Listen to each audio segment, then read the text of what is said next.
Hello, my name is Marcus. I'm the compiler of a collection of therapy quotes entitled 1001 Windmills of the Mind, a collection of quotes taken from what's often called the psychodynamic or the psychoanalytic perspective, which long ago, as I understand it, was referred to by some as philosophical medicine or narrative medicine, helping one to find their narrative truth, their story, helping one to symbolize, metaphorize, recognize, somehow be able to now perceive what they couldn't perceive and know early on. An event or a series of events that took place early on that caused the person to make a huge personal sacrifice for the sake of having some kind of attachment with the misattuned, malattuned, emotionally unavailable, confused mother for whatever reason.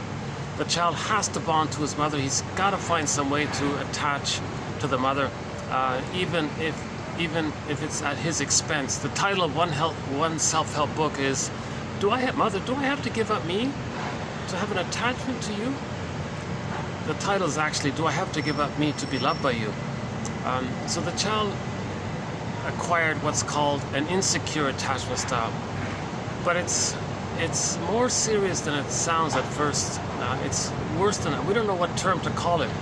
This insecure attachment style means the child freezes up inside, and he'll be emotionally, as one person said, in the last video, emotional hypothermia, or generally maybe emotional illiteracy or something, not knowing their feelings. The jargon is alexithymia.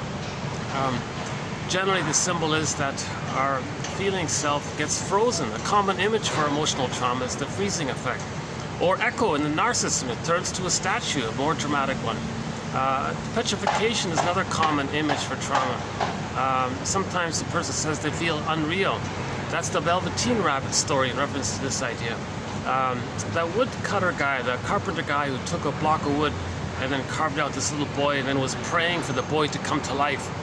So again, another image that the person might feel kind of flat or numb or something like that. So phrases that are commonly used when we realize this, there's like a delayed onset of realization, usually at midlife, at around 35 to 40, 45, somewhere in there. A lot of people start to say things like, geez, I feel like something's missing. Time's passing by and I'm just sleepwalking through life. I'm going through the motions of life. Life is passing me by. This is and sometimes people might also say, I feel like I'm living a provisional life. When does life begin, kind of thing. I feel like my life is on hold. Life's not supposed to be a dress rehearsal. So this is not in reference to them still getting 10 PhDs on the wall, still getting a lot of material success and all this. We're talking about the inner life. Okay? One of our mentors says, we live to the extent that we feel. So this is what we're talking about. What happened to our feelings? Okay, the symbol in mythology and fairy tales is, what happened to the golden ball? So that's a common motif in myths and fairy tales, the search for the golden ball. In the Frog Prince, the golden ball goes down the well. In the Iron John story that Robert Bly likes to tell, the golden ball is locked in a cage. Or in the White Bear King Balaban, the golden ball takes the form of a golden reef with the polar bear. Treasures and something innocent, pure, and princess, baby, and like these kinds of things that are lost. They're aspects of the true self that I feel, therefore I am this self, okay, our ontological self. Now, truth is, I'm baking out here. It's still pretty hot around here. I wanted to start the video outdoors a little bit, but I need to go back in to do an air conditioning run. When I cool off, I'll come back here. So this I might be able to go use this spot for a little while here. But it's a nice day today, yeah.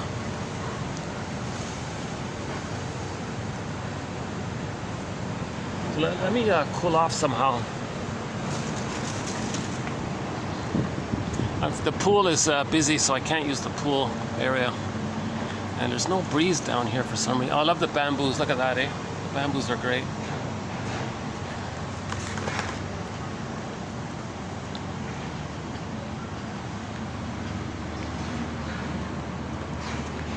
I'm still looking for sort of like a regular venue where I can do my videos sort of consistently, but in the meantime, I'll have to do with these choppy videos. Actually, I found a new AC spot. Yeah, let's go there. Hang in there. We're gonna do some quotes by Tina Gilbertson and Jeanette Paris. So in the last video, we did some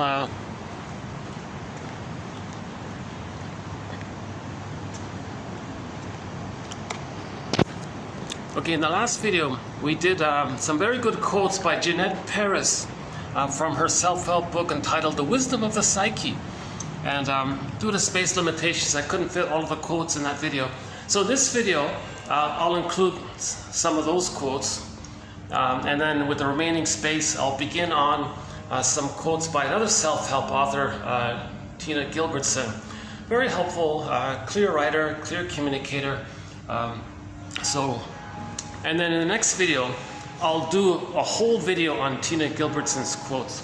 And there's some great stuff in there. So today's video is like a little bit of housekeeping kind of thing in terms of quotes. And the next video, we'll launch into some really excellent quotes. But I'll do a preview in this video of the next video. Yeah, jeepers. Still, it's not as hot as before, but still pretty. Truth is, it takes me a while to get here. By the time I get here, it takes me a while to cool off. So I'm kind of eager to get started for timing reasons. So bear with me. My videos are a little choppy, and it's part of my anxiety as well. And but Tina Gilbert says, anytime you get a feeling, don't judge it. Feelings, you gotta accept it. It's a part of you. You don't want to reject yourself, do you? I might be able to. Okay, let's try this.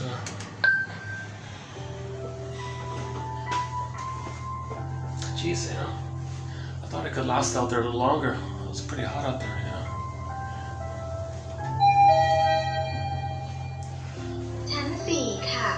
Fourth floor.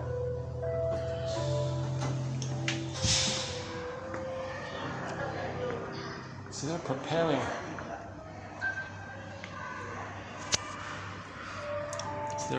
For an event here, but I might be able to use this little area for a bit. I just got to cool off. Yeah, let me just hang out here for a bit by the elevator. So we're looking for the golden ball in a nutshell, right? Robert Bly, one of our sort of a guest mentor here in our collection, he says that by the age of 5, we lose the golden ball, and we put it in this bag for safekeeping, and then we spend the rest of our lives trying to go into the unconscious, the bag, dark, shadow, unseen, unknown, repressed, denied, hence the idea of shadow, forced, unknown, other world. We want to get back to golden ball, the treasure, the golden reef, etc. I wonder if there's another spot I can.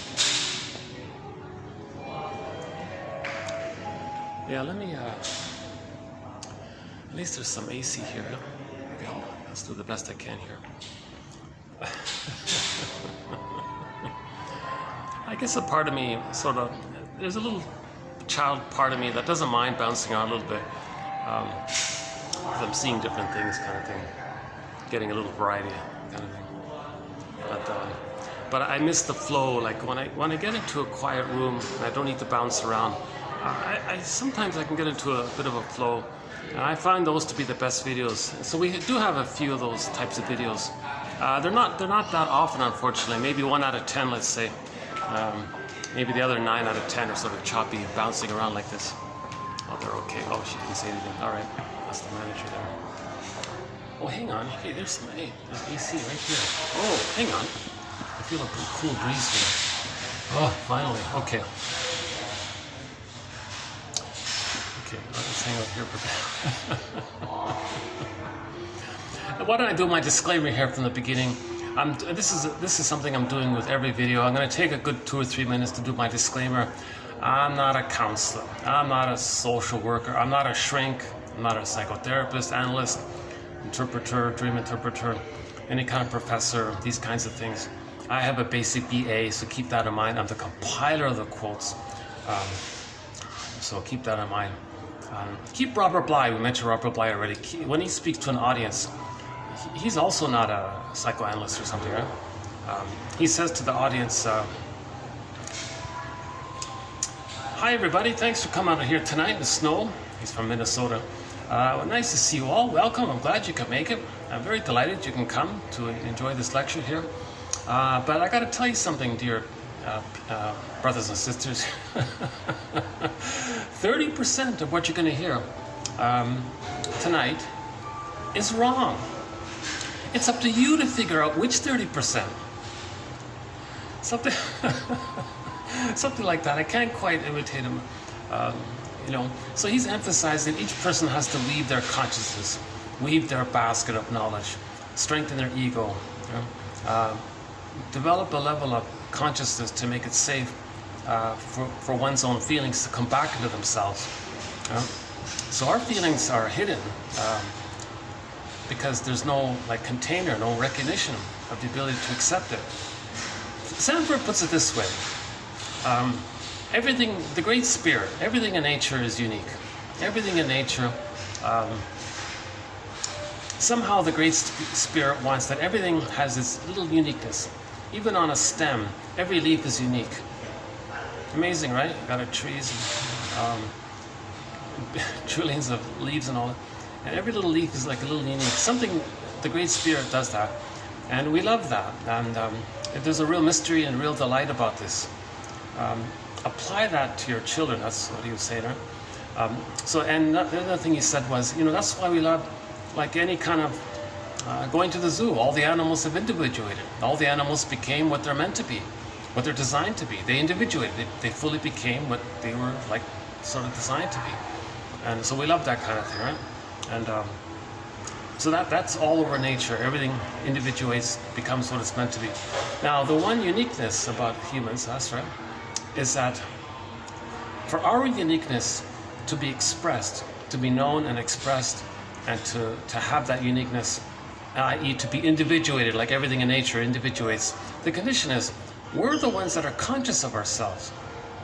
It's through our conscious ego and our consciousness of our true self through which we express our true self, through the consciousness of the true self, so-called ego-self little connection there. Now in trauma, in childhood trauma, that ego, to be able to recognize the true self gets squelched, squashed, undeveloped, submerged, all these phrases, right? In the Wizard of Oz, it's the scarecrow frazzled off in the corner. And again, with trauma, the person loses their feelings. That's the Tin Man. The tooth being like that means the person feels disconnected from themselves, hence the cowardly lion off in another corner. And then Dorothy's like the part of the mind, part of the psyche that's trying to line things up. Or we may generally say, be like Dorothy and make the link, the recognition of repairing the ego to recognize the loss of the feelings that comes back into our body, and the four line up like that. I think at the end of that film, right, the four were skipping along the yellow brick road or something, right? So that's the gold, the yellow, so we got back our vibrancy, the golden ball. So this golden ball image takes many forms, including the golden reef, the golden road and all this. So the images, you know, we had met the storytellers long ago. I guess they came up with the idea of gold because it glitters, it shines. And it seems to be a close enough metaphor to describe when a person feels connected to themselves, their feelings animate like a sun shining out from their body, so the animation comes out.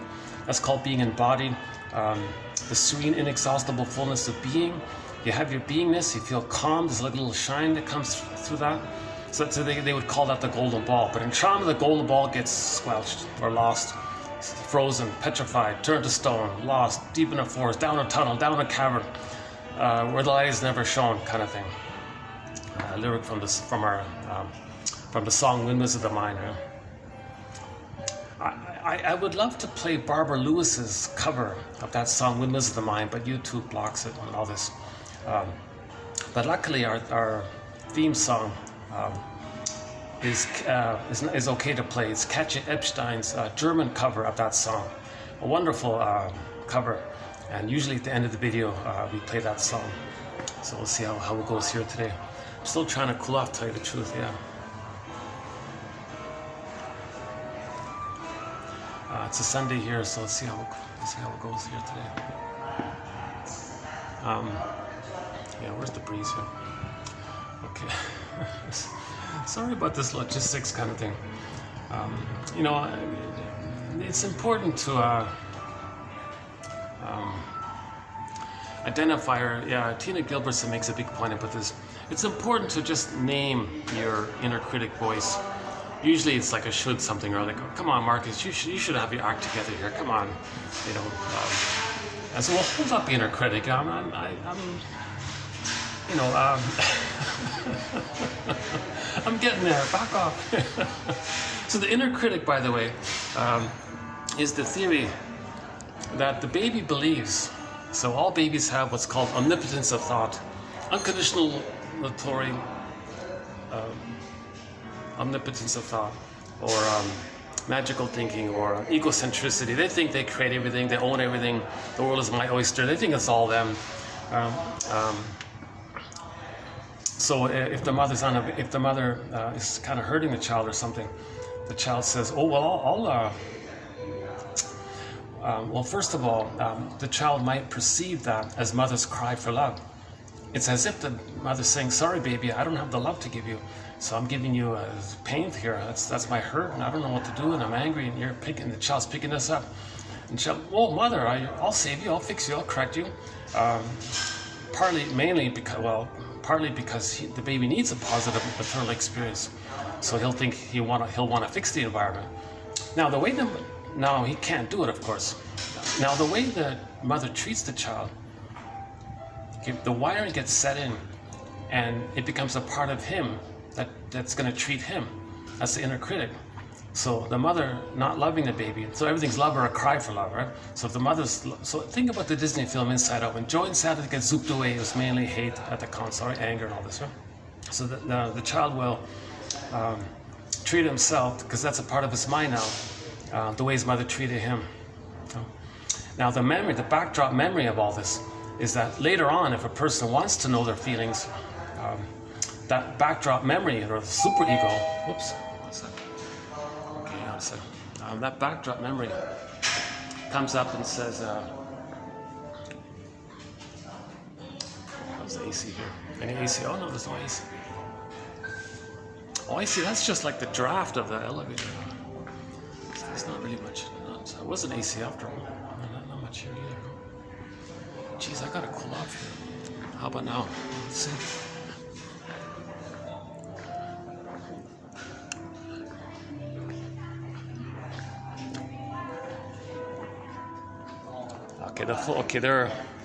Okay, this started to kick it into gear. The staff are coming in.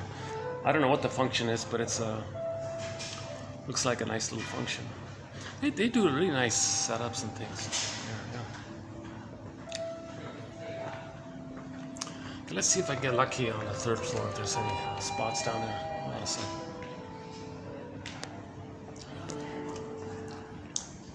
Yeah, the agreement was I can only use like lobby, you know, like I can't use a room or something like that.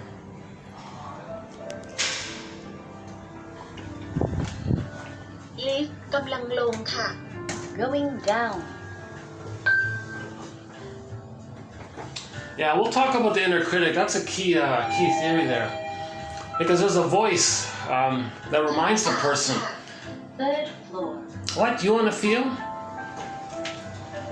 Did you save the mother?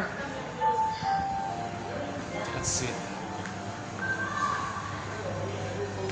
No, I'm tempted just let's see.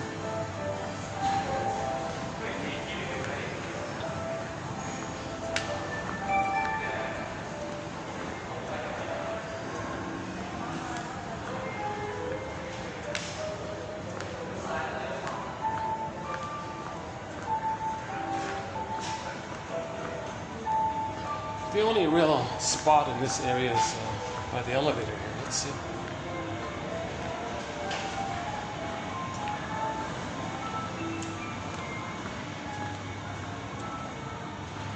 Oh, what am I thinking?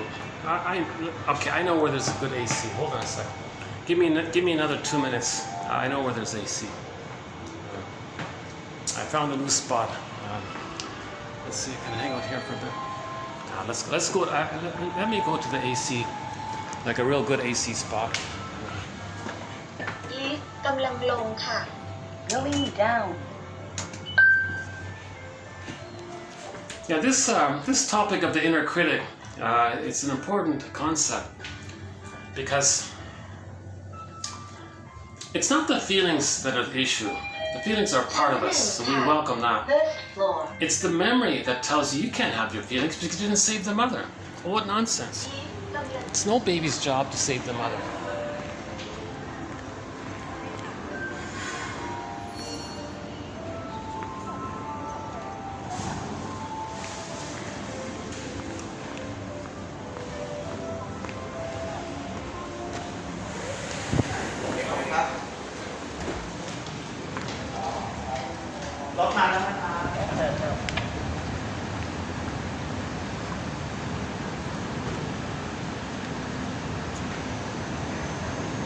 Yeah, they still haven't figured out what this is.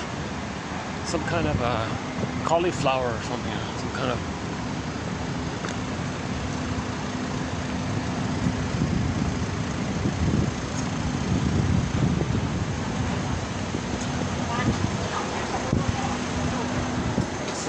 All right, yeah, here it's nice and cool. All right.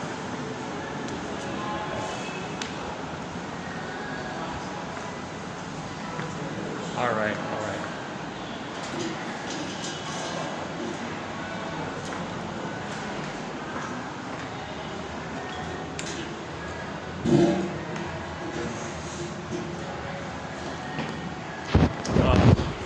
Okay. So lesson learned. From now on, I'm gonna start my videos here. Problem is, there's the whole front desk staff is right beside me, so I don't want to spend too much time here. But, yeah, let's cool off first. It's also a little distracting because I can see all the goings-ons around here. But, so let's finish up this point about the inner critic. So Miriam Minerbo from São Paulo, Brazil. She's sort of the top shrink down there in Brazil, apparently. So all of her lectures and her books are in Portuguese, but she gives 2 lectures in English. It's on YouTube. One on narcissism, and the second one on the inner critic. And she sort of makes this point as well, that the mother's hate on the child, that hate, that memory of the mother hating the child, that's the inner critic. It's going to keep on hating the child. No, child, you can't feel. You didn't. And the memory is, the hate triggers up the child's own false belief that he created, that it was his job to save the mother. So the superego voice, that creates like a superego voice. Did you save the mother? It's a combination of the baby's hate and his failure to save the mother. You put it together, it's like this other higher voice, or more powerful voice, or something like that. So later on you want to feel something, right? And not deny it. So hang on, the superego comes up. Oh, so you want to feel, do you? Well, when you were a baby, you had needs and feelings, and that was all squelched, and you were supposed to save the mother to get her love so you can resume emotional development and have your feelings. You didn't save the mother, did you? So that whole thing comes up. That whole mechanism comes up. So the person is afraid, has a hard time feeling. And that's called alexithymia, emotional hyperthermia, emotional illiteracy, numbness, and all this. Okay, enter Emily Dickinson's poem. There's a pain so utter, it swallows substance up, and then one goes in a swoon. That's the endorphins, the mercy-numbing, pain-numbing chemical called from the brain called endorphins. It's not a happy chemical. Some people confuse this. It's the pain relief. It's the mercy-numbing. Like you stub your toe, there's like a moment of pain, but notice quickly there's a kind of this odd blurring effect. So you're not feeling the pain as much, you know. And that's an issue because the theory is some people in later life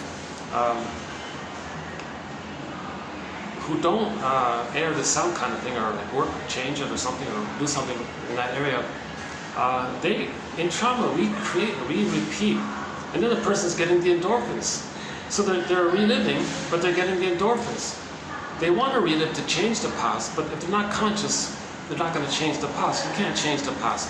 In repetition compulsion, we recreate symbolically in the present the painful interaction with the mother, and transfer that into the present. So the present becomes the presenting past. Okay, baby doesn't understand time, so in the present it's still the emotional past. It's called transfers. Now the fantasy is that due to repetition compulsion, okay, a mechanism that kicks in the attempt, in the positive intent to get a better outcome, to get the love outcome.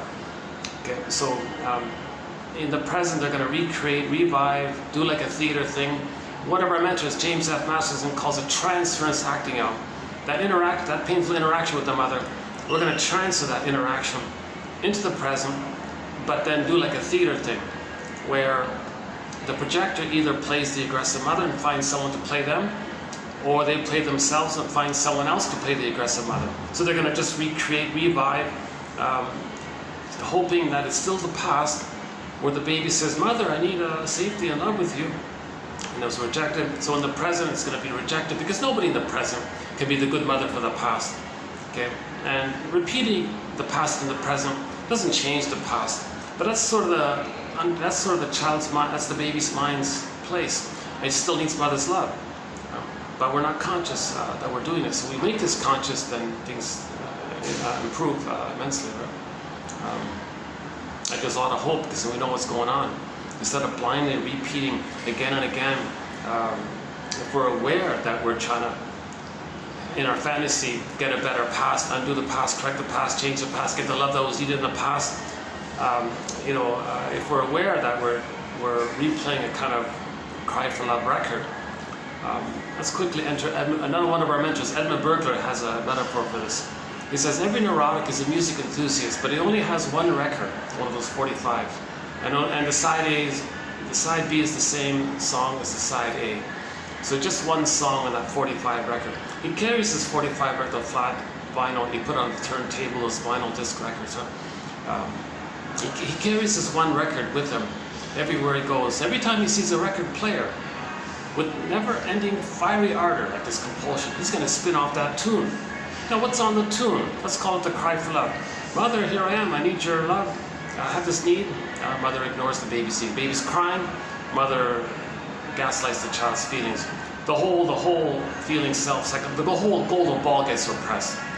Meaning the memories of his needs and feelings gets recorded into the implicit memory system, the pre-verbal memory system, the non-reporting brain. So one approximate term is amnesic memory. It's recorded, but he's not conscious of it. Unconscious memory, unconscious fantasy, unconscious motivation comes from there. Okay, every neurotic is a music enthusiast. Like normally in normal development, we'll have a wide variety of feelings, needed feelings, appropriate feelings, aliveness of affect, needed affect, empathy, gratitude, creativity. There's a lot of newness and freshness and variety. But in trauma, they only have that one record. This cry for love. Okay, it's sometimes called transference love. They're going to transfer the past to the present and cry for the love that was needed in the past, thinking that if they get it in the present, it's still the past, so they're going to get the love that was needed in the past. But the present isn't the past. That's the confusion of it all, right? So again, every neurotic, now neurotic meaning it's dysfunctional or neurotic to not enjoy the present, see the present for what it is, to distort, misperceive, make up, deny, invent. Just, you don't want to see, because you got a lens in the past. And you're seeing things through that lens, so you're distorting things and twisting things to fit the lens. Because that's a traumatic, painful lens, it's a frozen lens. That's what we're trying to heal. So they need to see things according to the past lens, because they got to replay that interaction that caused that past lens, hoping to get a better normal lens. A lens called I'm okay, you're okay, or whole object relating or something. Other phrases for it. So that's neurotic, so you're not enjoying the present. You're still stuck in the past with the endorphins.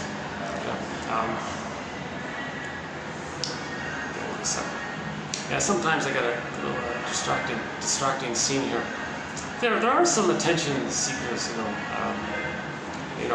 it's sort of like see me, or mother, you don't see me. Hey world, somebody see me or something. Maybe there's some of that going on. I gotta confess, on occasion, I'm reminded. Sometimes I'll see something. Once or twice it just happened. I'm reminded of Deep Space Nine. There's some exaggerated things. But everything's love or a cry for love. So what I'm talking about is, I think some people are unknowingly crying for love through their nonverbal behavior. Baby doesn't have vocabulary back there, right? Oh, this AC is awesome. Yeah. Oh, what a relief. Jeepers. Let me hang out here a little longer. All those people right there. One second. Let me see if I can. Oops. Let me see if I can distract myself from it. How's that? That's a little better, right?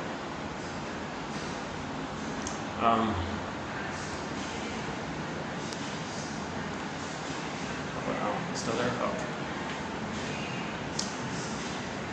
Okay, hold on. Where are we here? That's one of my problems with doing these choppy, bouncing around videos, these pinball videos.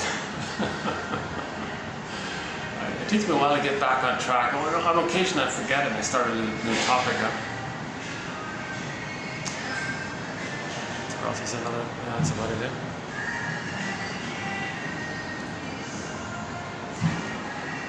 Okay, it's okay. Let's just do it.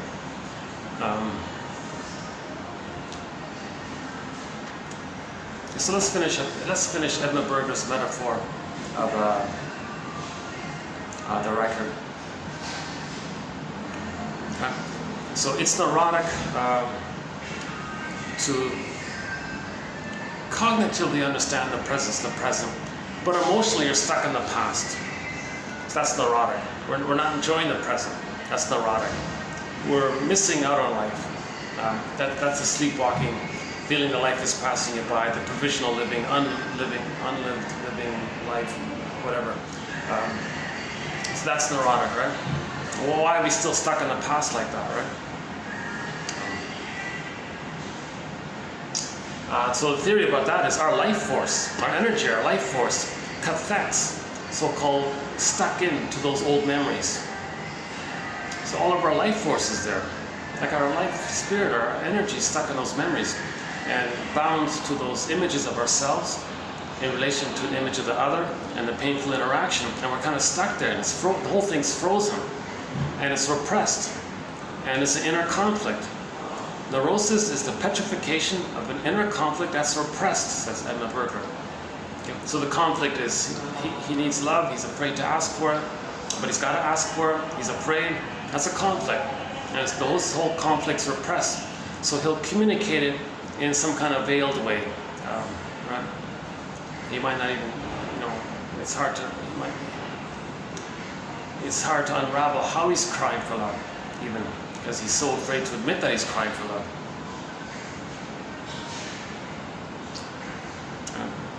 So he'll do something dysfunctional, and that'll be like the cry for love. It'll be like a compromise kind of thing. That's Edmund Berger says that dysfunctional activity is a sort of lesser, quote unquote, lesser crime kind of thing. He calls the bigger crime would be a direct way to cry for love. The superego says, no, you didn't save the mother. Too much pain there. So you distract yourself with the lesser crime, the dysfunction. So the dysfunction is the cry for love. Okay, anyways, so again, neurosis, being dysfunctional. Okay, neurosis is the freezing of an inner conflict from long ago that's repressed. It's pressed on a record, a 45 record. Let's just call it the cry for love. Baby had a need, the mother shamed the baby. Okay, not on purpose. If the mother herself didn't get loved, she doesn't know how to give it, kind of thing. And she's going to reenact her trauma onto the child in a process known as the transmission of trauma or intergenerational trauma. Because the mother herself, in her new situation of having a baby, is going to replay what had happened to her, casting the child in the role of her, where she plays the shaming mother, shames her own child to replay how the mother had shamed her, thinking that by replaying what had happened to her, that somehow magically she could change the past. Nonsense, ridiculous. Burglar calls it a negative magic gesture. Really, do you think the mother shaming her own child is somehow going to transport that mother back to her nursery, and so she's going to get the love that she was supposed to get? Nonsense. But this is the confused attempt to communicate that there's trauma. So the best we can do with all this, someone said, is notice that you're doing something in the present that's symbolic or metaphorizes what happened in the nursery. And that's a therapeutic turning point, once you make that little aha. So that's the idea. That's the way the unconscious is making us conscious. We repeat the past in the hope that we can observe our present behavior, and it's as if our unconscious self is saying to our conscious self, hey you, hey conscious you, it's me, your unconscious you. I'm trying to communicate to you, but I don't have vocabulary, I can't speak, I don't have vocabulary. I have the memory, so I'm gonna be like a puppet master now, and I'm just gonna get you to do things, stage it up, and I want you to observe your own staging behavior. Step back, observe yourself and your interaction, and that's me trying to tell you what happened in the past. The present is just a metaphor for the past. As beloved, so below, inside out. Come on, conscious. I'm trying to make you conscious. Okay? So there's this whole constant effort to make the unconscious conscious. And the unconscious self is doing its best it can. And the unconscious self is in cooperation with nature's innate drive for healing. Now we gotta kind of cooperate with this, and not just brush it off, get over it. The past is the past, forget it. This kind of you're rejecting yourself again and again. Well, interpret that. Interpret that. What is that about? Why are we? Because that's a defense against the pain of feeling what we had a hard time feeling. But we can feel it if we can name the inner critic at least identify the inner critic, have some self-compassion that it wasn't our job to save the mother. Do some of that kind of analytic kind of working around a little bit, and then to a point, that's like weaving a nest, and then some feelings may come up, and then have the feeling. So just it waves, feelings wave. A lot of yoga teachers and a lot of sort of self-help and I guess meditation people, they always talk about how feelings are little waves. The idea is you want to be a surfer.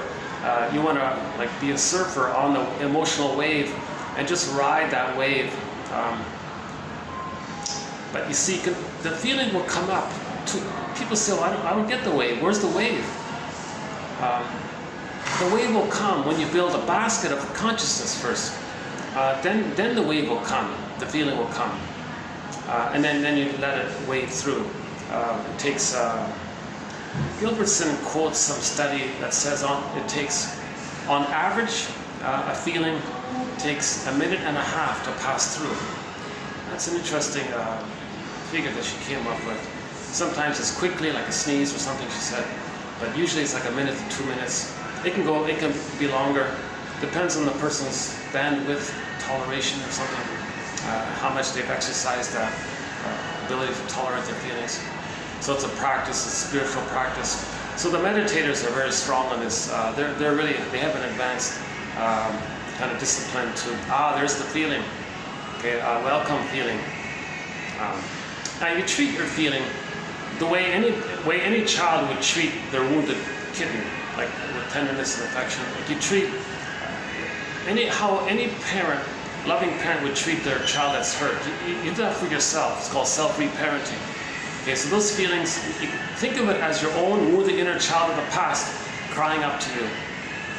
You know, or think of your feelings as like, like an honored guest, like a sacred honored guest in your home, and you want to treat, the famous poem, The Guest House, Rumi or Hafez or Gibran, one of those guys from long ago. I forgot.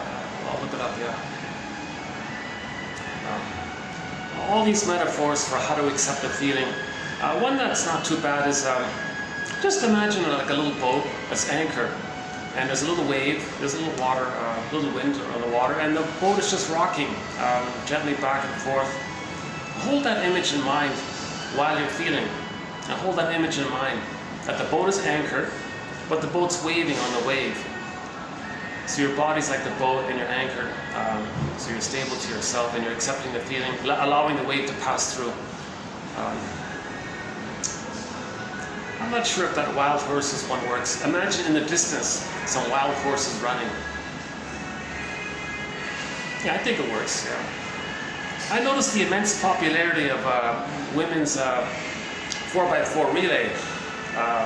There's a real enthusiasm and excitement to see these very healthy, very fit young ladies running with full energy, with no inner conflict, no fear of success, like just fully racing as fast as they can kind of thing.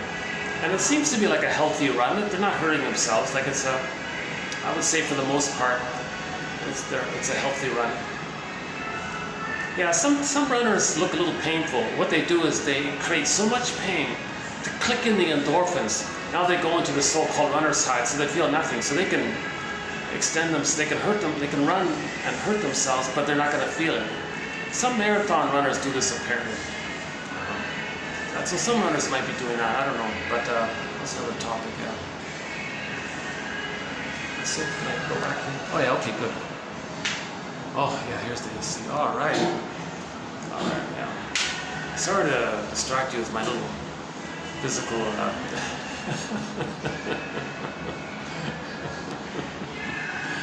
Oh, let me finish my disclaimer. Yeah, I have been analyzed, so you're going to see my anxiety. You've seen it already.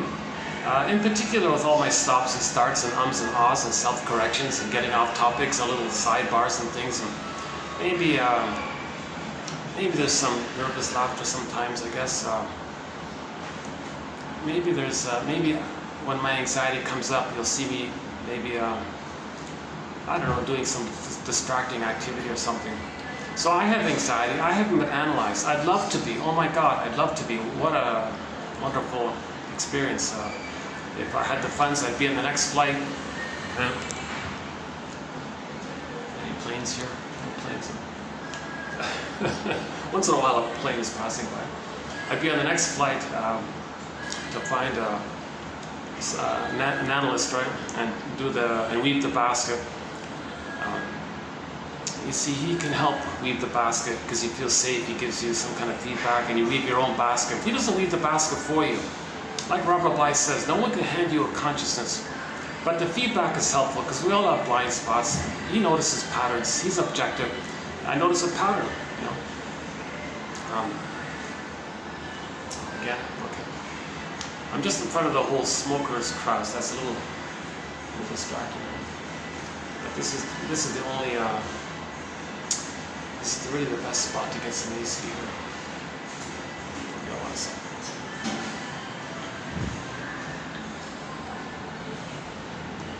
Okay, let's try here. Where was I?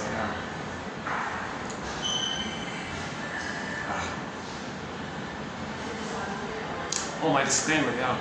Oh, I'd be on the next flight and do the therapy work. Now, these guys have empathy, so they have accepted their feelings, so they know how to accept feelings.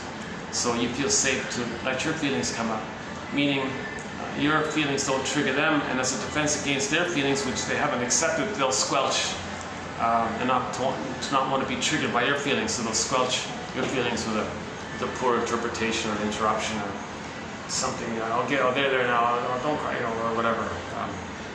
So they've done that kind of work. So you're going to feel safe. So finally, so grief is healed when it's witnessed by a caring other. So that's sort of the yin of healing, sort of that presence. Huh?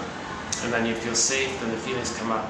And then the client apparently does the free associating, and he wants to say what needs to be said, but he's got to feel safe to do so. So you need both the safety and the weaving the bath. That's the yang, right? So the free associating, say what comes to mind freely, and even if you're resisting, talk about the resistance. And you notice it's safe to do so. So you're saying more, and now you're going to start grieving. So when you feel safe, the feelings come up. That mechanism, by the way, similar, an analogous parallel process, but like a much milder version of it, is humor. In the first part of the joke, They call it the benign violation of your expectations. So there's like a mild tension. It's manageable, no big deal. You know, a little confused, a little tension there. You get the answer to the joke. The answer gives you safety from the tension that you experienced by the first part of the joke. So that, when you get that sudden safety, there's that little release there. You laugh. The mechanism is you laugh. But with grief, it's like something you're saying. You're talking about a loss from decades ago. It's a deeper phenomena. So then you're going to weep or cry, right? But that mechanism is similar, right? First part, in any humor, you know, you think of any joke. The first part, the setup is you're a little confused, benign violation of your expectation. What's he talking about? I don't get it. Then you get the answer. Oh, okay, haha. Okay, so you know, should I try an example here?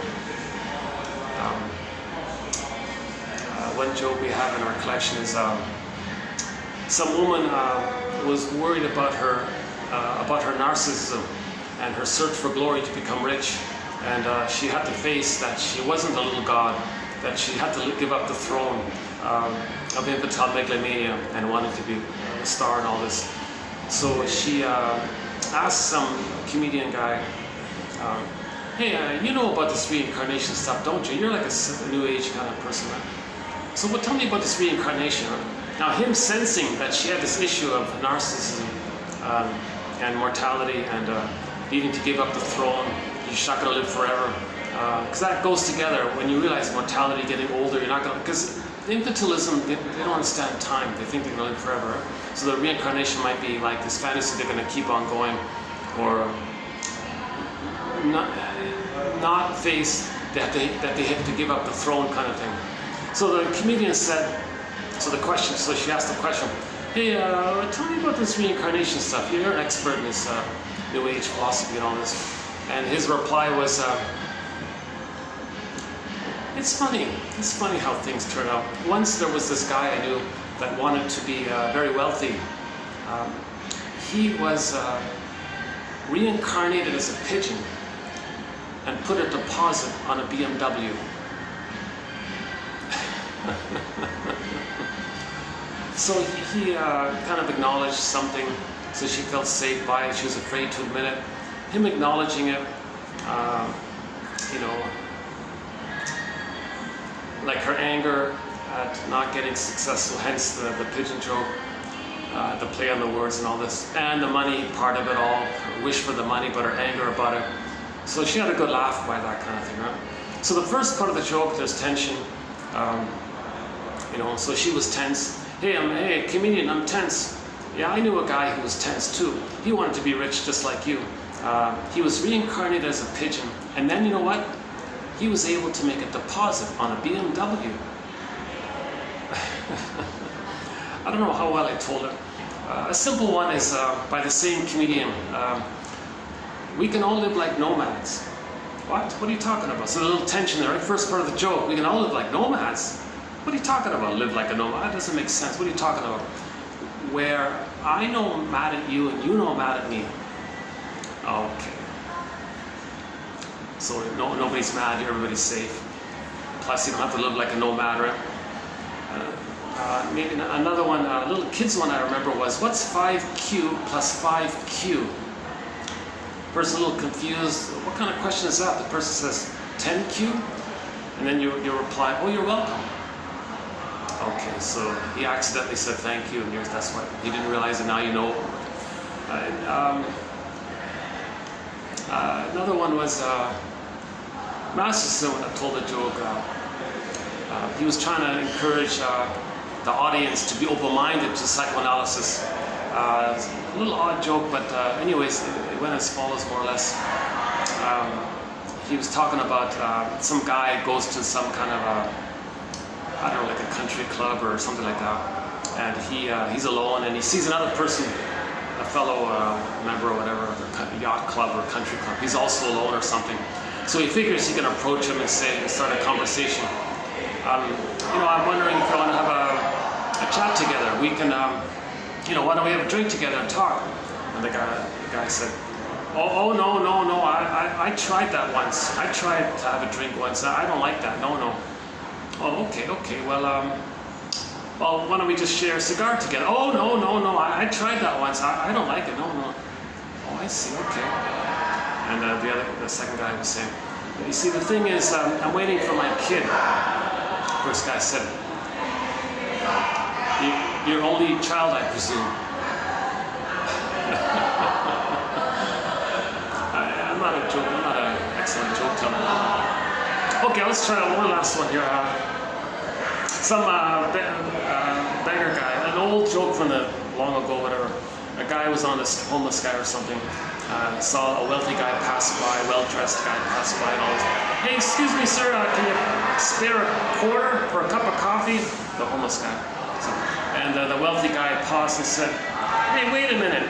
I gave you a quarter an hour ago. The homeless guy said, oh, that's your problem, sir. You're dwelling in the past. You're living in the past. It's the now here. It's the present.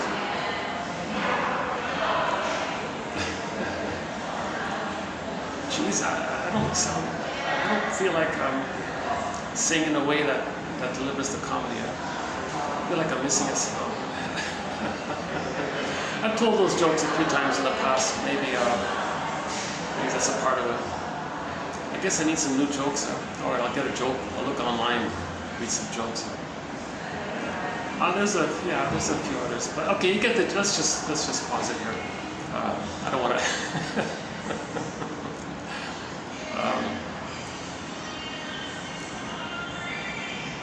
Yeah. So the basic idea was the first part of the joke. You're a little confused, right? You get the answer. And you laugh, right? It's a benign issue, right? From the tension to the safety, you laugh. But that mechanism is a parallel for the deeper version of it, like the major league, the deeper, visceral version of it, is when you're talking about loss. So when you talk about, so you feel the deep sadness of a major loss, you never admit it, a primary loss of not getting the love you needed to be yourself, that's a major loss. The loss of not living life to have positive memories, what a loss of life, loss of who you'd be had you been loved. The loss of all the positive experience you could have had you been loved. Knowing your interests had you been loved. Like those are the major losses. Not having a happy childhood or something. Those are major losses. So that's like a deeper issue, right? Then let's say in the therapy place you talk about it and you feel safe. Because of the safety, and you're talking about it, you'll weep. But notice the mechanism's kind of similar, right? So my point was, it's hard to find a caring witness. These guys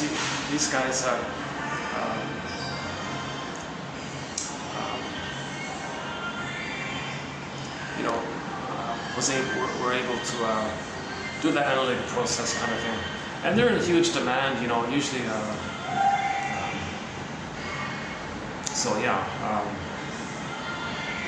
But if I had the funds, I'd find this analyst if I could, right? So the next best thing is self-help, right? So these 10,000 quotes here we have in this collection is advanced self-help quotes. Okay? So most of them are by the shrinks, and a lot of them are from self-help authors, like today's video and the next one as well. Most of it is from the shrinks, roughly 90% actually, maybe about 10% from the self-help. Now when I talk about the self-help, I'm talking about like Jeanette Paris, yesterday's video, and tomorrow in the next one, Gilbertson's one. Hers is analytic because she did do the therapy process, right? Okay, good. Oh, yeah, that's great. Casey's right here. Okay. I noticed some kind of function going on. Oh, on the second floor here, yeah. Can you still hear me? Yeah, it's not that bad.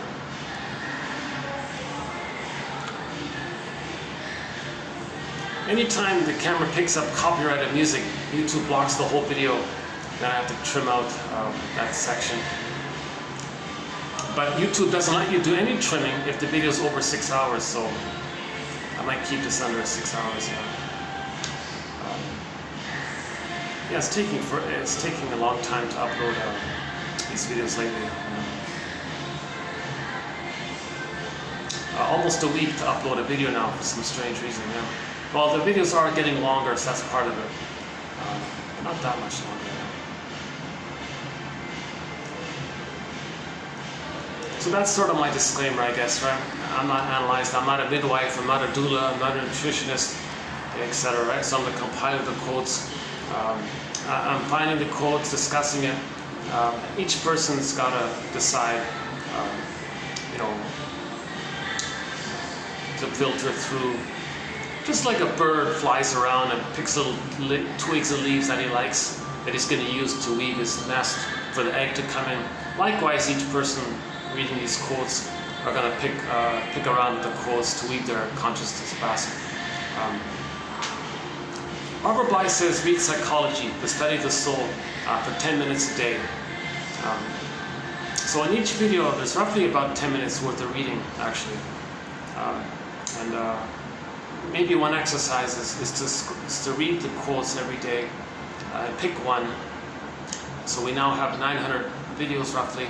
So one could, in effect, if they pick one per video on average, create their own 1001 Windmills of the Mind. So you pick one quote that's of interest, put it aside, revisit it, let it incubate, revisit it. Like this Tina Gilbertson book, I read that a few years ago, and it was okay. I had a few quotes from it. I'm just now starting in on it now, and I'm going, oh my God, I missed so much. So it's cyclical. You revisit the quotes. Some quotes are prompts for free associating. Some like stepping stones for better ideas. These quotes are theories, ballpark approximations, hypotheses, guesstimates. There's no fixed set answer here. We're like being a detective here. Now we're homo traumicus. We're trying to heal. We got to be like the detective here. So when we became homo traumicus 10,000 years ago, another theory about that, the storytellers came up with all these stories. This is fairy tales, right? To give us recognition of our trauma. So that's the storyteller, and then the philosophers. For example, Confucius, almost 3,000 years ago, said to his students once, dear students, when I'm in a party of 3, another smoke here. I find these smokers a little distracting, to tell you the truth. Yeah. Let's try this again. Yeah, so famous philosopher Confucius, almost 3,000 years ago, or whatever the dates are, I'm not sure.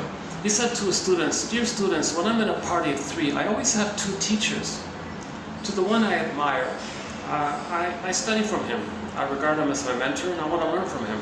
To the other in whom I see traits that I don't like, I search for those very same traits in myself. So Confucius was already teaching about the healing journey. Confucius was teaching about projection. Because usually something you say about others, very often, if there's a strong charge about it, very often, it's a mirror to know that it's within. If something's within, and if we were to admit that it's within, it would cause too much anxiety. So to not feel that anxiety is a defense against anxiety. We attribute what belongs to us onto others. It's a trick of the mind called projection. So Lachlan calls a projection like a mirror. See, it shows you what's within. So back to Confucius. If I see, again, I always have 2 teachers. To the one I admire, I study from him. To the other in whom I see traits that I don't like, I look for those traits in myself. Because that means, so Confucius was saying, in effect, you're talking about yourself, but you're afraid to know this yours. To get to the place where you can admit that it's yours, the psyche's getting you to say that it belongs to someone else. That's like a mirror to know what's within. So projection is like the means of bringing repressed material to consciousness. Projection is the means, okay, of bringing this unknown, denied elements of ourselves, feelings, unmet needs, attitudes, and so on. You attribute it, assign, believe, think, hallucinate, make up, whatever. It belongs to someone else. Mote beam or not, sometimes it's direct, sometimes there's a crumb of truth, and on that hook you hang your coat. It's called a mote beam. So anyways, The idea is that the psyche is trying to get us to be connected to ourselves, but we're afraid to be connected to ourselves. So we say someone else possesses the things that we're afraid to know about ourselves. So that's projection. That's the means. Then you want to own. Oh, how do I have that? How am I like that? How is that true for me? Turn it around, like look within, kind of thing. Yeah, one self-help author says, you say these things about other people. Oh yeah, she made $1 million with this exercise. This person such and such. Number one, is it true? Are you sure? Number two. Number three, turn it around. How are you like that? That's it. She made $1 million just from that little simple exercise. I couldn't believe it. The book is called Loving What Is or something. Right? The rest of her stuff I don't care about. But that little simple exercise, yeah, she was clever. That's okay, right? Yeah, we need all the help we can get. So that's like a psychologically minded exercise. I'll do Tina Gilbertson's truth acronym in this video as well. Oh, okay. Oh, some of these smokers, they go through their thing quickly. We don't have a thread on smoking. That's maybe down the road. I don't know. I would have to interview some people or something, or read more about it. So we don't have a thread on the psychoanalysis of smoking and alcohol. We do have a few quotes on the alcohol issue, but not too many, right? We have 58 topics already on the go. 58. Yeah, projection is one of them, right? Interpretations of myths and fairy tales, that's another one. Psychoanalysis of prejudice, another one. Passive aggressiveness, another one. Envy, another one. Greed, another one. Projective identification, another one. The splitting mechanism, identification with the aggressor, different personality patterns, the histrionic, the various narcissistic types, the closet, the exhibitionistic or the star one, the clinging vine one, the turtle narcissist one. Okay. The closet one as well. The bully pattern's the thread. The Iago pattern's the thread. The codependent one's the thread. Now the histrionic is also a thread. That takes time to go through that one. And the BPD, the higher function, lower function, that's also a thread. And it goes on. We have a thread on psychologically minded TV show and film quotes. That's a fun one. For example, the Greenberg film, 2010 Greenberg film. I'm not recommending the film. It's kind of a not too interesting film, to be honest with you. But by chance, there was one great line in that film, which is as follows. Hold on a second. Wow, that's a busy smoker's corner every couple minutes. So in that Greenberg film, Shrink said to the guy, "You have trouble living in the present, so you're dwelling in the past because you feel like you never really lived there." The baby can't accept what happened to him, so he didn't live it. He's got to record it. It was painful and it's frozen. He's stuck in the past. His life force is connected to those images of himself and the other. So he's stuck in the past. So yes, he goes through the motions of life, now cognitively he can still get 10 PhDs on the wall, right? But his emotions are stuck in the past. Now if the trauma takes place very early on, prior to 18 months, generally speaking, he'll be stuck at that egocentricity that all babies begin with. And there's your narcissism, comes from there, and the various forms of it.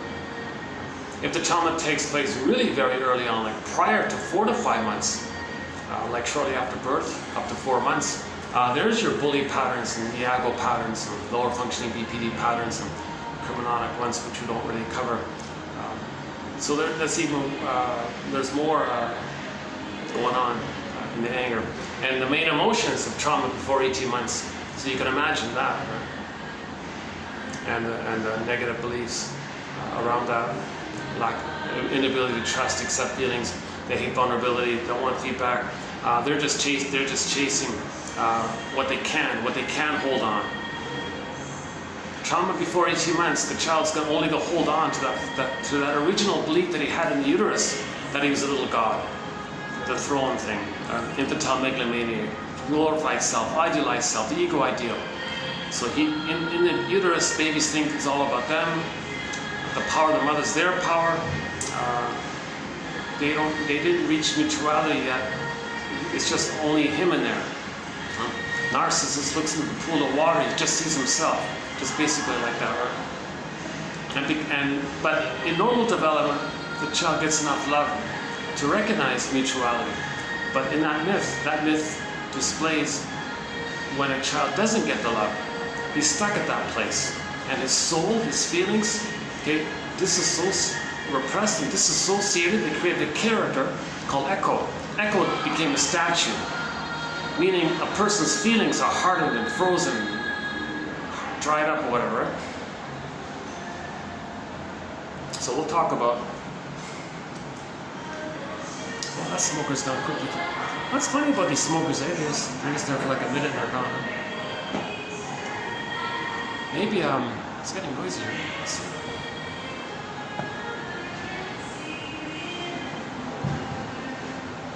Let me cool off a little further.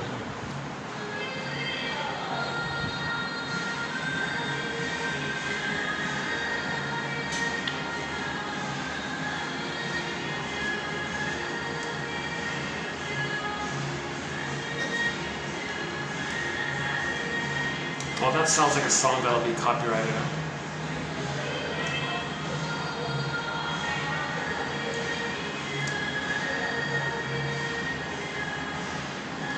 Okay, let's, yeah, I got a feeling this might be copyrighted, this kind of song.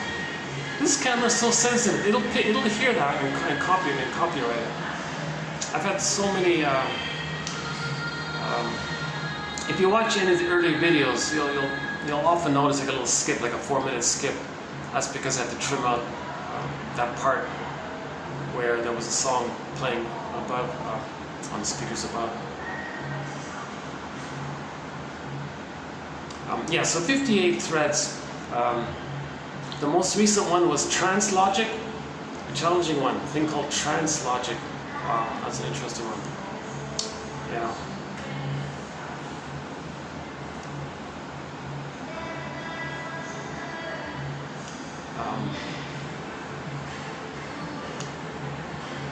Okay, I was just thinking about another recent one.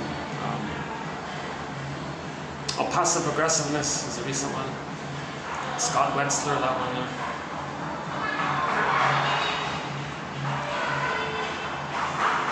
So let's finish up with the record. Okay, so it's a 45 record, only one song on it.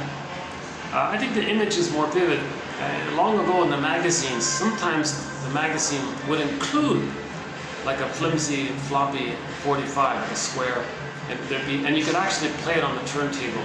And it was very vivid. On the back side, there were no grooves. So it was clearly just one song. Quality wasn't great or anything, but you could actually play a song on it. That kind of conveys the poverty of it. Now that song, that's called a cry for love, right? Baby has a cry for love. Mother, here I am. I have these needs. Let's call it the cry for love. Mother's misattuned, unavailable, whatever reason doesn't meet the baby's needs.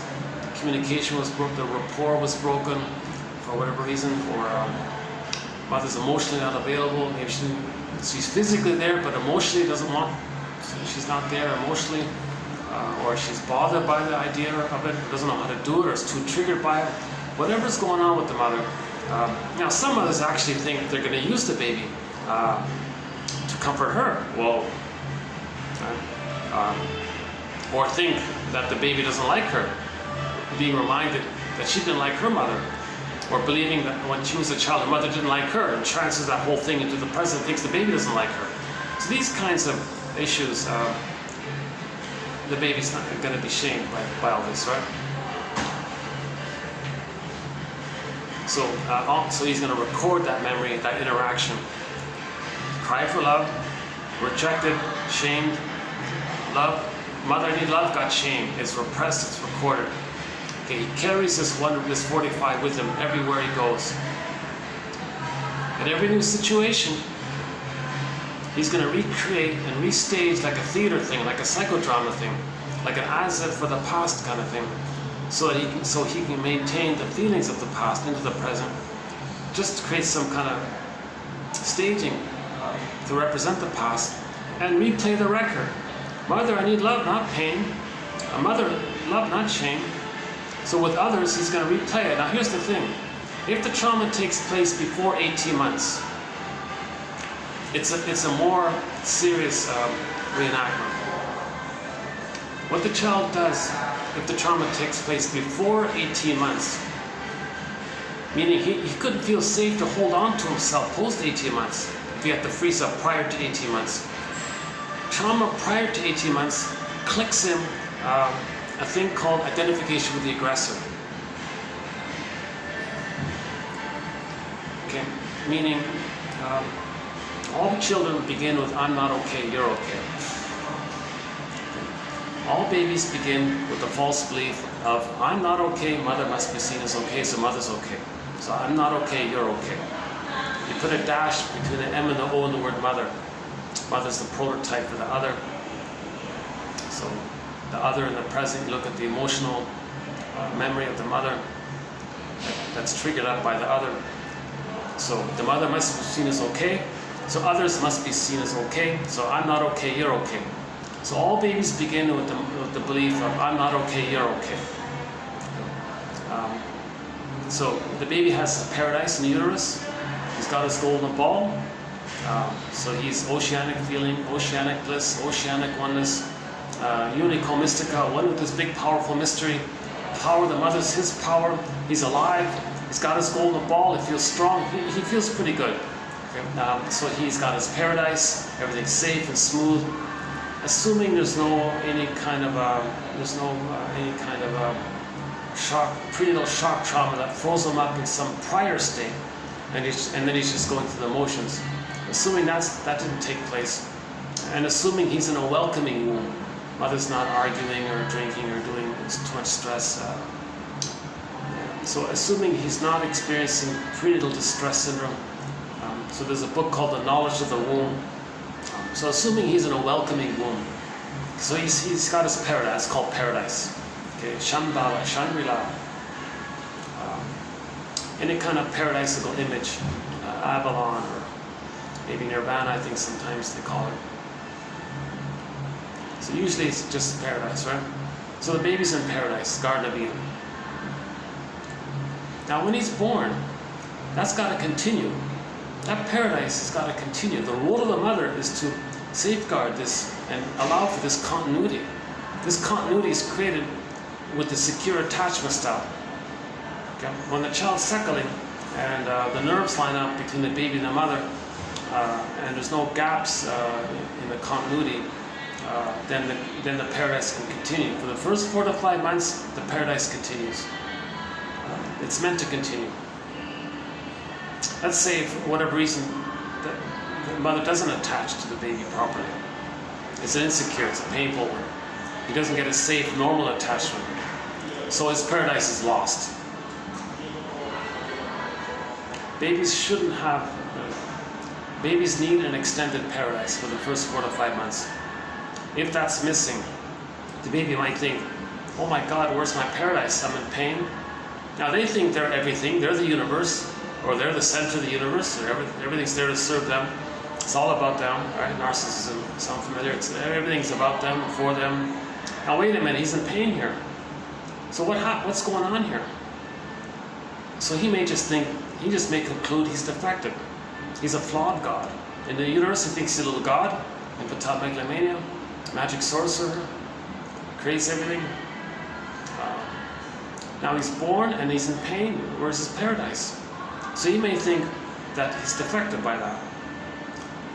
Part B, that's part A. Part B is the baby can't parse out where he begins and ends and where the mother begins and ends. So if the mother's quote unquote, defective or something, the child thinks he's defective because it's all blurred up. The mother's doing it wrong.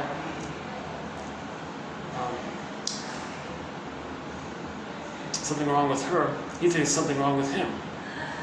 Part C, the baby thinks, okay, no problem.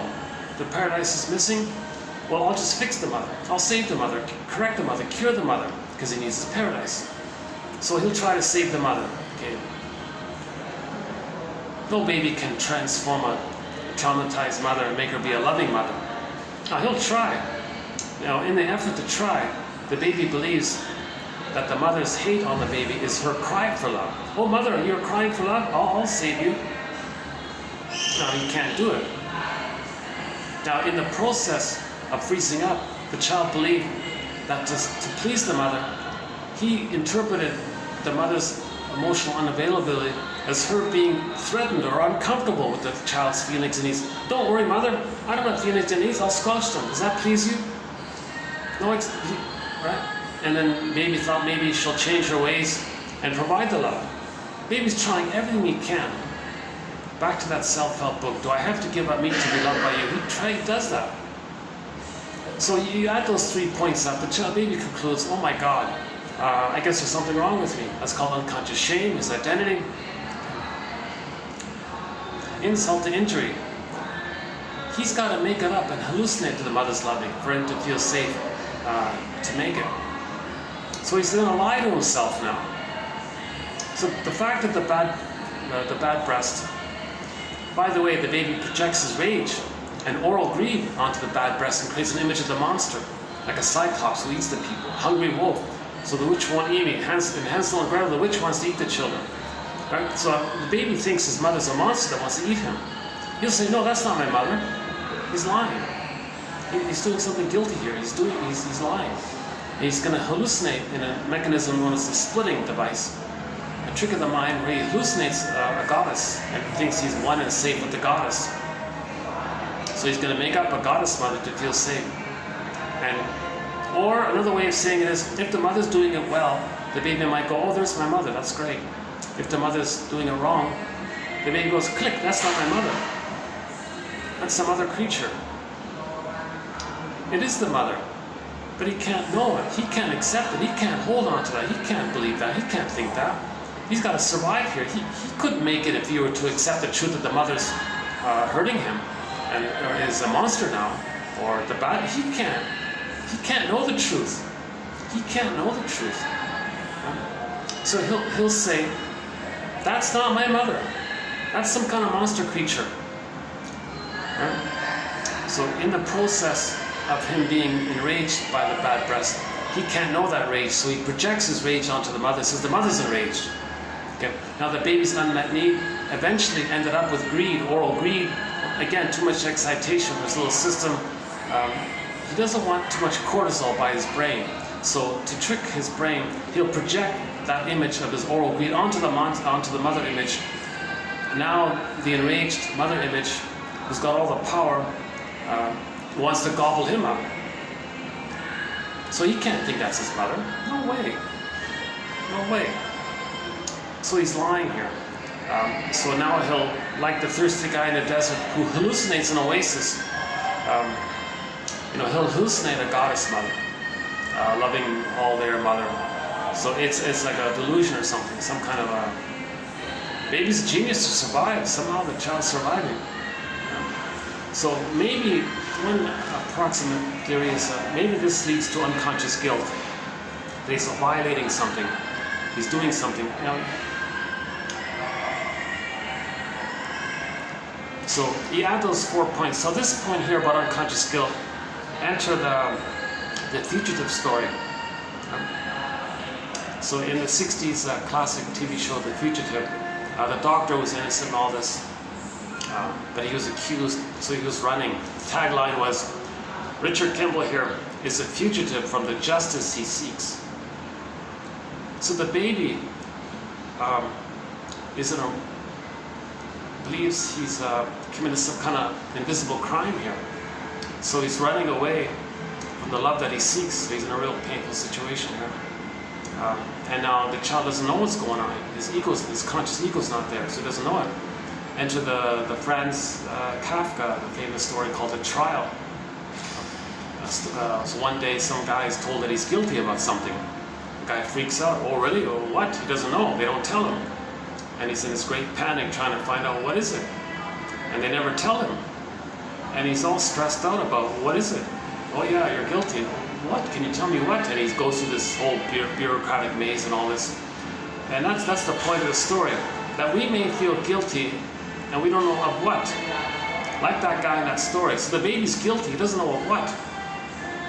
It's a false belief, right? He had to survive, kind of thing. But he violated something, he feels guilty. So you add those 4 points up. The unconscious guilt layered on top over the underlying unconscious shame, 3 points. You add those 4 points up. He concludes with, all babies conclude with, I'm not okay. Okay, I'm no good, defective, shame, guilty. Okay, shame and guilt is kind of blurred in often. Guilt, shame is identity, guilt is the doing part, usually they say. Okay, so now the mother must be seen as okay, so I'm not okay, you're okay. And this is just for the first few weeks. With enough experience and time, assuming the mother's more loving than frustrating, this all gets sorted out and it becomes existential hearsay. And the child ends up in normal development at the age of 3 with I'm okay, you're okay. I'm okay, you're okay. A normal development. And if the child gets to that place of I'm okay, you're okay, that means he has identity, he differentiated, he no longer splits, he no longer projects, he has his self-concept, his recognition of his uniqueness. Now, because he was loved, his ego developed, his consciousness developed of his feelings. He can accept his feelings. Now that ego, of the consciousness of his true self, so when he's loved, he'll have access to his true self and his consciousness of it. Through that consciousness of his true self, he expresses his true self. That's love. So the expression of the true self is considered an act of love. So everything's love or a cry for love. So him expressing his true self is meaningful, it's pleasurable, there's a delight in expressing their uniqueness. It contributes, everyone's better off for it, it's never anybody's expense, it's not cynical, it's like a warm, loving energy kind of thing.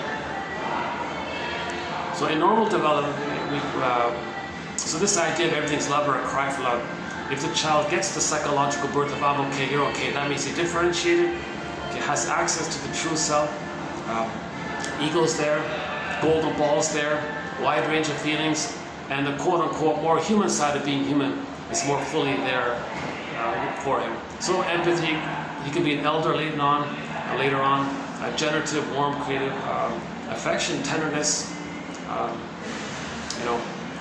this natural state of affairs that we're all one family, so he'll have a three-dimensionality, genuine recognition of the reality of the situation. We're all one big family and all this. We all came from Homo buddhaensis. It took us 1 million years to get to us. So like we're all from that one line. Come on, right? But we're traumatized. But in normal development, you recognize, oh, we're traumatized. So we're Homo traumicus. Okay, so.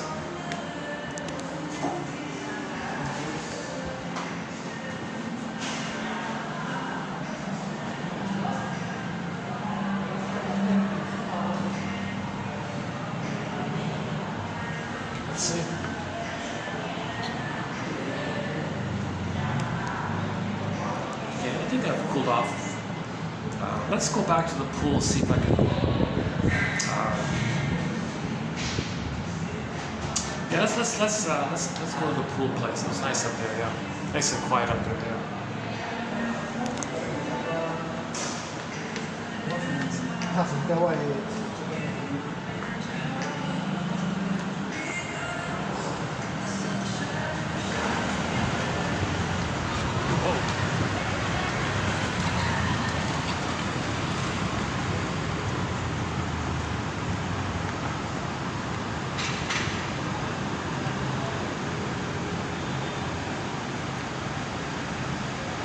Still not sure what that is. Some kind of clover, I guess.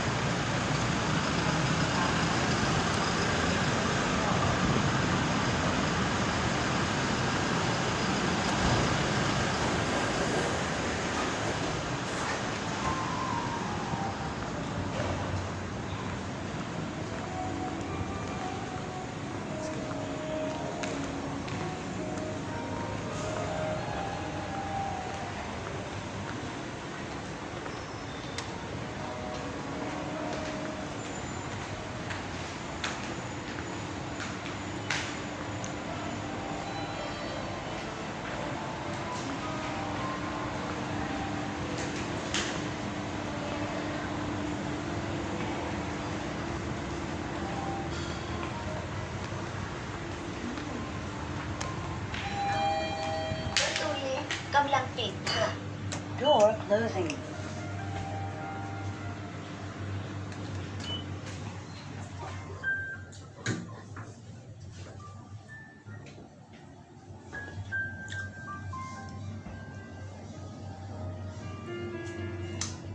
You know, yeah, we're filming this on October the 1st, but it's gonna take maybe 2 weeks to upload. Yeah, got a backlog of ชั้น videos. 6 ค่ะ 6th floor. ลิฟต์กำลังลงค่ะ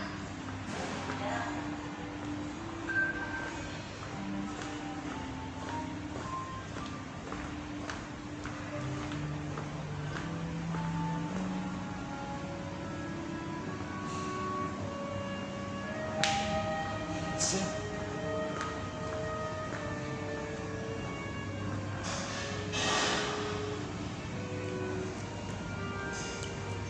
Let's try this for a bit. Let's see how it works here.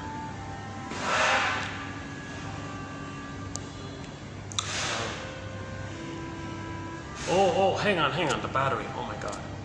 I gotta keep an eye on the battery here. Okay, so here's the theory about the stingers and the clingers. The two general personality patterns. Just ballpark, there's overlaps. It's not a perfect theory. Until something better comes along, just as a stepping stone, I'm going with Deborah Webbick's idea about the stingers and the clingers. The stingers are the personality pattern that develops when the trauma, when the freezing, echo turns to stone, the freezing, the petrified frog image, the frozen woolly mammoth image, the feeling unreal image like the velveteen rabbit, this flatness like the carpenter one, etc. If this happens before 18 months, including before 4 to 5 months and before 18 months, that whole general area between birth or even prior up to 18 months, if the freezing takes place early on, what the child does, to cope, is that number one, he's going to give up on himself. That I'm not okay, you're okay, he's going to give up emotional development. He'll forget about it. So the way another defense mechanism is he'll project himself, his feeling of himself being shame and guilt, no good, defective, fill in the blank, and a dictionary of insult terms, put down terms. Really sad about that. He'll say others are that. He's talking about himself, but he can't know it. So to not get all the stress hormones of mother's constant misattunement. So the reason it's called a strain, the reason he's going to become a stinger personality pattern is because he can't hold on to emotional development. He can't hold on to the basic I'm not okay, you're okay. To get to age 3 of I'm okay, you're okay, he didn't get enough love and safety to go there. So as a defense, to deal with the pain of that, it's called a strain. Misattunements, malattunements, it's a micro thing, it's called a strain. Every day, many times a day, mother doesn't get it, misattune, don't do this, too many, don't do this, and, doesn't know what the baby wants, and using the baby, blaming the baby, or not wanting the baby, or not around for this constant micro, little, again and again and again, and it builds up, it strains the child. It strains the child. It's so much so that at some point he can't take that strain anymore. So he's got to protect himself. Because while he's being strained, the mammalian part of his brain is sending him cortisol, adrenaline, saying, baby, get out of here. This is too much here. Flee, take off, get out of here. Now the baby can't flee. He doesn't have motor skills and all this. So the mammalian part of the brain says, well, if you can't flee, if you're backed in a corner, so to speak, it's okay. Imagine a dialogue. Between let's give a voice to the mammalian part of the brain in the child and the child's ego, undeveloped ego. Hey, baby here. Hey, you. Get out of here. Flee. Your mother's hurting you. You're not getting. It's dangerous. You don't have a positive mother, and the mother you got to turn to is hurting you. You better get out of here. The child's mind says, hold up. The mammalian part of the brain. I know you mean well. You want me to flee here. That's the stress response. I get that, but I don't have motor skills. I can't crawl even yet. Where am I gonna? I can't pick up the phone to ask for help. I can't flee. The mammalian part of the brain says, well, then I'm gonna send you more. What are you talking about? I just told you I can't flee. I can't escape. So first is to flee, right? So the mammalian part of the brain says, well, I know. Well, you're like you're cornered like this. So I'm gonna send you more stress hormones. So now I gotta fight with the mother. Oh, come on. Mammalian part of the brain. I can't do that. I'm this helpless, powerless, totally dependent baby. I can't fight with this monster with all the power, and I gotta beg for her mercy and all this. I can't. Well, you're in a desperate situation. I'm gonna send you more stress hormones. Well, all I can do with it is have some fantasy. Okay, I'm gonna use all that adrenaline to soothe myself, and by having a fantasy that I'm gonna control the mother. Somehow I'm gonna manage to control the mother. So I'm gonna possess the mother. Now this fantasy is so enraged, he's so desperate and enraged to control the breast, he's gonna wanna gobble in the breast, control the breast, devour possess the breast. So he can manage it, control her. That's all he can really do. So the child's mind says, that's the oral greed now. The child's mind says to the mammalian part of the brain, stop sending me these stress hormones here. I can't flee. With my rage, I have these fantasies, and I'm already overwhelmed, and I'm disassociating here. I'm fighting the mind kind of thing. I'm numbing out here. I'm getting endorphins, and you're sending me all these stress hormones. If you keep sending me these stress hormones, I might start having organ failure, and some cells might go against other cells. I'm gonna have an immune issue here. Stop it. I can't deal with any more stress hormones here. What do you want me to do here? Well, I gotta trick you. I'm desperate here. Well, what do you mean? Well, you believe that I have a self that's with unmet needs and feelings of being ignored. What if I don't have a self? No feelings, no needs. Then you don't need to send me any stress hormones. Well, how are you gonna do that? Well, I'll just project it. I'll just say others are no good. I see. Wow.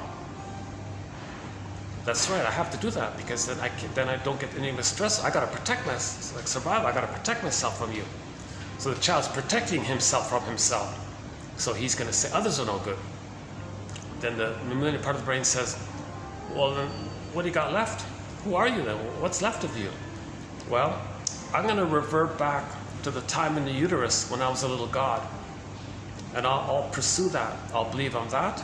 I'll pursue it, and I'll just think that. So I'll take refuge in the grandiose part self. Maybe part of the brain says, okay, fine. If you want to think that you're a little god and all this, you want to maintain this delusion that you're a little god, and you're going to reject your humanness, then I guess you're saved by that.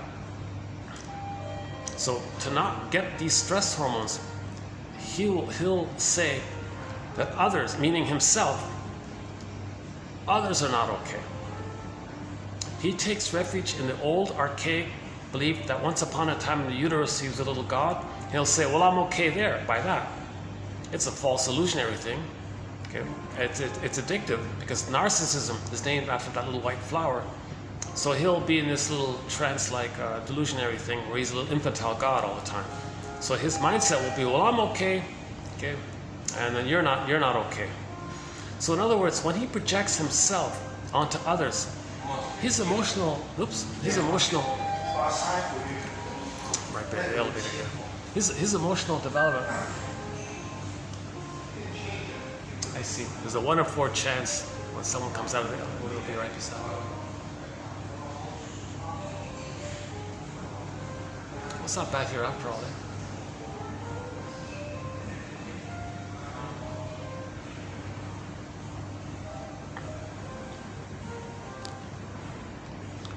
You know, I'm just in my mind, I have this plan, I have this goal that I want to get to a place on my videos where I'm a little more mature, like a little more smoother, confident, more mature in my delivery. I want to get to that place. I want to have fewer ums and ahs, fewer like delays and gaps. I want it to be a smooth delivery because I want to get it to a place where more and more people might have access to this. In the meantime, the quotes are posted below, so that's sort of the give back there, right? I don't have the fantasy that my delivery is all that appealing. Of course, by chance, if somebody's more anxious than I am, they might be okay with that. But in other words, therapy generally doesn't take place if the counselor, I'm not a counselor, but if the one quote says therapy doesn't take place if the counselor is more anxious than the client. It doesn't work like that, right? Okay, let's let these guys pass by here. Hold on a second.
When it's busy, these elevators take a long time.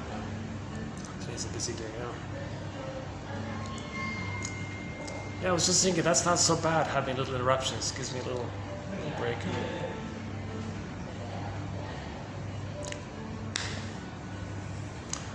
So if the child does this, if he projects his own sense of self, of being defective, onto others, then his emotional development is more derailed, it's more convoluted, it's harder for him to know himself.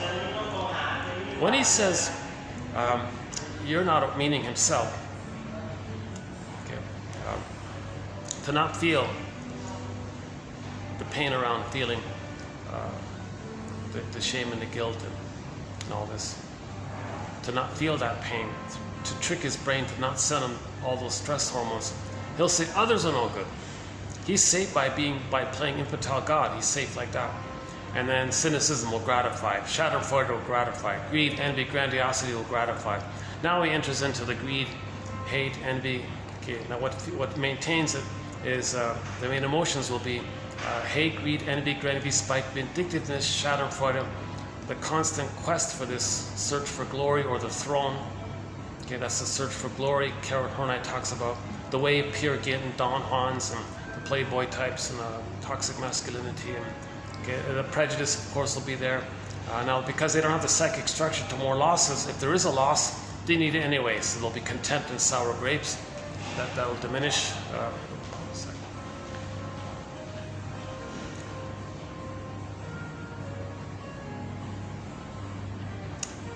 Okay, maybe I can. Let's try that first spot again. A second.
I'll probably last about 15 minutes out here. Let's see how it goes.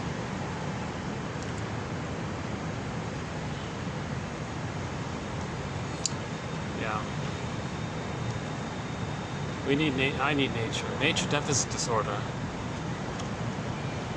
I notice an immediate relief when I'm out in nature. Yeah, I can notice that, right? I'm pretty sure.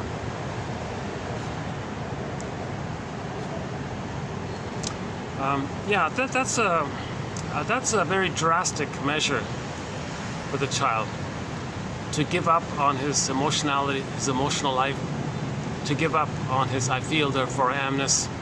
Okay, so that's emotional illiteracy, alexithymia, emotional hypothermia. Some myths and fairy tales, you'll see when something's frozen, statue, as mentioned earlier, petrification. So that's a dramatic compromise the child's making. So the mindset will be, he'll be the infantile God, so that's I'm okay, and others are not okay. But anytime he says others are not okay, he's talking about himself that he can't accept. Back to projection. Projection means something about yourself whereby if you were to admit that it belongs to you, it's too much pain. So as a defense against that pain, to not feel that pain, it's a trick of the mind to attribute what belongs to you onto others. So by saying through like an attention trick or confirmation by like your outer attention, so it distracts you. So in other words, you deny that it's within, and your attention is that it's without. It's called projection, right? Something about you that you deny that it's there, but it is there. Then you see it outwardly, but it's there. It's called projection, right? So he'll say, I'm okay, you're not okay. Now, all of the personality patterns that develop between birth and 3, or even prenatal trauma. You know, that Maynard Krebs guy in the sitcom The Many Loves of Dopey Gillis, there was one episode where the shrink said, you know, maybe he's so sensitive because he has prenatal trauma and emotional catatonia. Emotional catatonia, like wow. So maybe a person can freeze up in the uterus, right? That's why they were trying to explain why he's so sensitive. Like why is he so like attuned to every little thing? So maybe he developed that sensitivity because he froze up so early on like that. Anyways, let's not discuss prenatal trauma at this time in this video today. But it is a topic. It is one of our topics, prenatal trauma. Very interesting. Francis Mott has an amazing, very interesting theory about it. Francis Mott, we have a few of his quotes here. The Knowledge of the Womb book, the Ludwig Janus book, and a few other authors in this area. So we'll pick up on that thread, the prenatal trauma.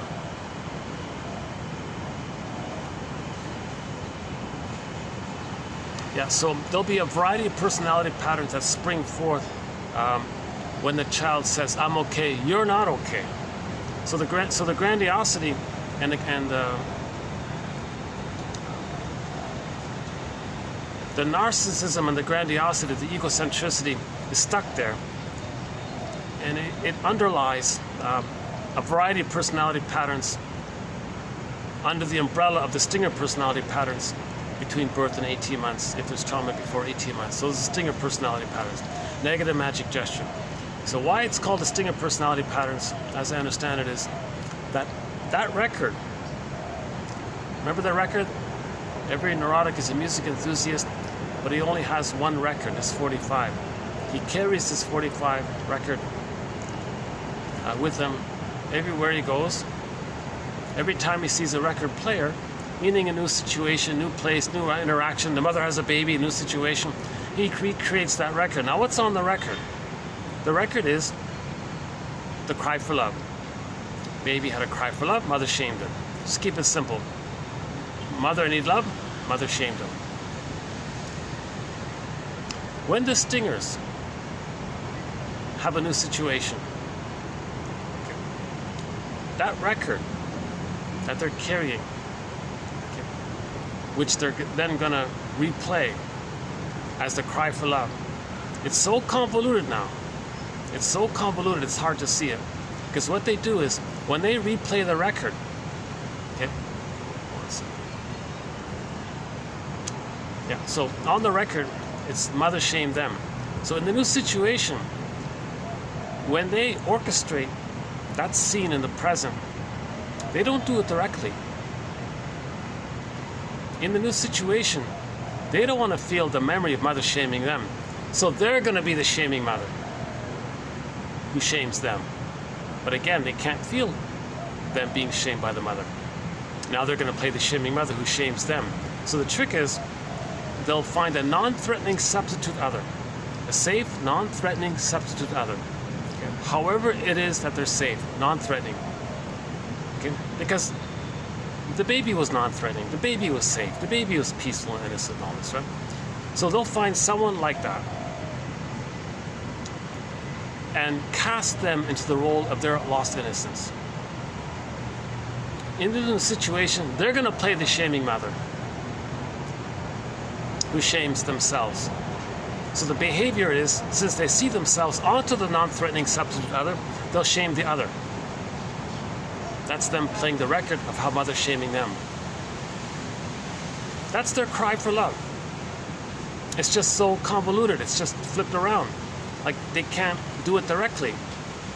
It's, shall I compare thee to an onion? So when they shame, in other words, when they shame someone else, they're playing the record of how the mother shamed them. That's their cry for love, that they're emotionally back in the nursery. Mother, I need love. But in the present, they can't play it directly. They can't do what the clingers do. The clingers just coax others to reject them as a direct replay of how the mother rejected them. They don't want to live that again. So they're going to play the shaming mother because they've identified with the aggressor. Oh yeah, let's finish up that point. When they project their soul onto others and say others are not okay, they take refuge in the grandiose part self. That's half of it. The other half of the false self is that all babies must have a mother, attached to the mother. The more the mother's love is unavailable, the more the baby's trying to be one with the mother, to be a good breast for the mother, to try to save the mother, because the mother's crying for baby's love. But the baby has to have an attachment to the mother. To get the attachment to the mother, the attachment is based on them trying to save the mother. The mother wanted the baby to be one with the mother, so because the mother herself didn't get the oneness that she needed. So the baby's trying to be one with the mother. Now the mother's love is unavailable. So the more the mother's love is unavailable, the more the child clings to this empty mother. It ends up where it becomes her. That's his connection to her, where he acts like her, becomes her. Her mind is his mind. That's called identification with the aggressor. Now, the mother shamed him. So to have the mother, he's got to shame himself. But in the new situation, he can't feel that, so he'll shame others. He calls that a Pyrrhic victory. He still relived how the mother shamed him, but he didn't feel it. It's just numbed over with the endorphins. Plus, when he shames others, it maintains his quest for glory, the throne. It maintains the throne. Jeanette Paris's quote about the throne. Okay. So when the baby's on the throne, okay, he feels a blissful feeling. He's one with the great power. Okay, this throne-like feeling, people get a glimpse of it when they get married in the honeymoon phase. They feel very elated, very powerful. The two of them can do anything. Love conquers all. We're in this whole area. So they get a glimpse of it there. But the baby has a lot of it at that time. It's not addictive at that time. The addictiveness takes place when the love was missing and they're searching for it again and again. Then it's addictive in this painful repetition to get the missing love that was needed. So the baby wasn't addicted. But the baby was just in a natural, normal state. And then he's weaned off it normally in normal development. There wasn't the chemistry of addiction. The baby was just in a naturally blissful state.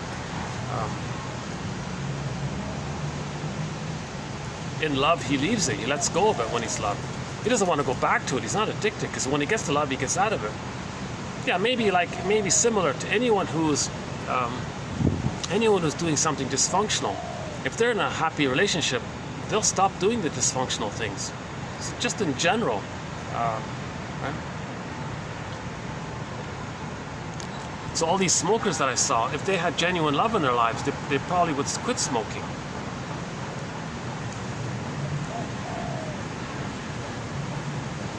But to get the genuine love in their lives, they need to do primary mourning that they didn't get the love in the first place. Forgive the mother, have a sense of self,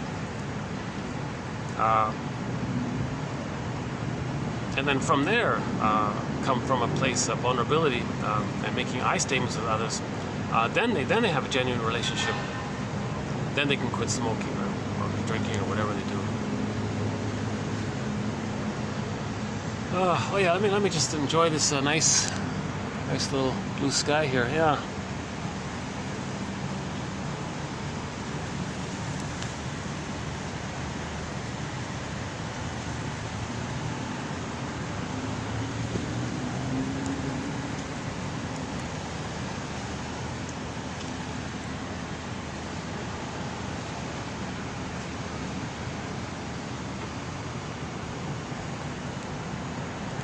Oh, this is the one perfect spot to do this video right here. No one can hear me way down there.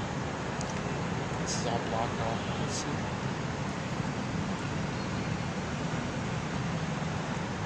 I'm pretty sure they can't hear me there. Let's see.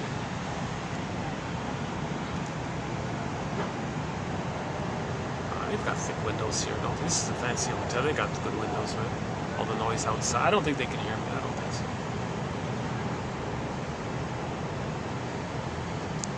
This is the spot here, right here. Yeah, I finally found a good spot here. Yeah, right here. This is sort of like the little sort of storage area.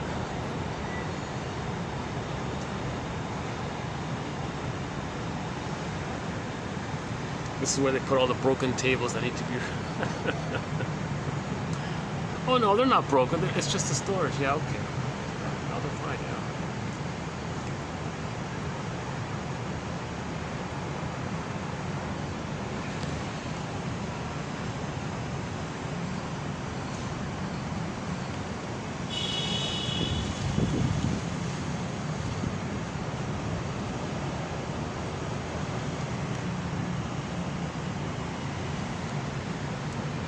The more the mother's love is unavailable, the more the baby's looking for mother's love. He's searching harder and harder. Where are you, mother? Now the mother's hurting him, so he's searching even harder for the mother. Mother's hurting him. Where's the mother that he needs? Mother's hurting him. He's searching harder. This fusion that's still there gets tighter and tighter and tighter, and he gets stuck in the tar pit of a negative fusion. And then he crosses over. And he's got to act like her to maintain some sense that he's connected to her. He's got to act like her. So he identifies with the aggressor. He's got to act like her to feel like that he has a mother. To feel like that he has a mother, he's got to act like her. He can't know himself. He can't know his uniqueness. He doesn't know his feelings. He gives up on all that. In fact, he'll go through life shaming it in himself, but see himself onto others and shame others. That's why he's called the stingers. He hurts others to replay how the mother hurt him. That's his loyalty to the mother, having a sense of connection to the mother. Again, all babies must attach. Oh, hang on a second. We got a bee here. Oh yeah, one of our companion animals is the bumblebee. There's one right here. Yeah, one of our companion animals. Yeah, the heron, the blue jay, the bee, the mosquito, the loon, the cat, the gecko, the crow. How can I forget the crow? A couple of others, yeah.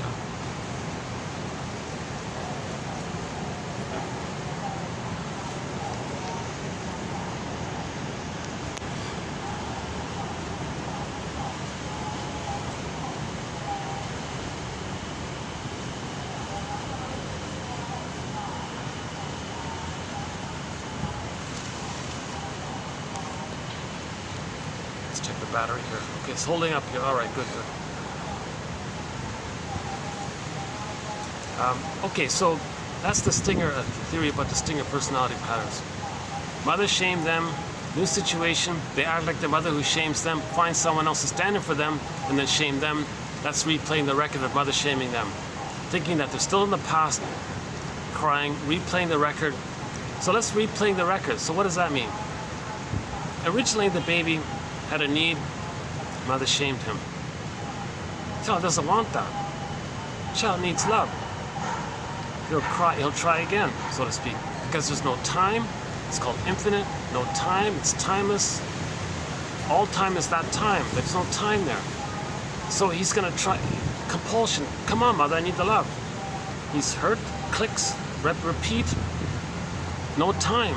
So there's a double thing going on. He's in the pain, but there's no time. The whole mechanism is clicks in the repetition compulsion. So he's reliving the pain, he's getting hurt again, but there's no time. So he doesn't understand time. He's got to get the love. This quest to get the love, that's part of the repetition compulsion to get the love. So in the new situation, he's looking for the love that he needed in the past, but nobody in the present can invent a time machine, take the two back to the past and change the whole thing. Nobody in the present can be that needed good breast mother that was needed back in the nursery. It never works. Paul Libby Russell, TQ 2119, says a person can have 20 lifetimes being a stinger. It never changes what had happened to them back in the nursery long ago in the nursery. It's not going to change it. Hurting others to replay how the mother hurt them again and again and doing it for 20 lifetimes, it doesn't matter. It never changes the past. The only thing that we can do is lay the ghost to rest and let the feelings serve us. Okay, so this takes place when we reorganize or restructure the memory by accepting the memory. So this is Hans Lowald's idea. We give secondary mentation to our unconscious. That's the line there, like a link, like a Hermes flying across, a bird flies across, some kind of a. That's the idea of Hermes, that there's some kind of messaging take place where we're making the unconscious conscious. Hermes delivers a letter from the god to the people. Right? So the unconscious, the god realm, mythology realm, to our consciousness. The Pied Piper of Hamelin was saying, you got to pay the piper here. The Pied Piper of Hamelin was an emissary of unconscious processes. The main character in the story rejected it, and then the children got locked in the mountain.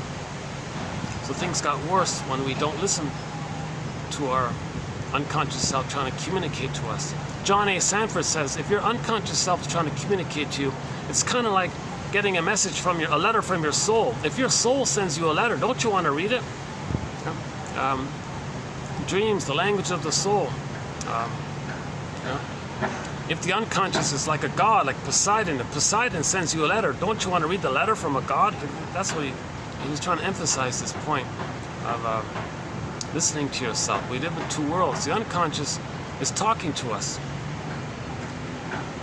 by getting us to do a theater thing. That's how he's communicating to us and saying, hey, you, watch this theater thing that you're doing.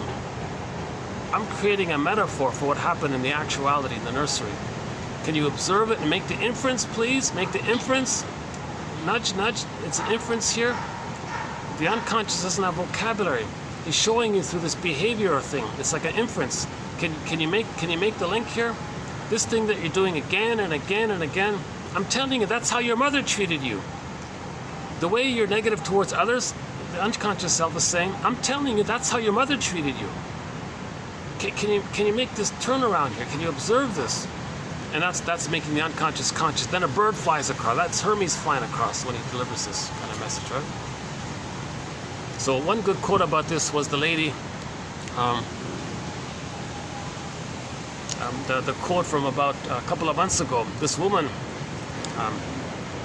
was planning to have a baby, but she said, hold the phone here. Before I have the baby, her idea was she didn't want to treat the baby the way she had been treated. She intuitively knew she wasn't ready to be a mother. So she went to the analyst and did the free associating, and the shrink finally said, you're letting me know here with me what kind of childhood you had. What do you mean? You're letting me know what kind of mother you had and how it felt being with her. What do you mean?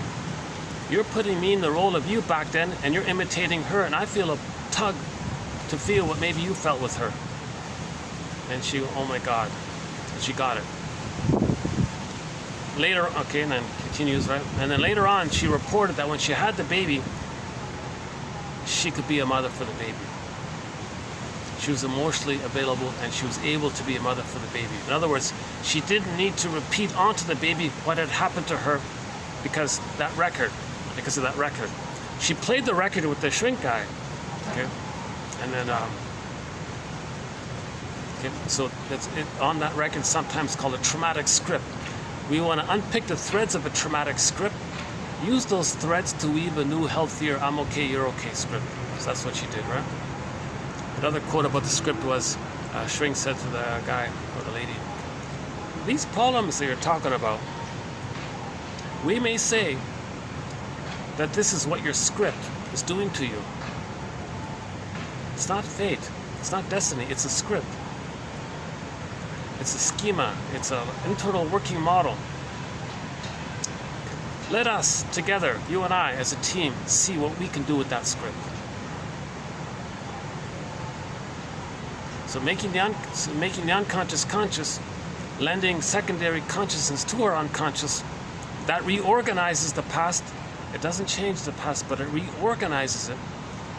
Then the memories, then the inner child of the past felt seen, recognized, accepted. When the part of the self is accepted, I feel, therefore I am. Now we get more feelings. That's why Gilbertson always says you want to accept your feelings, because your feelings are part of yourself. I feel, therefore I am. If you accept your feelings, you're accepting your amness. So you're getting more of yourself back, right? I think, oh yeah, I'll read that quote. I've got it, yeah. I'll read that quote in this video as well,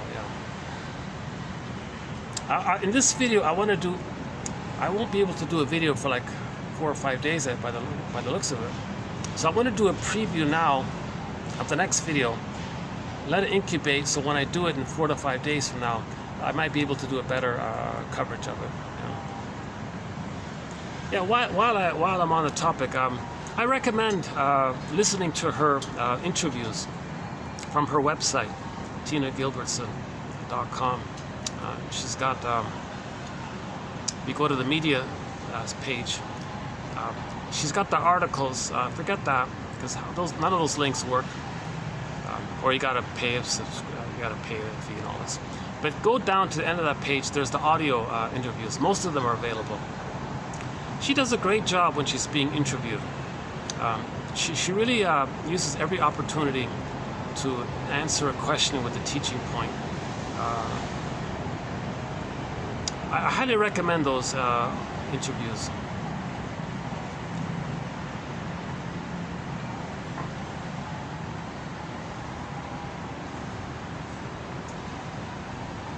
Yeah, one I haven't transcribed. Maybe I'll do it later. Is before I forget. Yeah.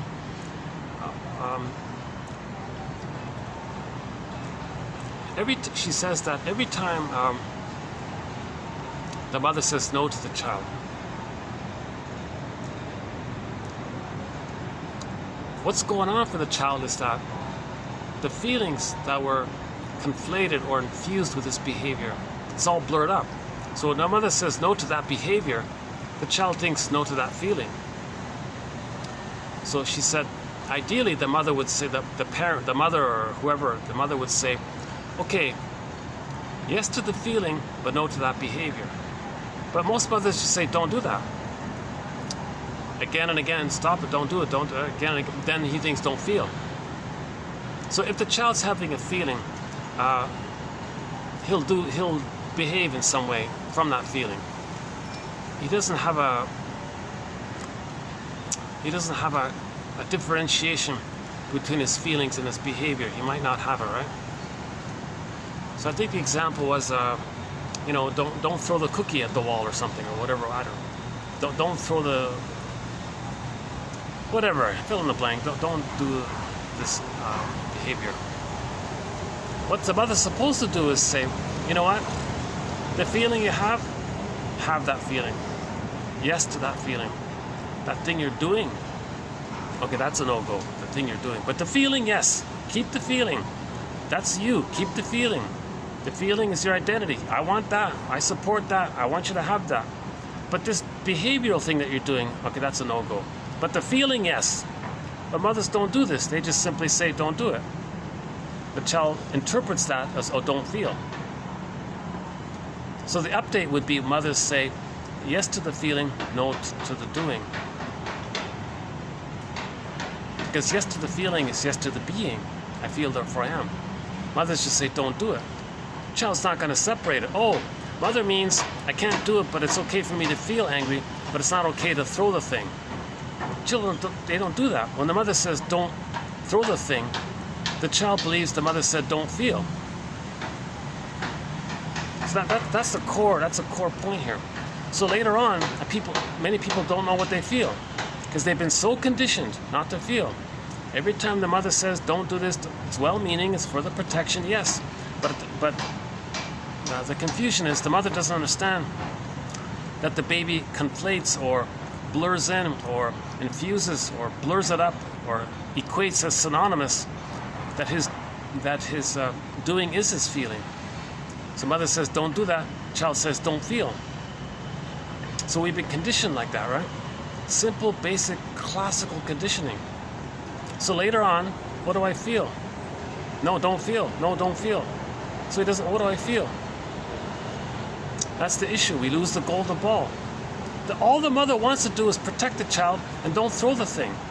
Okay? Now, don't rip the wallpaper. The mother just wants to say, don't rip the wallpaper. Right? The child interprets that, don't feel. If he is just curious or wanting to play or discover, and had a joy and a delight and a curiosity and a wonderment to make the ripping sound of the wallpaper, and what's this? This is cool, this is fun, oh, I love this. Don't rip the wallpaper. Oh, don't be curious, don't learn, don't discover, don't try to figure what this is all about, don't make fun sounds, don't, oh my God, right? So, so the mother meant well to keep the home tidy and all this, but she unknowingly conditioned the child not to feel, not to be, not I feel, therefore I am. So in other words, when the mother says, don't rip the wallpaper, the child thinks, oh, don't have feelings, don't have a sense of self, don't learn, don't, right, and all this kind of thing. Right? So the mother's supposed to say, yes to your curiosity, yes to your feeling, yes to you. This thing about the wallpaper, let's do something else. Okay, well, in the other room, we're going to rip that wallpaper down anyway, so you can knock yourself out. So go to the other room and rip that wallpaper, okay? So there you can do it. But here you can't do it, but yes to the feeling. Yes to the feeling and yes to you. But no to ripping the wallpaper in this room here. Something like that. She says it better, yeah. She's you know, she was a trained actress, like she was her first career was in acting and broadcasting and all this. So she was on her way in the acting world. I guess things didn't turn out, and then she went into therapy and said, oh my God, oh this is way better. I don't want to live my life being a fraud. I want to have my feelings. So she's actually a very good example. She's a very good example of somebody who would normally have lived through life, going through the motions. This kind of sounds like she was a bossy kind of controlling kind of person by her own account, right? I think one time she said she was a man eater, man hater, or something like that. Very early on, right? And wasn't aware of feelings and needs. Maybe I got that wrong. I'm not sure. But it sounded like she was a tough cookie early on, right?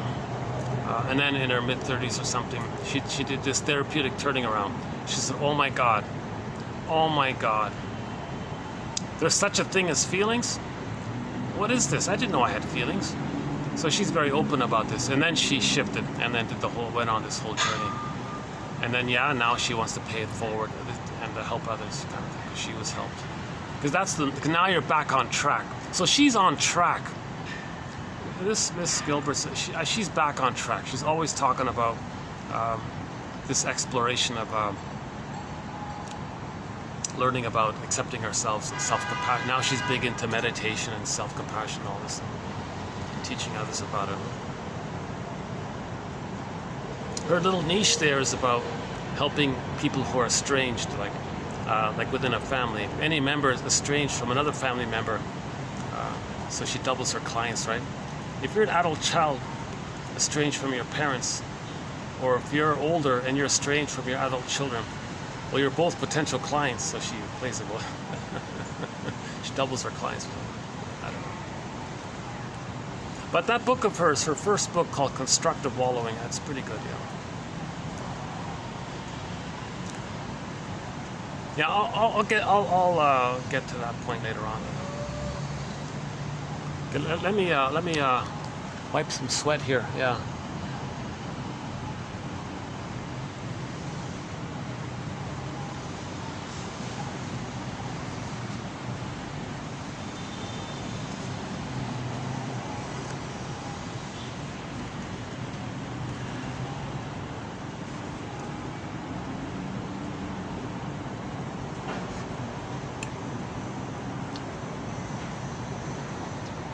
I guess I could go back to the AC place,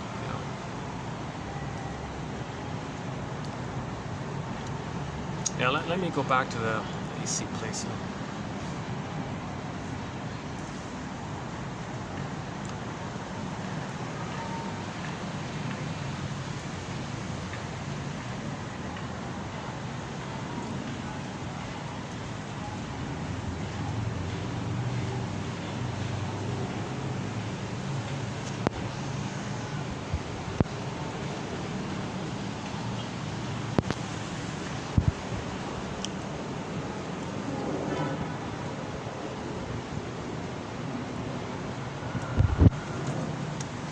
Well, that's that building. Yeah,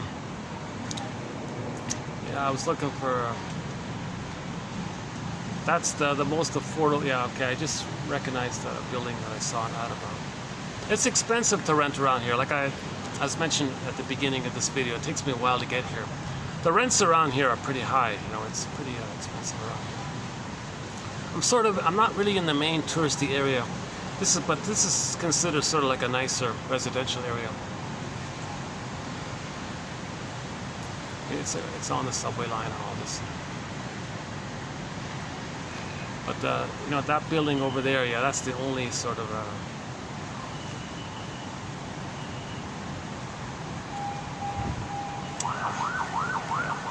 okay.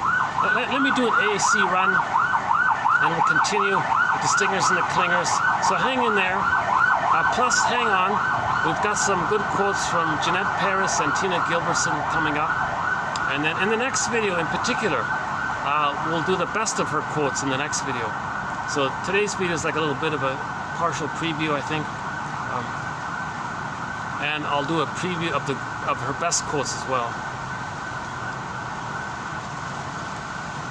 That recent one, TQ 2706, that's a very good quote by Jeanette Paris, and 07, those two. It's an excellent material there by Jeanette Paris. So I recommend reading those quotes there in the last video. It's a two-part video. Part 2 was done in the dark. I had to do it. There was no light there.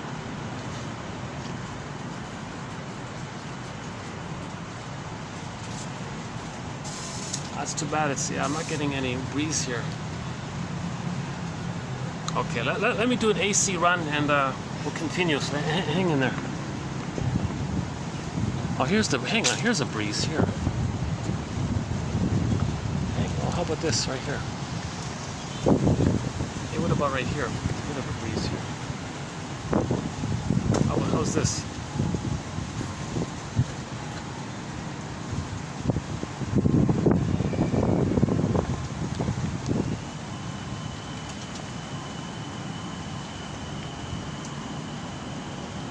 Oh, here's a couple of birds here. I don't know if you can see it. Let's see.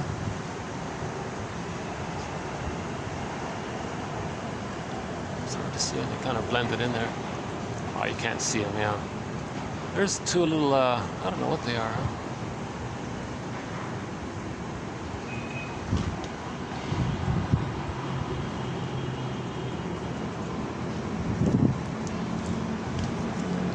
You see them? Took off, huh? All right.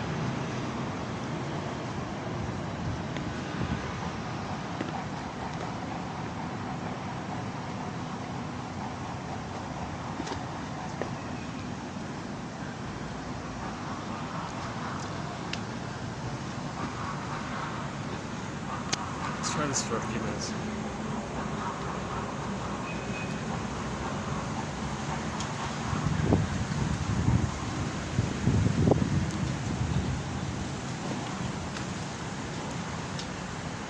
Is that better?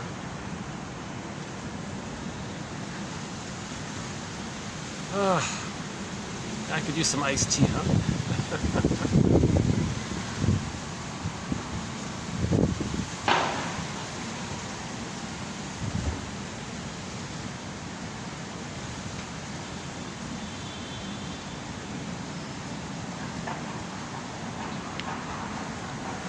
Oh, one of our companion beverages, I won't do the whole list here, but one of our companion beverages to this series is Egyptian licorice mint tea, herbal tea, by the Yogi Tea Company from Oregon. Oh, there's a note to Tina Gilbertson. I think she's from Oregon, right?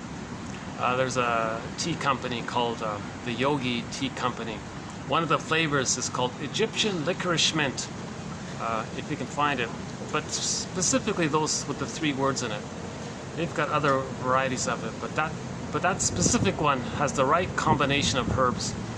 Egyptian licorice mint. That's a great tea. That's really been a huge comfort. That's one of our key beverages. I'll mention the other ones some other time. Yeah. Apparently, I read somewhere it's not good to, mention alcoholic drink. I don't know about that. Two of our companion beverages. We have 2 fruit wines. There's an apricot fruit wine and a plum, a very nice plum wine. I gotta look into that, right? But the Polliner's 0.0 non-alcoholic beer, that's also a companion beverage. There's no alcohol in that one, right? Pollin, the German from Munich, Germany. Polliner's non-alcoholic beer entitled 0.0%. That's a great beer. That's a great one, yeah.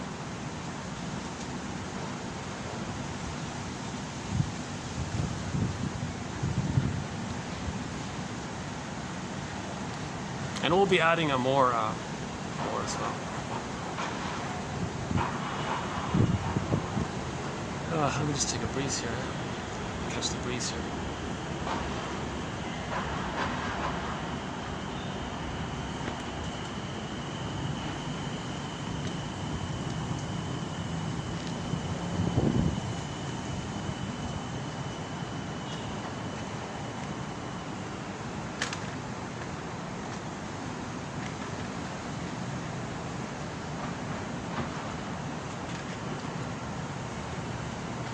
Okay, let's continue here. So we're talking about the stingers and the clingers, right?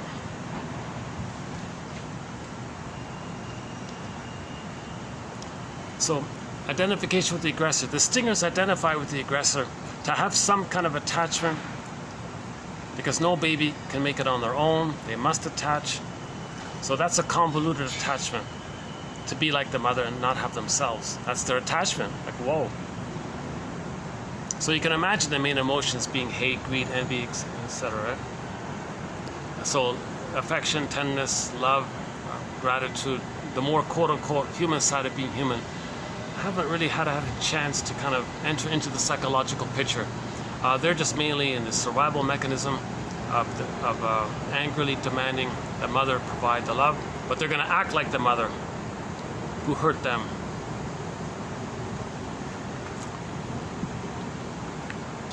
See, Bergler puts it this way: when the person with the stinger personality pattern replays the record in a new situation, and they shame others to replay how the mother had shamed them, the fantasy might be like, "Hey, mother in the mind, I want you to change your ways.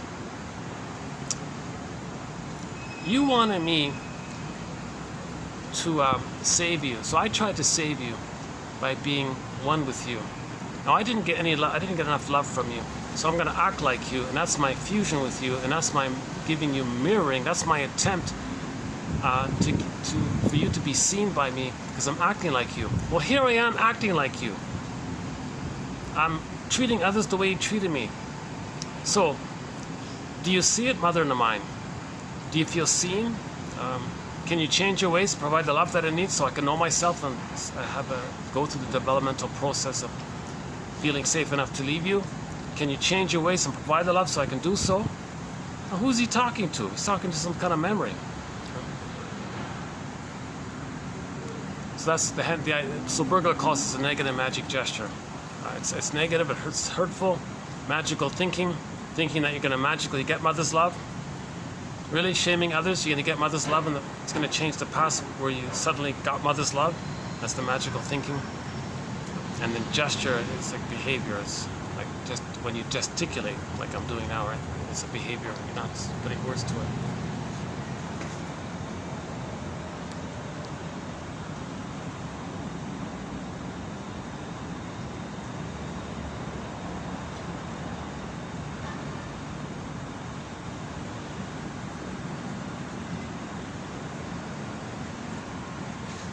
Okay, let me get some AC here. Here, hold on a second.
Going down.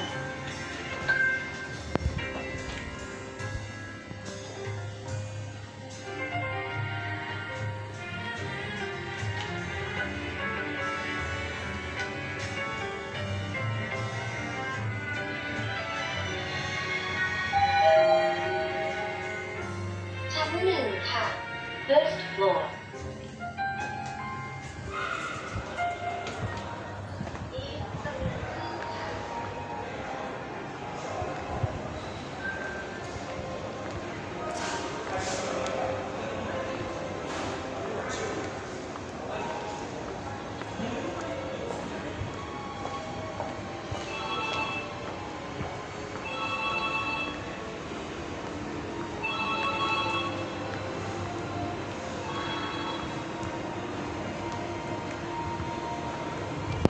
Let me just take a peek at my laptop, make sure everything's okay here. All right, we're okay.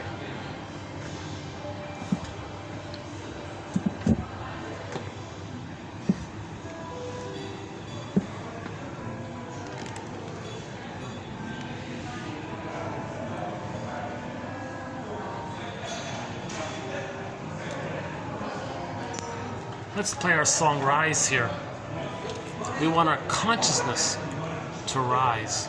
We want our consciousness to rise.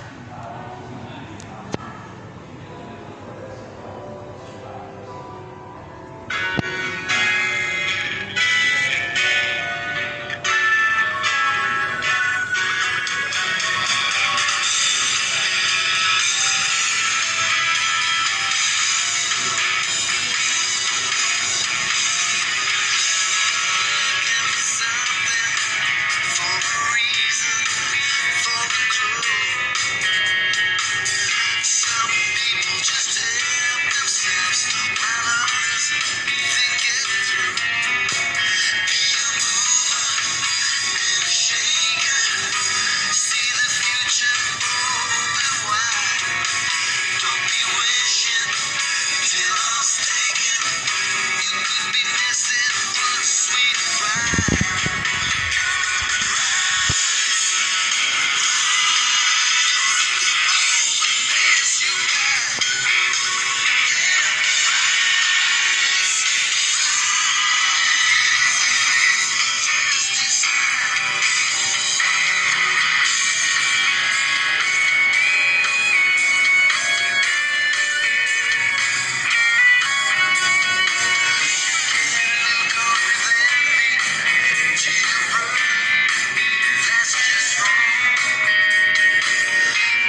So let's continue to take a step here outside our comfort zone. It's outside our comfort zone. Right? When the child's traumatized and he replays, that means he's still back with the mother. It's painful, but it's familiar. It's a painful comfort zone. He makes the pain pleasurable. A mechanism Burglar calls psychic masochism. To feel safe with the mother, he's got to relive the pain. So he recreates the pain, then he feels safe with the mother. So that's the so-called, it's not a true comfort zone. We got to step outside this dysfunctional comfort zone. So when we raise consciousness, we're adding, symbolizing the symbols, the vocabulary. Rumpelstiltskin, it recognizes something. Then the ghost is laid to rest, and the energy, the life force energy that was cathected or attached to or bound to so-called emotional investment in those past can be freed up to the present. That's the basic idea, right?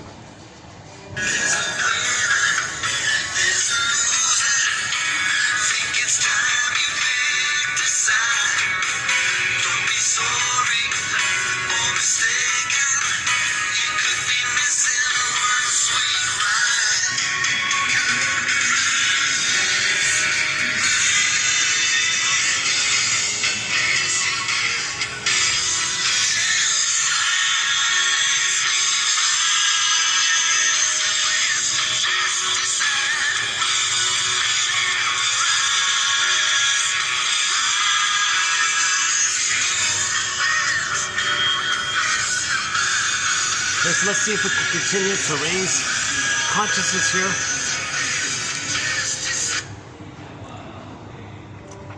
But since I'm here, I'm tempted to start in on the quotes right here.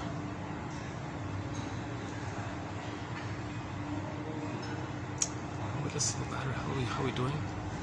Oh, hang on a second. My battery's draining on me. Okay, let me check something here with the battery. Okay, let me check something here. Okay, it says 92, right? Okay, here it says 70. It says 75. 75. So I should be okay if I go to the AC. Let me finish the introduction part, and then we'll come back before this drains out on me. And we'll plug it in and do the quotes, yeah. Psychoanalysis, or night vision. Night vision. So these 10,000 quotes, we may say, can help one find some night vision. We need night vision, night, unconscious, symbol, you don't know, repressed, denied, shadow, unconscious, dark, force, unknown. We need night vision.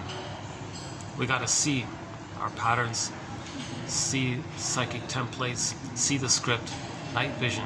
We got to see what's going on. What are we repeating? What false beliefs? What existential conclusions? What double binds? What happened? What are we repeating? The cry for love tune. We need night vision to see this. Okay, now we see it by inference. So let's see.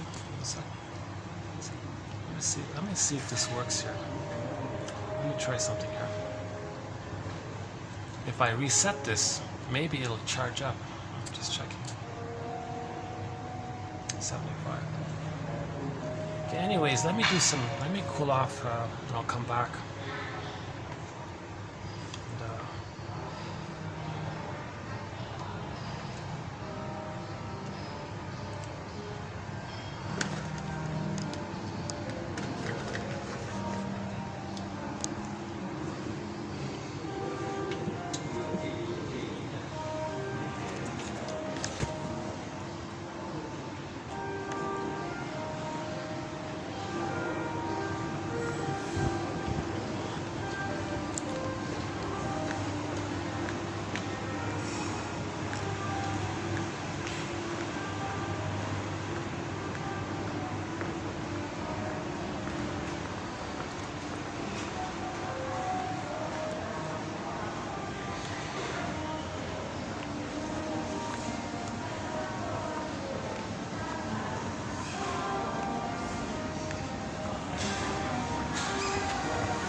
chair's gone.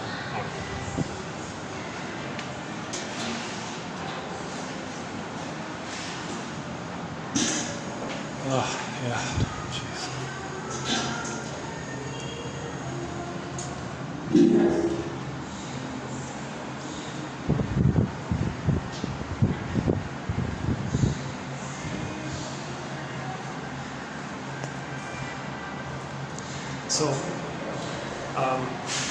So that's identification with the aggressor, part of it. So when the stingers, or when somebody with the stinger personality pattern replays the record in the present, they play the role of the shaming mother who shames them. To not feel that, they'll find a non-threatening substitute other, cast them as the lost innocence, play the shaming mother who shamed them. So they replay the record of mother shaming them. That's the original idea, that the baby was crying for love, mother shamed him. In the present, they play the shaming mother who shames them as a baby seen onto someone else, so they're shaming others. Now, others being shamed by this, how are they going to, in the moment, offer any kind of understanding about this? They're not going to say, oh, are you treating me for you to know how your mother treated you? I'm not going to say that. Number one common thing about the stingers is that they don't like feedback. Because to accept any kind of feedback means they're not the little god, number one. Number two, it means you've got to trust somebody, but they can't trust. To trust somebody triggers the memory of once upon a time trusting the mother, but look what happened. So they don't want to trust someone because they don't want to be reminded of what the mother did to them. So they can't trust anybody. Right? So that's one, so no feedback kind of thing.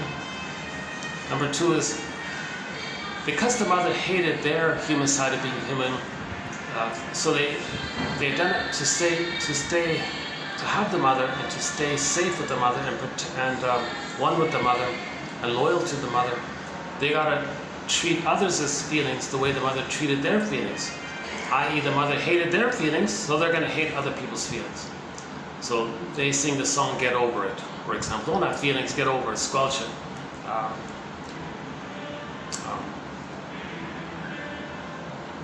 So if anybody in the present expresses anything about needs and feelings or memories, they hate it all. And they have a whole dictionary of insult put down terms. Because they believe the mother said those things to him or her back then, right? So they identified with the aggressor. So they're going to hate gratitude, trust. Oh, you're such a fool, you're such an idiot. How can? Because once upon a time, they trusted the mother, look what happened. So they don't want to be reminded of once upon a time trusting the mother. And they've identified with the aggressor who squelch their feelings, they want to squelch other people's feelings. So other people show feelings, oh, you're an idiot, get over it, etc. Now, a part of this mechanism is when the mother says, don't do this, don't rip the wallpaper, don't move the chair, or whatever.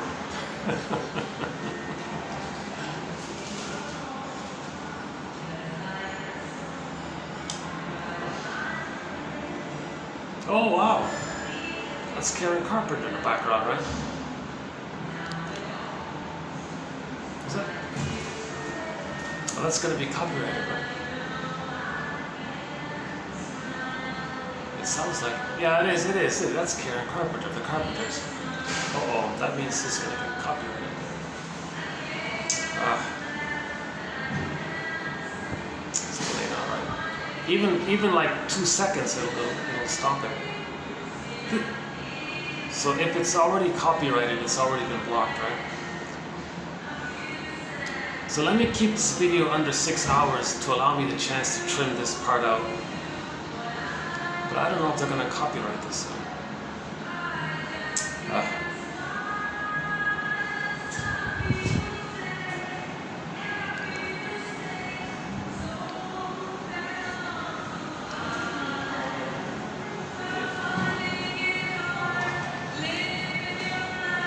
that's on the speaker. Oh.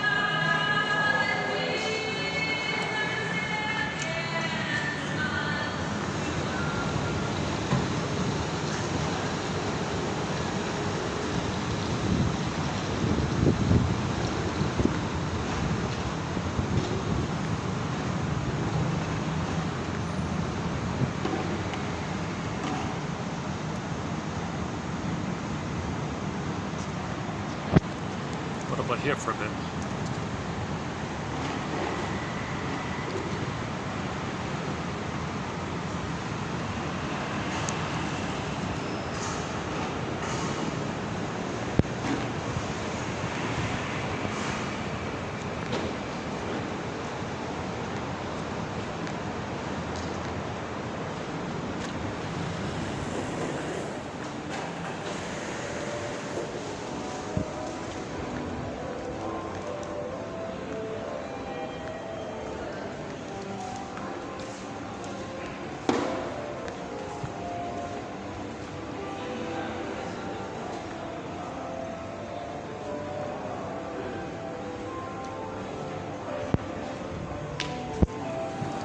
Sit for a few minutes here.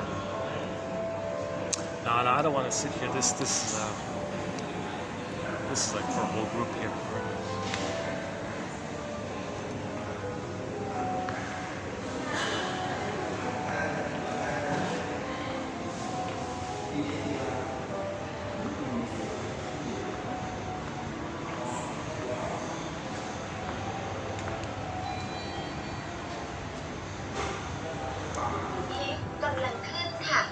Going up.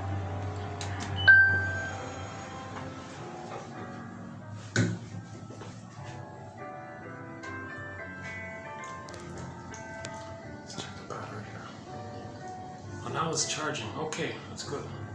Okay, so if I reset that power thing, I can charge back here. Okay. ชั้น6 ค่ะ 6th floor.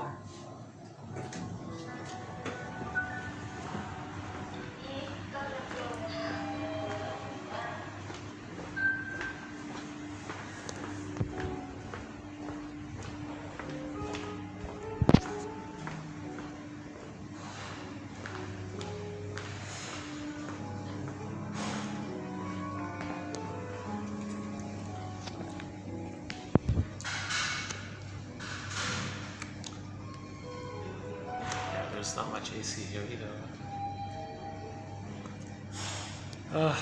Yeah, so another thing about the stinger person, so the stinger, the bully pattern, Iago pattern, and so on, right? The stinger personality patterns, so they hate vulnerability, they hate sensitivity, they'll say they hate weakness, usually that slogan is, right? Get over, it's the main song. Now in child development, the baby thinks he owns everything.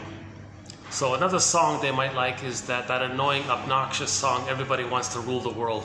All right, so they may like that song. That song is in reference to how the baby, up until 18 months, thinks the world is his oyster. He owns the mother, he owns the world, and his fantasy up until 18 months. Okay, so that song references trauma at that place, where babies think they own everything. It's all theirs, it all belongs to them, it's an extension of them, it's there for them. Okay, the world's my oyster, kind of thing. So the egocentricity dissipates post 18 months. But if they're traumatized prior to 18 months, they may love that song. Oh yeah, everybody wants to rule the world. Oh yeah, they'll have that fantasy.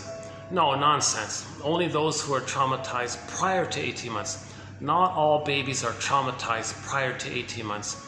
Many babies are traumatized between 18 months and 36 months. Those are the clingers and the pleasers who still hold on to I'm not okay, you're okay. So they're still trying to save others, and they accept feelings. They can make I statements. Love and gratitude have partially entered the psychological picture. The grandiosity is mainly dissipated. Still childlike and all this, but they're on the developmental path. The stingers' developmental path has been more derailed when they identify with when they say others are no good. So they're detached from themselves being no good. They say others are no good, but they're talking about themselves. So that's more derailed like that. Another song the stingers might like or might represent this phase is that another obnoxious, annoying song by that Sweet Dream song. Okay, so the mother got some kind of a pain relief when she shamed the child. The child contained her hate and provided some kind of soothing comfort to the mother. The child is just survival mode, but the mother got some comfort. The child identifies with the aggressor. So when they act like the mother onto others, that's called Schadenfreude. So that song, that annoying song, oh, some hurt, some are hurt, travel the world, oh, what fun, oh, sweet, it's a sick song, right? A lot of the sick songs are in the stinger category areas, like the Rule the World one, like the Sweet Dreams one, the Get Over one as well, to a degree, maybe, I think. I mean, can you imagine that? A child is hurt, and the mother says, "Oh, get over it. Don't bother me with your feelings. So don't. Oh, you're gonna complain? Don't threaten them with more pain for their pain." So, we had 4 songs in there, didn't we? Those are 3 of them. If 2 stingers are just friends, like common friends, they take turns playing big shot. So stingers can't make I statements.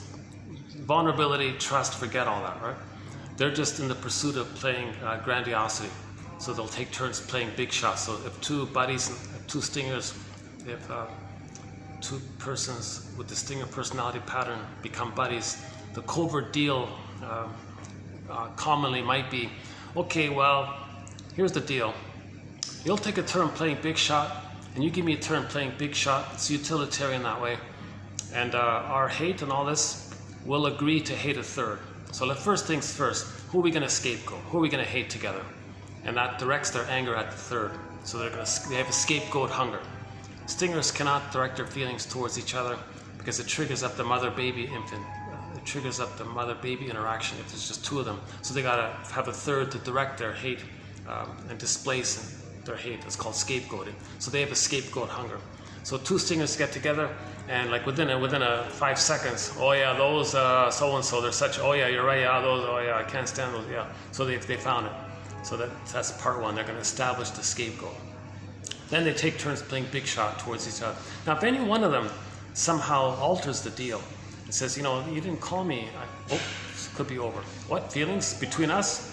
No, not you broke the deal. The deal was, you get to play big shot, I get to play big shot. No humanness between us here. It's just utilitarian. I want to play God, you play God. We just help each other, take turns playing God. And the human feeling, well, the others, all the shame, the hate, okay, the shame self will be others whom they'll hate together. So prejudice comes from this phenomenon. Now, if they're partners, if the 2 stingers get married, okay, hold on a second here. These elevators take forever. Okay, so let's wait for these guys to pass by here.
Elevators take forever here for some reason.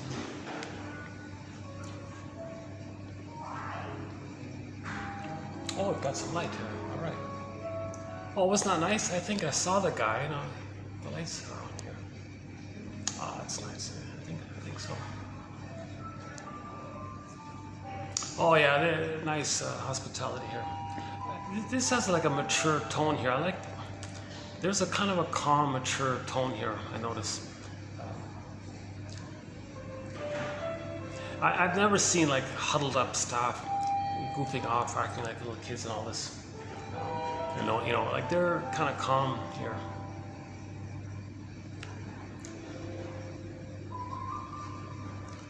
Yeah, they got like a real mindfulness towards customer service. I feel it's here. Yeah.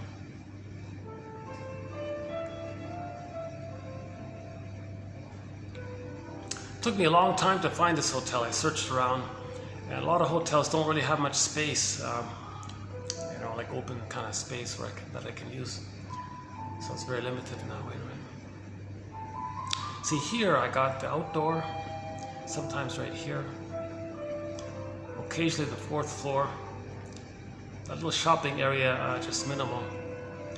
And on the ground floor, there's no AC there, but there's AC across the path there. So I got that little mobility there, yeah. Why am I telling you this? Okay. Another thing about the stingers is, if the 2 stingers get married, they have a real scapegoat hunger. That intimacy there is going to bring up a lot of feelings. So they're going to scapegoat one of the children. So one of the children will be scapegoated. Oh, here's another one. Okay, hold on a second. Oh, these elevators take forever here. Okay, hold on a second. Okay, we'll continue this in 10 minutes. Oh, it's going the other way. Okay. Scapegoat hunger.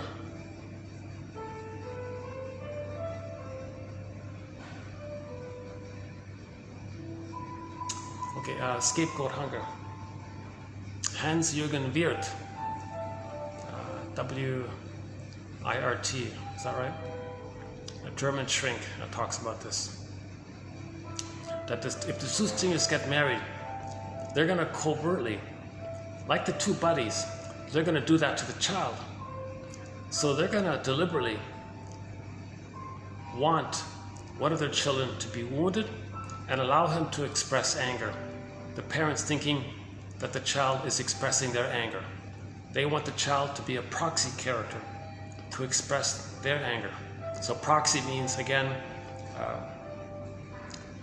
you know, I mentioned earlier, maybe that'll be the word of the year for 2023, because 2022, the Merriam-Webster company assigned gaslighting as the word of the year.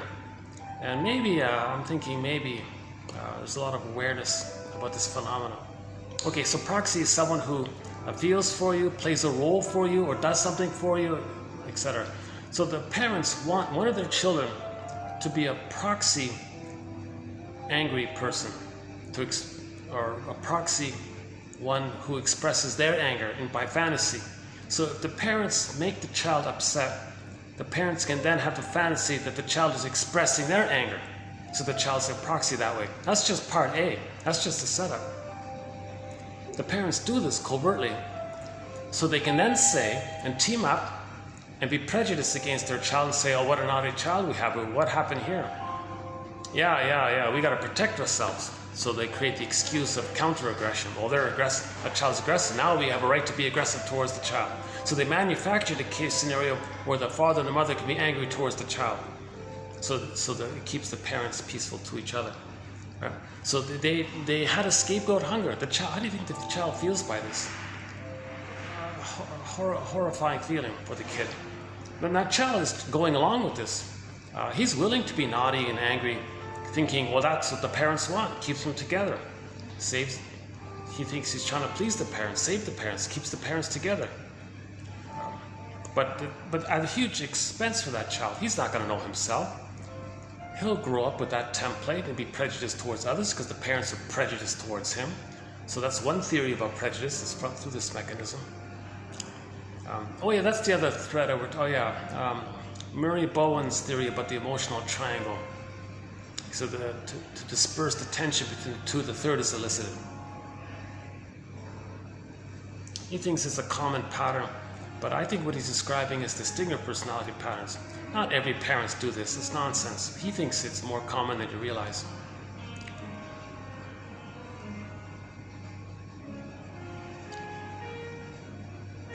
So when his argument was, well, a lot of people gossip, right? That'll do it.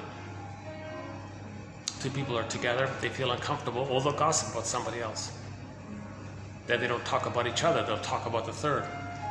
Okay. So a more over-the-top example is that they're not going to gossip about the child. They'll create the child, they'll make the child be angry to then have an excuse, manufacture an excuse. Remember, bullies, those are the bully pattern, invent or manufacture identities for others, for their psychological needs. So the parents' psychological needs is to find some way to express their anger at a third. So that's the prejudice mechanism. So they'll be prejudiced against their own child, one of the children.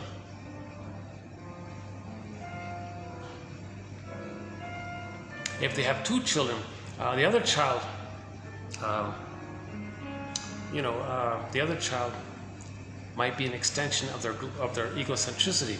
So the other child might get all the support, all the funds, all the good schools, all the tutors, whatever, and make them a star, and see the successful kid as an extension of their narcissism and glory and all this. So the kid can be a proxy for their continuation for the search for glory that helped the child find the throne for them. And meanwhile, the shadow side, denied, repressed side, that's the scapegoated child. That's why some children from the same family can look so different like this, right?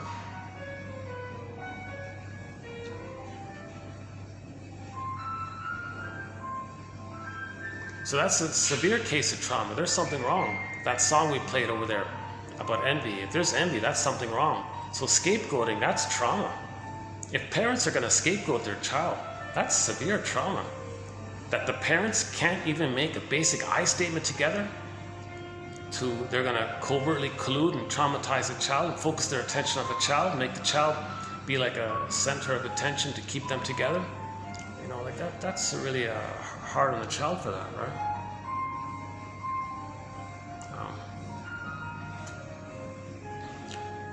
Now, another mechanism, I mentioned translogic. Here's double, let's do double think first. Because of the fusion, self and the other are blurred in there. When stingers shame others, to replay the record of how the mother shamed them, they're going to be reminded of how the mother shamed them. Now they're feeling badly. So they hurt others. They're reminded of how the mother hurt them, and they may feel badly now. At that point, they still want to protect the mother because they are hurt. So how do they account for why they're now feeling badly from the past? They'll say, oh, hocus pocus, double focus. They'll switch it. They'll say the one they just hurt is the cause for why they're feeling bad. Can you believe it? So that's double think. A lot of double think going on, right? Now another one, if a stinger becomes a salesperson, or like a PR or propaganda, all these things, right? What went on in them is that the mother's voice became their voice. They were confused and stunned on all this, open to suggestion, brainwashed by the mother, and took the mother's voice as their voice, identification with the aggressor. That mechanism, they want to communicate what happened to them. So they'll become an advertiser, let's say.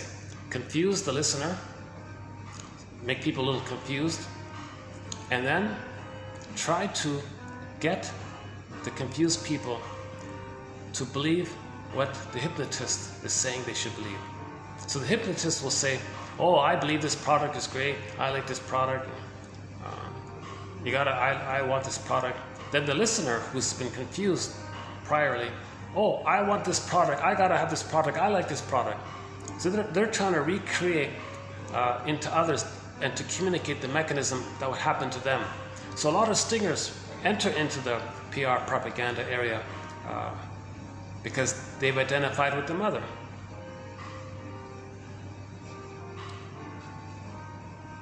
So the mother was able to get the baby to believe what she believes.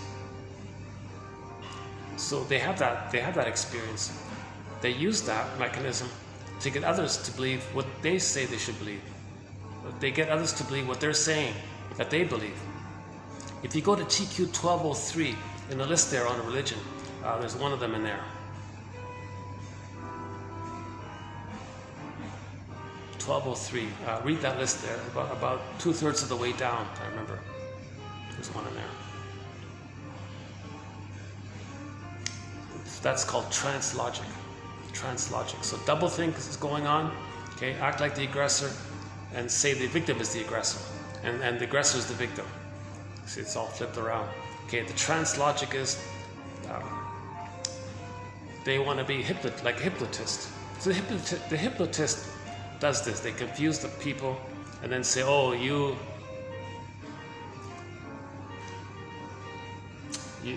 think fill in the blank," and the person says, "What do you think?" "Oh, I think fill in the blank." He believes it now, but a part of him doesn't believe it, but he believes it. So there's like a double thing taking place. The example, Martin Horn, his example was a guy was hypnotized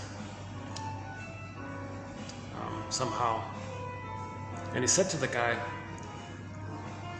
"There is no chair in this room. I want you to walk around the room and understand that there's no chair. You can walk freely. Just walk around the room freely, and there's no chair." Okay, he believed it. "Oh, there's no chair. Is that right? There's no chair." So he believed there was no chair. He would walk around the room and avoid the chair, believing there was no chair. So part of him, at a deeper level, knew there was a chair, but consciously he believed there was no chair. So the baby has an identity, but he's unaware of it and believes what the mother said is his voice, his identity. So in the sales tactic, they'll confuse you with something. That triggers the whole mechanism. When they confuse you, they baffle you. Some nonsense, a glittering generality, okay, some kind of confusing kind of sentence, some kind of paradoxical kind of sentence or something. People feel confused. That's the triggering mechanism to let the people be open to suggestion. Then the suggester says, "I like this product is good, you should buy this product, you gotta have this product, I have this product." And the listener says, "I gotta have this product, I want this product, I need this product," and so on. So the person doing this is communicating that they have identified with the aggressor. That's called trance logic. Undeveloped thread is a new thread in our collection here. Martin Horn's the main guy. So I'll pick up on that. So the stingers may be very active in this area. So stingers are lying is pretty much a common thing. Doublethink. Okay, duplicity, games people play, projective identification. So remember the quest is for the oneness with the good breast. So stingers have a lot of duplicity and doublethink and lying and all this. Gaslighting, of course, not seeing others as people, as persons in their own right, not respecting their feelings, rights, humans, all. They're looking for the good breast. In the quest to find the good breast, they'll see others in a utilitarian way. So gaslighting is a part of it, and coaxing others to feel what they feel, thinking that they're one with the mother who feels what they feel.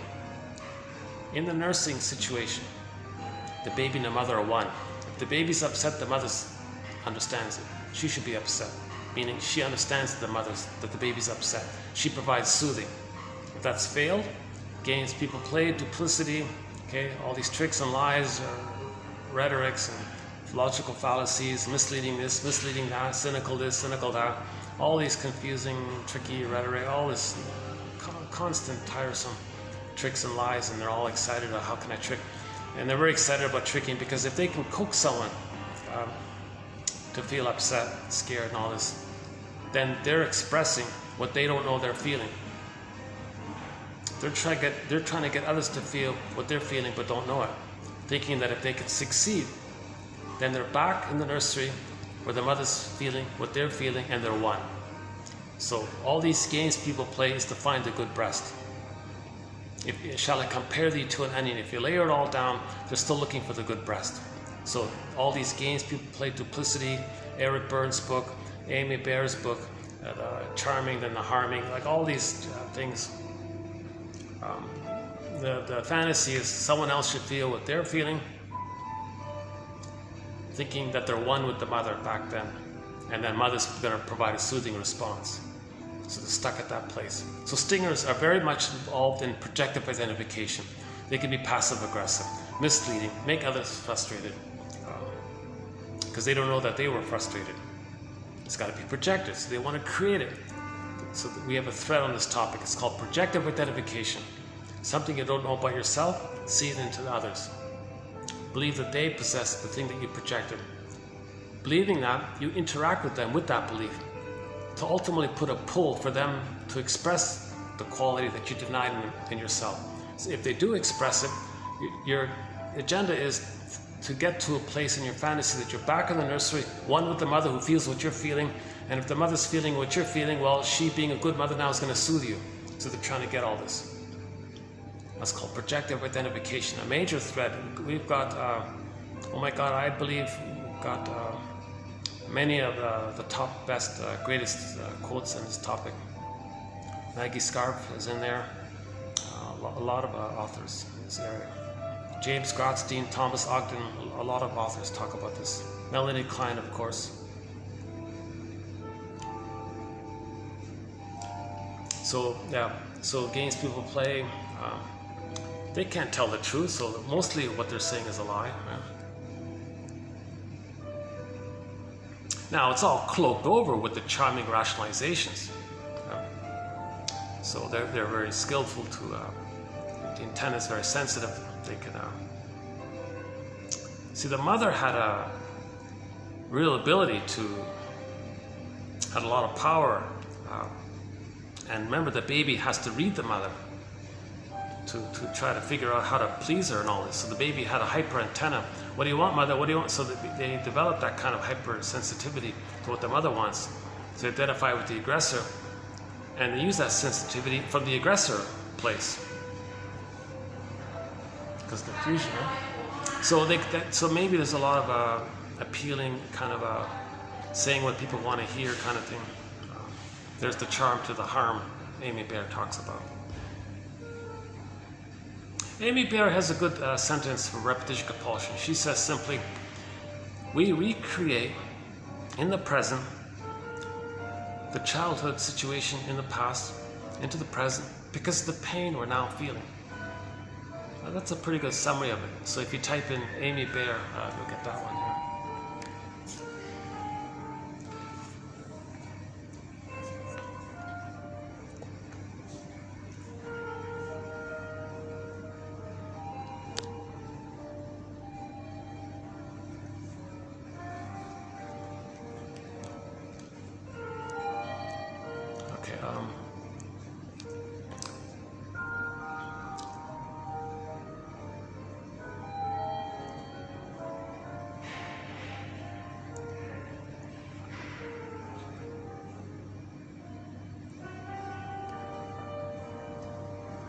Okay, actually there's a couple of other points about the stinger personality patterns, but let me just pause it there for now.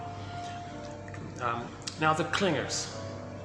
If the child can hold on to a soul post 18 months. 18 months is key about the grandiosity. All babies have egocentricity. It mainly dissipates by 18 months. So if the child can get enough love post 18 months, that means he graduated out of the infantile God mentality to the more human realm. It's childlike, yes, it's vulnerable, yes, it's painful, yes, but he's accepting it. So that's like people say, well, why would you do that? Isn't it better to be an infantile God and be sadistic? Why be masochistic? Isn't it better to... Okay, well, that's the thing. If you maintain your humanness, yes, you have that price to pay where you're vulnerable about your feelings. And when you replay the record, you play yourself. And you find others to play the shaming mother. So you're going to coax others, prod others, induce others to reject the person. Because on the record, mother rejected them. The clingers in the new situation, they just find others and get them to reject them. So they'll project the rejecting mother onto them, give them that identity that they're going to be rejecting. With that belief, it puts a pull on them to reject them. Now, to make them reject them, they can be passive-aggressive, give people impossible tests, be annoying, be difficult, don't believe them, interrupt, find all little easy little tricks. Get them, what they're trying to do is replay the record of how the mother rejected them. So they want to coax others to reject them. They don't hurt others, they're not the rejector, they're just getting others to reject them. So they're just replaying directly what's on. So they're still on track. They're still on track. It's painful and all this, right? But they're still on track. They still have the hope to get mother's love. So they're replaying the rejection. So these personality patterns are mainly the clingers, the pleasers, the preoccupied ones, the ones who still say, I'm not okay, you're okay, the clingers. So they're usually the pleasers, the caretakers, the helpers and all this. I don't use emotional masochist or any other, I don't use those terms, but it sort of maybe needs to be briefly mentioned. They're considered to be like, why recreate disappointment? Are you a masochist? Are you emotional masochist? Why would you do that? And the stingers, why are you hurting others and getting pleasure? Are you emotional sadist? Like, so those terms are too loaded and all this. But I think the stinger and the clinger maybe is a little softer way of saying it. But some authors say, no, you got to mention this. The stingers they have Schadenfreude.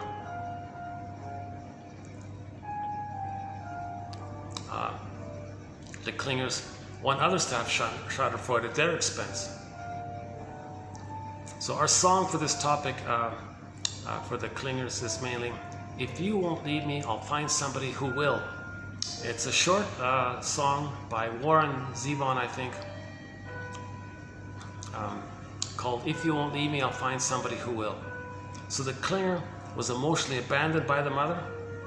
In the present, they choose people who will abandon them, or prod people who will abandon them, or pick people whom they can get to abandon them. Now in that song, there was a woman who said, I'm not going to abandon you. He said, oh no, I can't handle that. Then under the stress of that, he regressed to the stinger place and became the abandoner. So he left her. And then when she left, he went back to his default or whatever, and just would choose women who would abandon him. See, if you won't leave me, I'll leave you, and then I'll find somebody who will leave me, because he's replaying that record. That's a great song. It's only 45 seconds long. Actually, that song was commissioned to be the theme song for a TV show that never really got made, but he saved the song, which is great. A great song, yeah. Ever looked out your window, wonder what was going on down below? He's a refugee from the mansion.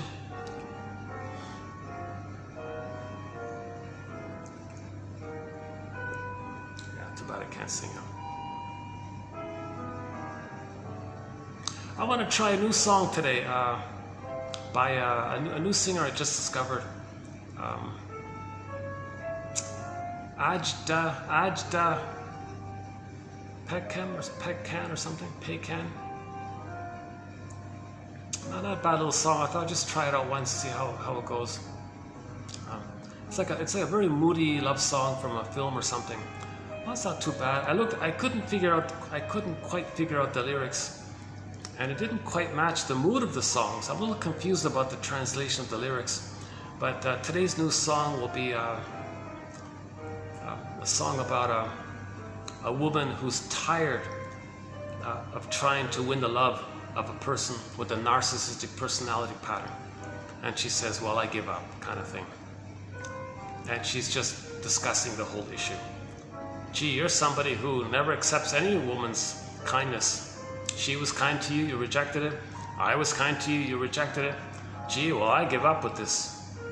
So something along those lines.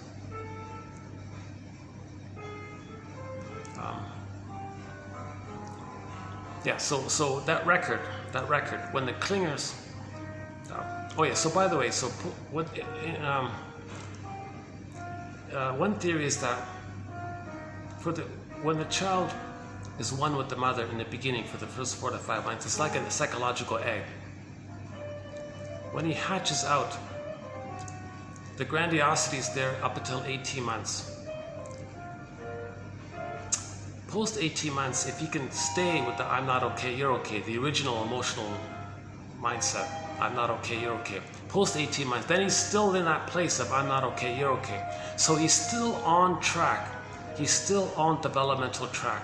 Now, if two clingers get together as friends or as a couple, they want to make I statements. Okay, Tina Gilbertson's truth acronym, Susan Campbell's unilateral repair statement, TQ2360. Okay, the Rosenberg one, Offner, OFNR. What's the hardest thing about reassociation? They can make I statements. You know, when this happened, I felt such and such. You know, they can, you know, when this happened, it reminded me of something. My childhood had these needs, unmet, felt this, that's what's coming up. They can talk about being triggered and being reminded of the past. They can be vulnerable in all this. They want to share this, it's called this intimacy, and the other person can show empathy and reflection, and they felt seen and accepted. And so they can grow together. They can provide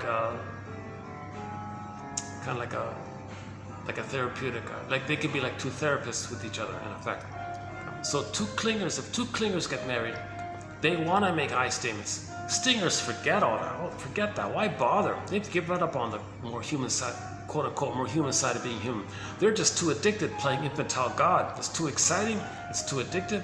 It's too like, wow, you know. Yeah, I just saw one clip.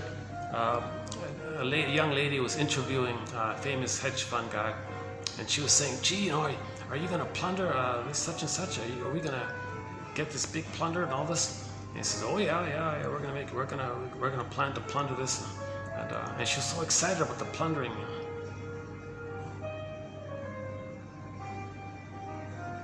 No talk about the hurt on others, and the immorality of it. Like it's just this greed, this envy, like this gobbling, greedy, envious kind of thing. See, actually, greed, by the way, what they don't tell you about greed is that greed is on the surface. Envy is the true driver. So in the pillaging, the genuine driver is the envy, because when you pillage, goodness is damaged. Okay, to replay how the mother damaged their goodness. They've identified with the envy breast, meaning if the mother damages the baby's goodness, okay, the baby believes the mother hated goodness, his goodness. He identifies with the aggressive one who hates goodness. To stay safe with the mother who hates goodness, he's got to hate goodness. That's envy. So envy is the deeper issue. On the surface is the greed to still try to get in the good lot, but envy will never accept it. But the envy is always to see goodness damaged.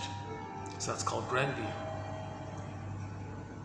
So stingers are filled with grenvy and envy and all this. Greed, envy, and envy. So stingers are very envy-driven, schadenfreude-driven. So that this young lady, you know, so excited and gleeful with the great grandiosity and feeling like infantile God. Oh, we're going to plunder this major trillions of whatever it is. Oh yeah, sure, yeah. I think he said he already recently plundered 7 trillion. First he plundered 2 trillion. Now he's going to plunder another 7. He plundered another 7. Not just him alone, but he's sort of like the lead of it or something. Oh yeah, now I manage 9 trillion or something. And now we're going to plunder more trillions. So there's like an addictive loop. No one pauses. What's going on here? Repetition compulsion. We repeat, replay to know what happened in the nursery. In the nursery, mother short-sold the child's soul. Mother pillaged their soul. Mother gave the person emotional poverty. Oops. Hi. Oh yeah, I'm right by the elevator. I forgot about that. Oh, hang on. They put the light on here. Hold on a second.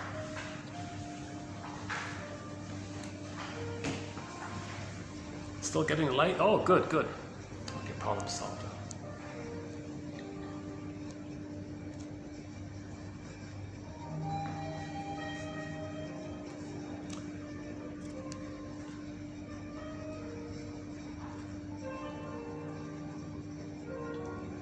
Actually, this is a good time. Yeah, this late afternoon. Yeah, it's a good time.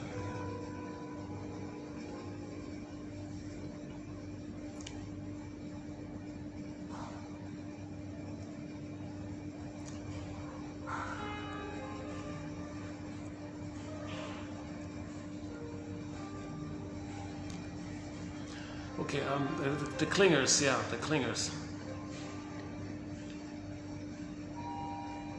One second.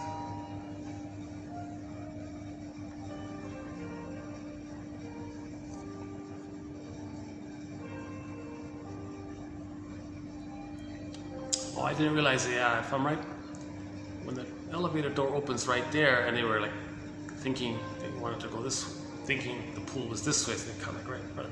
Just sort of startled me there. And then it turned around that way.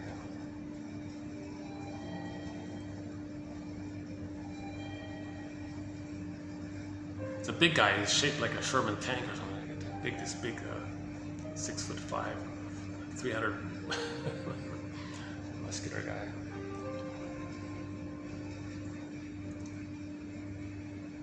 So on some kind of unconscious level, my nervous system reacted a little bit. But I know. But I set that up, didn't I? I unconsciously thought I better sit there. I get better light there.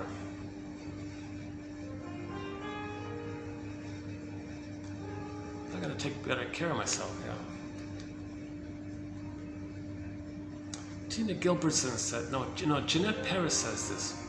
If little things like that happen, her theory is you unconsciously chose that, like you did that by unconscious choice.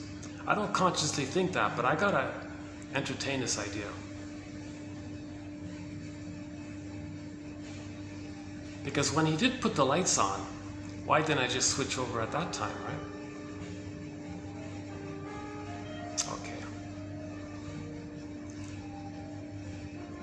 So if you're having a feeling, accept it. Don't judge it or shouldn't feel this. That's the inner critic, right? The feeling is there, so just accept it. It's a part of yourself, so you're accepting a part of yourself. When you accept your feelings, you're accepting a part of yourself. You want to get more of the self. You want to be more reintegrated, more embodied, more wholeness, healing, wholeness. You want to get more. Right? So when you reject the feelings, you're rejecting a lot of yourself. So when that mother says to the baby or the junior toddler, don't do this, don't touch this, she's actually unknowingly rejecting the child's self because she's rejecting the child's feelings, forgetting that the child's behaviors and his feelings are fused. The mother's meant to separate it. Child, have the feeling, it's okay. Have your identity, who you are. Yes, awesome, love it. You ripping the paper, wallpaper here, that's a no-go. But you can keep the feeling. So keep the feeling, but ex-nay on the ripping of the wallpaper. Yeah. So preserve the child's feeling identity, just forbid the behavior kind of thing, but maintain the feelings and identity. And if you hold on to your feelings, it waves through within a minute. So I suppose the child needs to learn meditation skills.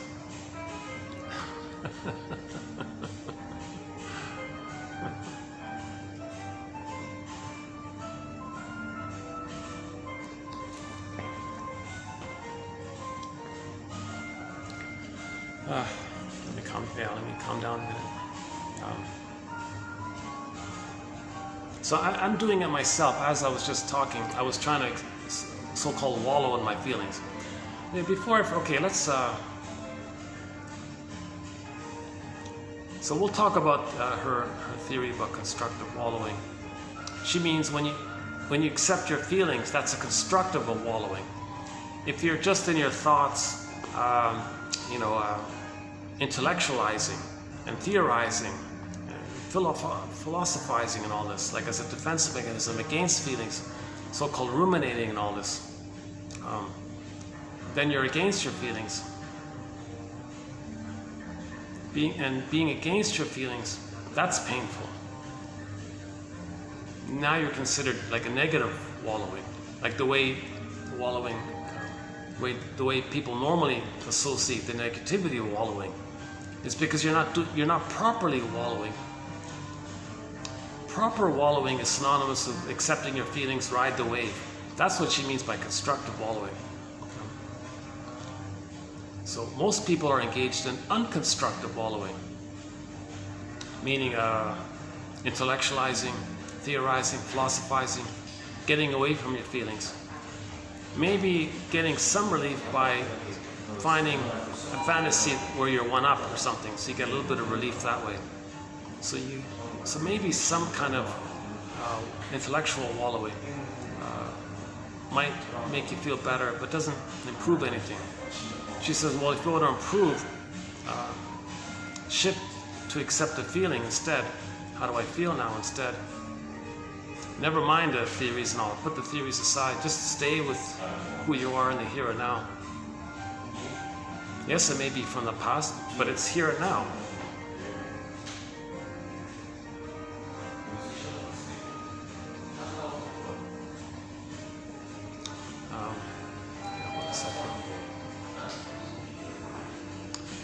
Jeez, these elevators take forever.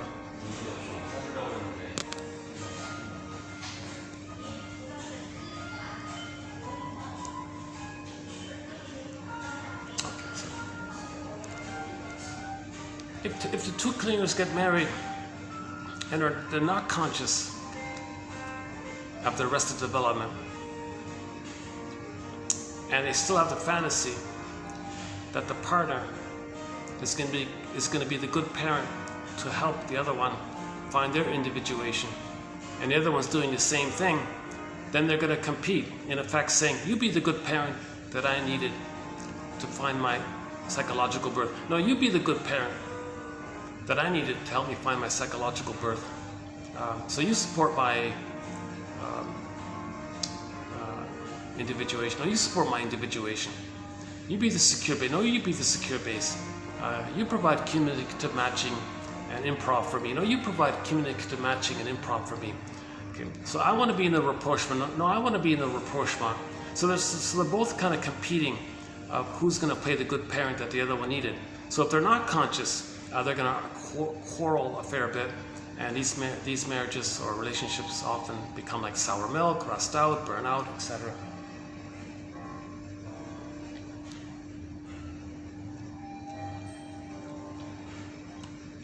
Well, if the swimming crowd is coming out here, maybe I should move here. Oh yeah, it's cooler now, right? Yeah, maybe now is a good time to go swimming.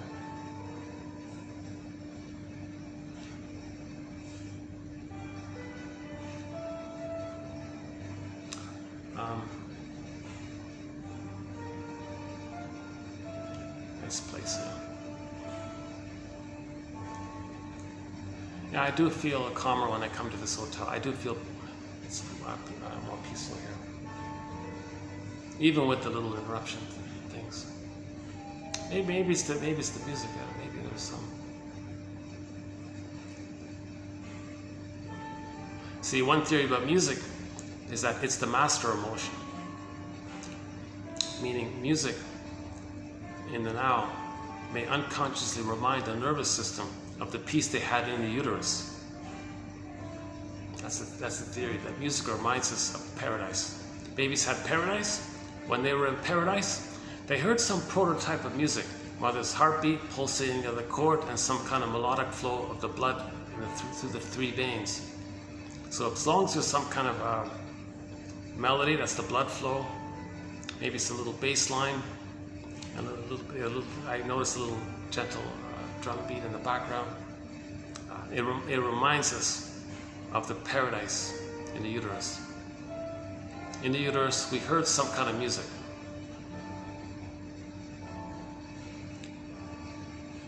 So unknowingly, music reminds us of the good time in the paradise. So we love music, right?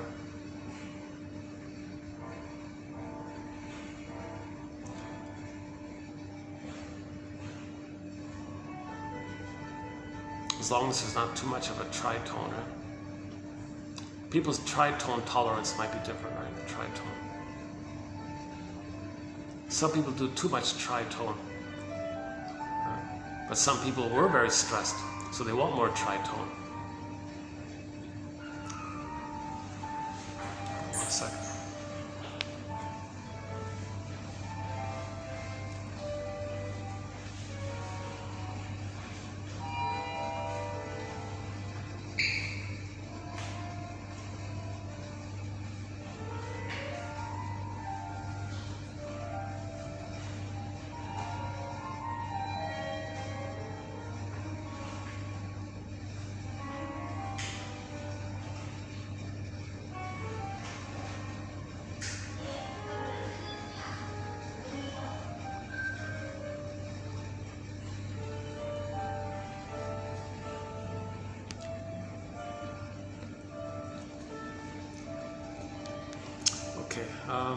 That's if the clinger marries a stinger,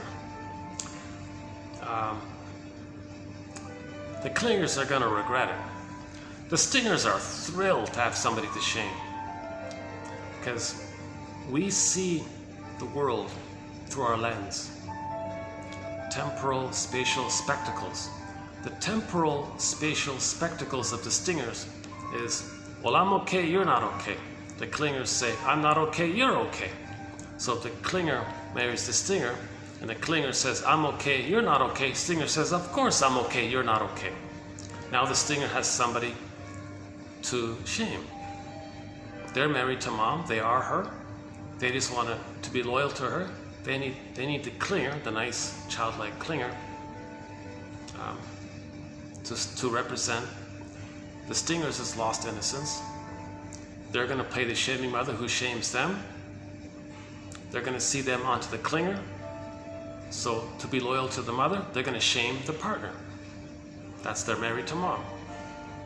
Stinger says, ouch, but that's okay, because I'm not okay, you're okay. Stinger says, of course. So there's a very painful collusion taking place.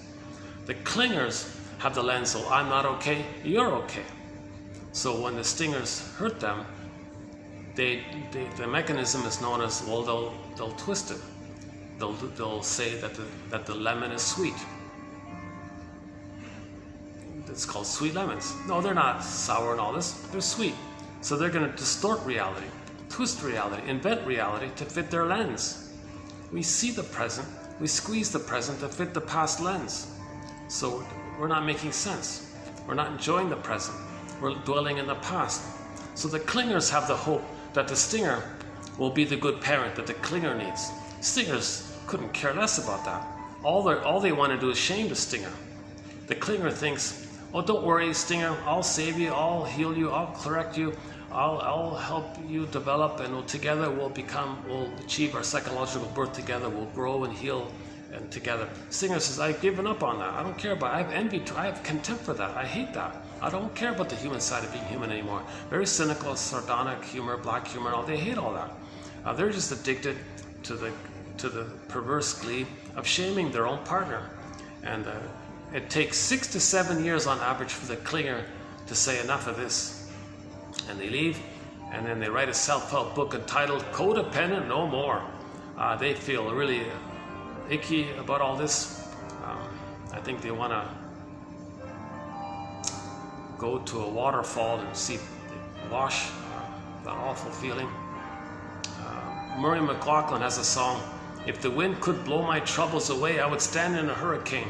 Maybe the clingers would say, if a waterfall could wash away all that hate I received by the stinger, I would stand under the Niagara Falls or something, if they could tolerate her. So they feel really, the realization clicks in. The clingers say, oh my God, the whole time I've been helping them, trying to save them, please them, cure them, give them the love they didn't get, and the whole time they had contempt for that, and they hated me for it. I can't believe this. The clingers have a rude awakening, so to speak, and then they finally leave, and they might play April Wine's song called Won't Walk Down That Road No More. He says, I'm not going to give my soul away like that anymore. The clingers say, well, you deserved it. The stingers say to the clinger, you should be thanking me for shaming you. That's how important. They're going to say that's how important they are. I gave you the opportunity to be shamed by me because I'm so important. I'm a little God. You're this wounded child. I'm an inflated God. Aren't you going to pay tribute to the God and all this? That's how deluded and egocentristic the stinger personality patterns are. They won't say it directly like that. Yeah, that's a tough one, that one there. So a lot of songs, then they might sing Gloria Gaynor's song, I Will Survive. You thought you're going to hurt me and all this. Or another song, and all these songs like it.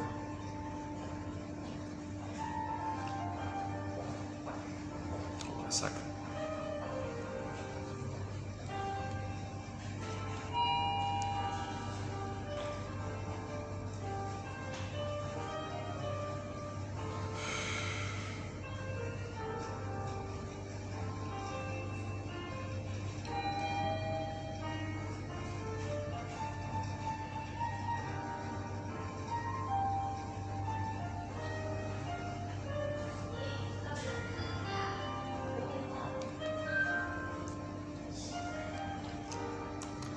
gotta remind myself, this is tall, I'll tell you.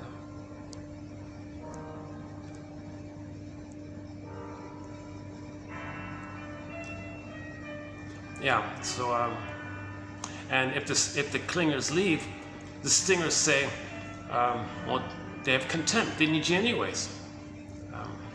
You deserved it, you're such a fool. What, you trusted me? Well, you deserve to be hurt. Because the stinger's saying, I trusted my mother, and she hurt me. So I've identified with the aggressor, and I'm going to treat you the way my mother treated me. The stingers are married to mom. They become like her. So the stingers have a mother complex, obviously. The mother complex means the child didn't get enough love to separate from her. That's the mother complex. So stingers have a huge mother complex. Men and women. For women, they call it the electric complex. For the son, it's the mother complex. If it's the boy, he grows up, he has the Laius complex. The daughter grows up with the Jocasta complex. So Jocasta and Laius were the parents of Electra and Oedipus. So this whole dysfunctional family. But it's a very disturbed. No one's being loved. It's intergenerational trauma. So that's what Mr. Freud's presenting argument was. Children are not getting enough love to know themselves, so they end up with one of these complexes. Electra complex, mother complex, Laius complex, Jocasta complex, like that disturbed family. But the story, as you hear it, is just a metaphor for internal dynamics. It's not true on the outside. It's not literal on the outside. Myths and fairy tales are metaphors for internal dynamics.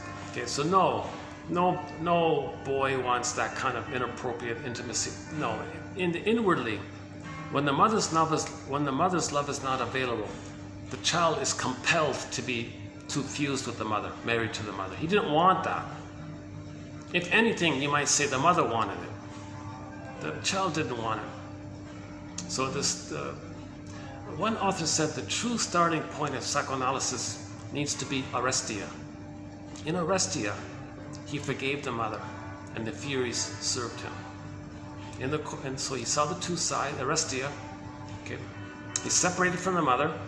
The metaphor in that story was he separated from the mother when he never had enough love and safety to do so by getting mother's love. He managed to separate from the mother. How? By seeing the two sides of her. Athena said, okay, you saw the two sides. The Furies, meaning the abandonment depression, all that immense anxiety of how any baby would feel if he's not getting a positive mother's love and the mother's hurting him. The Furies, they were chasing him. When he forgave the mother by seeing the two sides of her, the Furies became the Eumenides, the sentries for the soul castle. Robert Bly says we all live in a psychic house called the soul castle. The Eumenides were like the guards for it. The image is, I feel, therefore I am. The Furies was chasing the person away. So he's running away from his feelings. At the end, he had his feelings who served him, because he got his sense of self through the forgiveness by the courtroom scene, an image of seeing the two sides of the mother. In trauma, the baby splits the image of the mother into goddess and demon. In healing, we got to see her as a person. That's called finding the third side of the coin. The third side of the coin holds the other two sides. You don't split them. It's one coin, it holds the two sides. That's called forgiveness. Forgive your parents, heal yourself. Okay, so our thread on forgiveness begins with Bruce Springsteen on YouTube, Independence Day, Toronto. The intro he gives to that song. Next was Rosanna Dearchild's quote, "The more I learned of my mother's story, the more of a person she became to me." Barry Grosskopf's idea of that to honor your parents means you got to find their psycho story. You got to find their psychological story. That's the true meaning of honor your parents. You want to honor your parents, he says? You really want to honor your parents? You want to honor them? Do you really want to honor your parents? Find their psychobiography. Find their psychological story. What record are they playing? Are they a stinger? Are they a clinger? Were both parents stingers? Then maybe one of the children was scapegoated. Who's more gamey and manipulative? That's the one who's looking for the good mother. Find out your parents' earliest 3 memories. That could be like a pattern of their lives. Find out your parents' favorite jokes. That can be a clue to a theme of their concerns. If their jokes are very dark, that's probably a stinger personality pattern. Yeah. So which parent has darker humor? That's the stinger one. Which parent is repelled by that kind of humor? They're probably the clinger one, right? It's unlikely for the parents to both be clingers, interestingly enough. Because the clingers would have healed. So I'm okay, you're okay, right?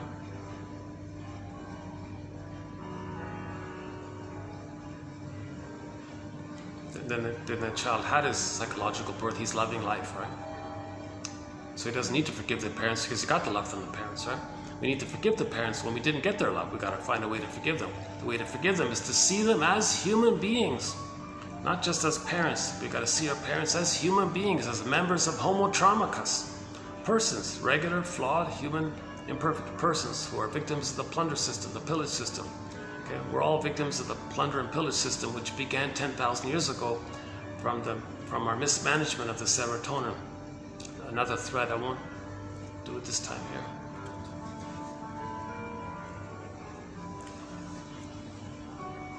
So understanding, recognition leads to empathy, forgiveness, it's all linked like that. The process leads to a sense of self, and then sadness comes on the console. We need sadness to be in the psychological picture, so we got to engage in the mourning process. We need sadness there. To get sadness there, we need some kind of self-concept. So we need recognition.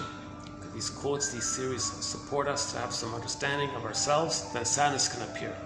When sadness appears, then we can do, quote, it's this verdict of reality that makes the work of mourning so difficult. John Steiner's quote.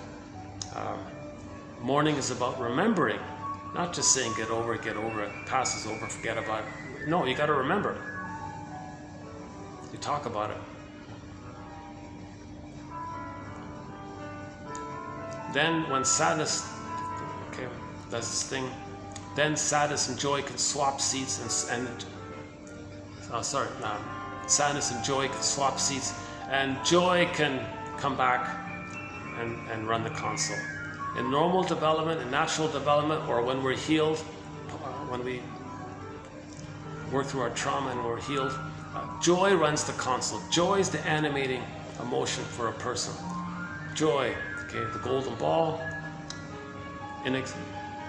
it's our sense of the pleasure from our beingness. I feel that for our amness, that's the joy place. Joy can take many forms, from the calm, serene, inexhaustible fullness of beingness. Sometimes there's enthusiasm, like in the Disney film Inside Out, where joy was bouncing around all the time.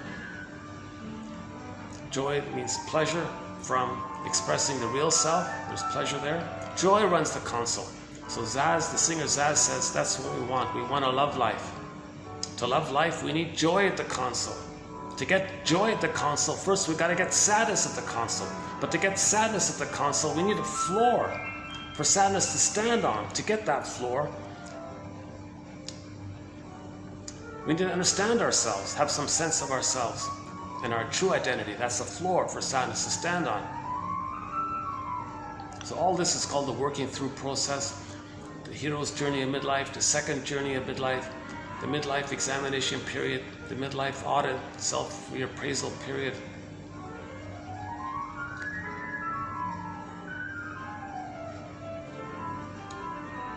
So Miss John A. Sanford says that most religious stories are actually about, are metaphors for this finding ourselves. In the Spider-Man film, the 2012 one I think, the teacher at the end of that film said to her students, all literature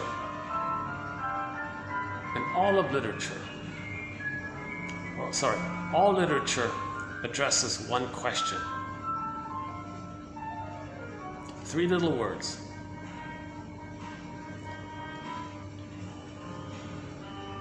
Right? The first word is who, Second word is am. Okay. The Logical Song by Supertramp. Please tell me.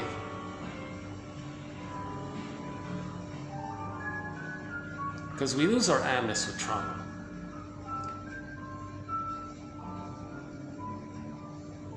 If we have our amness, then we have our golden ball. Hence the image of the polar bear and the golden reef. So the young lady saw in the distance on the field the polar bear kind of rolling around in the snow, maybe like just gently juggling or playing with the golden reef. The princess was very drawn to this image, gently approached the bear and said, "Hey bear, that golden reef you got there, come on, give it to me, hand it over." Polar bear said, "It's not like that. We're a package deal." Story goes from there. White Bear King Balaman, yeah. The bear is a metaphor for the embodiment. When we're embodied, then we animate with our feelings. Kristen Wilson, in her speech, "Ooh, My Soul," says, if you're not in your body, you're not making sense. Literally. And then it's disembodied discourse that causes all these confusions and problems. Okay, and then we see it being played out outwardly, destroying the food, the environment, the ecology. We're not making sense. Why are we doing all these awful things? Because we transfer our traumatic nature onto the world and act out that record onto the world. And we have a thing called the 40, now it's 43 now. We added a new one. So I'll update this one. So we now have 43 ways repetition compulsion can be seen in its outer version. How the earth and the planet is being affected by people replaying their record onto the earth. Carl Sagan says we transfer our traumatic nature onto nature. The phantom placenta. The earth is not a phantom placenta, but we're treating the earth like a placenta. So we're dumping pollution. Now, yes, the placenta can metabolize the baby's waste elimination. Okay, the cords are moved prematurely. They transfer the missing placenta onto the earth and dump pollution on the earth. The earth is not the placenta. You can't, okay, so 10 billion tons of plastic have already been dumped into the ocean. Somebody said if you dump another 10 billion tons of plastic, the fish will die. The earth cannot metabolize 20 billion tons of plastic being dumped into the ocean. But we're acting like in a psychosis, as if the earth is the placenta. So that's just one. There's 43 of them. That's a whole topic there.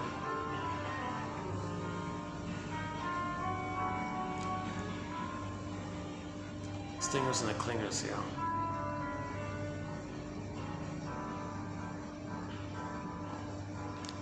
Now, not all clingers are codependents.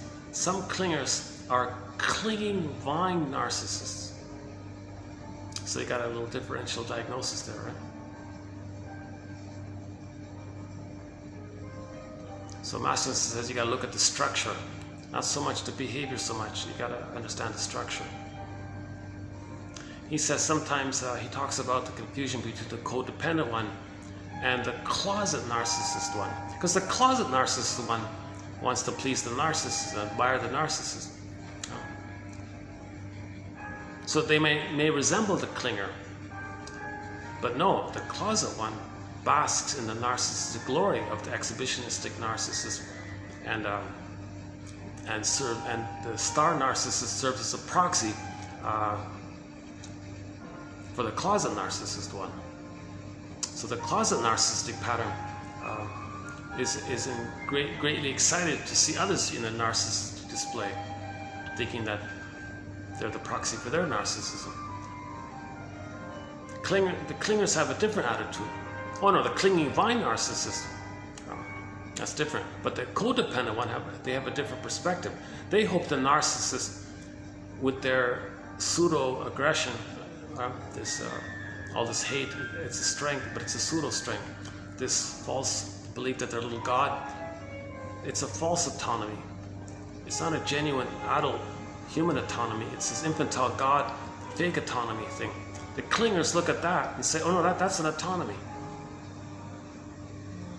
No, the stingers are very, very dependent on having somebody to shame.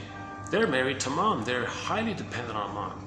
They're mama's boys. A mama's boy is not independent. So clingers are just confused in that area. But the closet narcissist one, they're not at the codependent one. They don't get that more developmental place.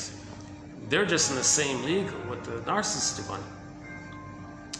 It's kind of like overt narcissism and covert narcissism. It's sort of similar like that. And then you got the turtle narcissistic one, right? The turtle narcissistic one seems to often regard those with the bully pattern as a proxy for them. So on the Enneagram, the unhealthy 5 and the 8, there's a line there between the 5 and the 8. The unhealthy 5 and the unhealthy 8. So the Enneagram is not a threat here, but on occasion, yeah, it comes up. How are we doing here? Oh, let me check the battery. Hold on, wait a second. No, it's draining on me. Oh my goodness, hang on a second. Why is it draining? Oh, now I'm confused. I thought this thing was going to charge it up. Let's see. 85. Why is the battery draining on me?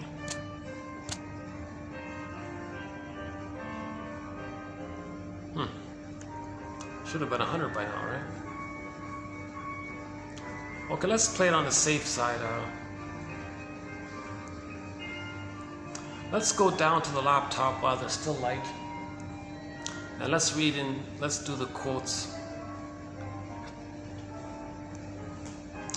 And maybe after that, I'll finish up on the introductory part. There's several other important areas about the introductory part. For example, getting the key out from under mother's pillow, that's a major one. So we haven't done that this time. In many of the recent videos, I've done this segment about how do we get the key out from under mother's pillow. So in the Iron John story, the golden ball was found, so to speak. Well, it was recognized, but it was locked in a cage. To get the golden ball, they needed the key. The key was under mother's pillow. So that's a sort of a segment there. Okay, let me plug this back in. Let's do the quotes. Yeah, let's do the quotes then.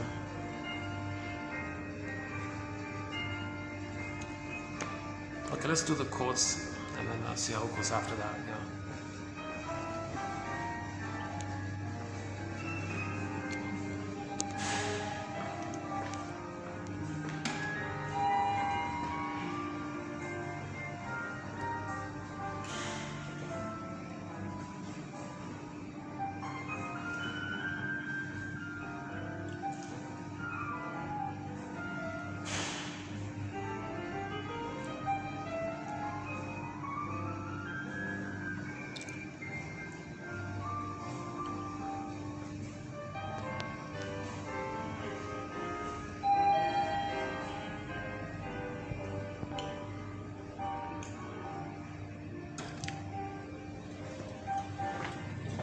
Lift กำลังลงค่ะ Going down.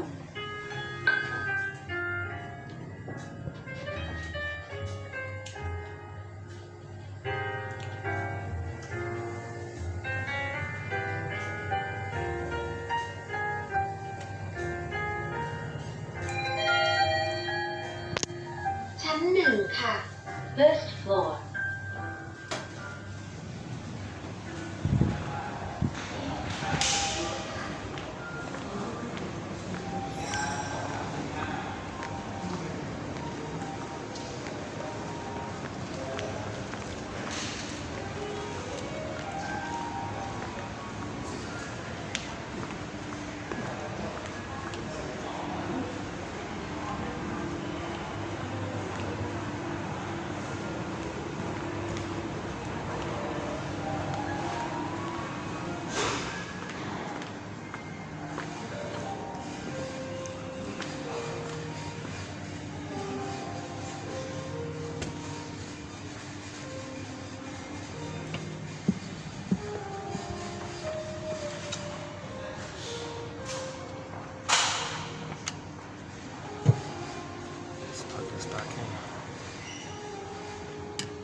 let's play a new song here. And, so this is a famous singer from the 60s, I think, 60s or 70s, Ajda Pekkan.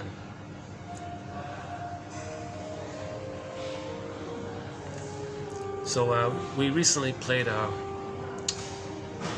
so in our soundtrack we're adding more and more songs from around the world. So I'm going to consider adding this one as well. Let's see how it goes. Okay, let me let's do this.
I'm gonna mispronounce this. Something along the lines of Kimmler.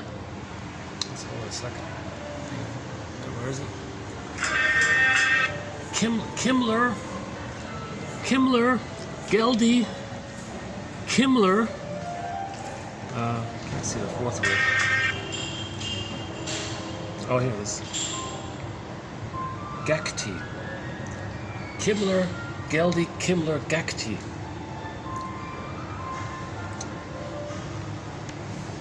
My first approximate guesses from the translation is she's saying, gee, Mr. Playboy, all these girls are so nice to you and you reject them all. You know, I think I was the best one and you're still unsatisfied. Geez, well, I give up. I think that's what it's saying. Although the mood didn't quite, the music sounds a little more upbeat about it, right? So let's update that one there. Okay, let's do our quotes here.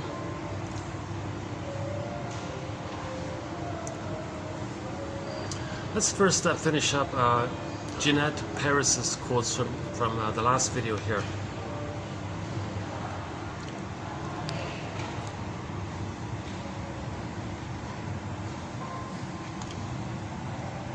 Okay. Imagine two cameras. One captures the reality that is going on around you. The other captures the reality that is going on inside you. The two cameras produce two very different films. We live in two worlds. For meaning to happen, the two have to somehow become connected. Only then do we have a story. Now that's one way of describing it, right? So we live in two worlds, our interpersonal external world and our unconscious life. There's a whole imaginal world in that brain, non-reporting brain. It's pictorial, it's imaginal. It looks like myths and fairy tales in there. A true story is this back and forth between the two. Hermes is the messenger of it.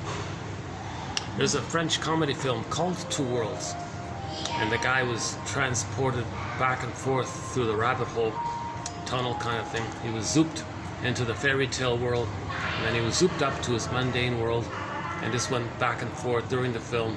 And each time he did so, he was a little better. He got better and better. This is a fantasy comedy film called Two Worlds, not the other obnoxious one. It's in English. It has English subtitles. It's not bad. It's average. It's okay. But it vividly makes the point that we live in two worlds. So her image is, well, imagine a camera, that shows your outer world, like what's going on around you, right? One camera, and another camera that shows your psychic world. The myth of Alice in Wonderland in there. The cat says it's mad in there. That world, right? The mad world in there. The trance logic, the doublethink, the monsters and all this. The monsters are not real. The monsters are images to contain the baby's projected traits of rage and oral greed. Those are the monster images. They're not real monsters. It's images to represent the projected traits the child can't know about himself. He projects it. So that's a fantasy. That's why when Dorothy throws water on the Wicked Witch, she poof disappears. Okay, the Boar Queen poof disappears. All these frightening images just disappear because they're not real to begin with. When we own our projection and get back our feelings, those frightening images disappear. Poof, right? Yeah, so they produce two different films. So this film here, okay, you can see the construction and the nice building over there, the hedges. So we got one outer film here. It got some nice flowers, right? You got your humble compiler here, right? So that's the outer film. Now each person has an inner world. That's like two different films. She puts it this way. Meaning in life is when we have a link between the two. Then we have a real story. One of the primary tasks of therapy is to help the client find the words to make visible the invisible suffering of the soul. That's a tough one, eh? We have to find words to make visible the invisible suffering of the soul.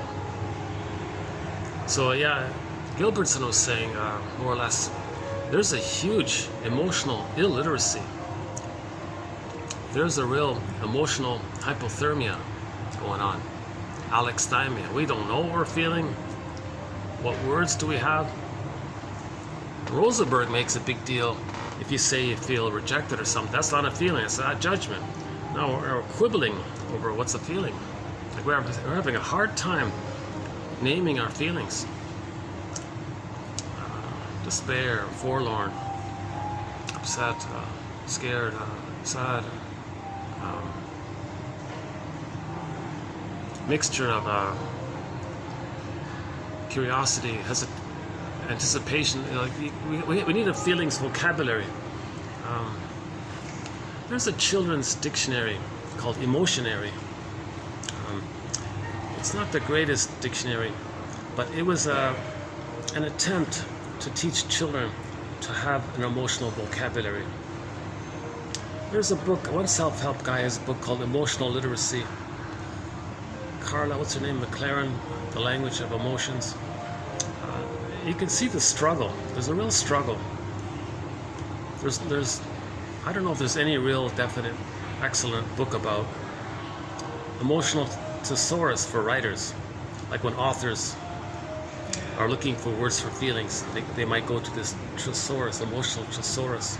I had it once, and geez, really? It's pretty basic, I thought. And a lot of it was overlapping, and some of it didn't make sense. So there's a real issue here. But in Gilbertson's truth acronym, TRUTH, first you describe what's going on in your life. So, okay, so I'm still hot, let's say. That's the T. Describe something. Simple. Observation. I'm kind of hot. R, realize the feeling. Yeah, I'm a little embarrassed because I think I'm still kind of sweaty and all this. So, okay, U, criticism. You shouldn't be, Marcus, you shouldn't be doing a video if you're sweating. So there's a should in there, right? Okay. So then second T is give yourself a little empathy called no wonder. So you want to do a helpful product, and you're making little mistakes and all this. Hang on. So needs and feelings. So my need is to produce a product that's valuable, that's helpful. So need is contribution, sharing, connecting. And now I have the thought that if I'm not doing an excellent job or something, maybe my need won't get met. So I'm feeling a little embarrassed, loss. Well, those are normal feelings. Well, no wonder you feel.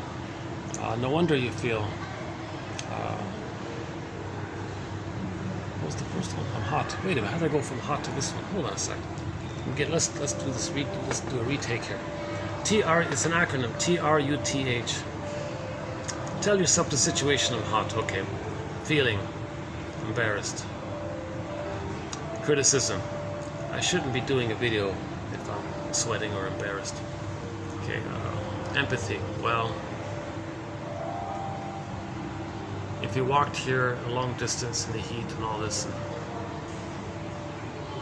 you're bouncing around, there isn't much.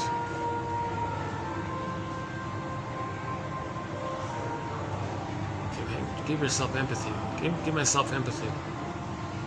how can I give myself empathy in this moment here? So the need and the feeling. So your unmet need to produce product that might be appealing for many people, and then you feel disconnected. And from that, you might feel embarrassed. Why am I struggling this time around? Hold on a sec.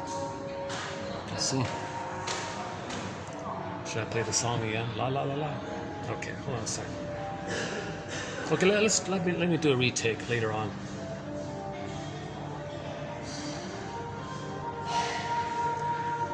Okay, T. I want to do a product that's professional and that many people might like and people find helpful, even though I'm not a shrink. Okay, feeling. I'm worried. And I'm embarrassed. Okay, criticism. Okay, you shouldn't be doing a clumsy video. Okay, empathy. Well, you're not a shrink. You don't have training to be a shrink. You haven't been analyzed. So it's reasonable that you're not going to do a professional job. So no wonder you might feel a little embarrassed. You don't have experience in training. Okay, there's the empathy there, right? And then have the feeling, H. Have the feeling, the idea is that's what she means by constructive wallowing, meaning accepting the feeling. That's called allowing. You want to allow the W. Okay, the allowing is in the word wallowing. You want to allow. And that's the idea of it being a wave. So if you can stay with the feeling, now that you've normalized it by identifying the inner critic voices, so that's confronting the resistance to your feeling. See, it's the resistance to your feeling that causes more pain than the actual feeling. The actual feeling causes some discomfort and all that, but there's more pain in resisting the feeling. So uncork that, so to speak, lift that lid, the inner critic that's blocking it, call it out kind of thing, and then the feeling come up and then ride it out. That seems to be the general gist of it. But to make this work, we need words for our feelings. Yeah, so we got to find the words. Therapy is to help the client find the words to make visible the invisible suffering of the soul. Okay, a citizen in ancient Greece might have asked, which divinity have I offended? How and to whom can I make amends? In psychological jargon, it is just like asking, in what kind of drama am I ensnared? In what plot, in what kind of production am I playing my part? She says she helps her clients by telling her clients fairy tales. You're just like, well,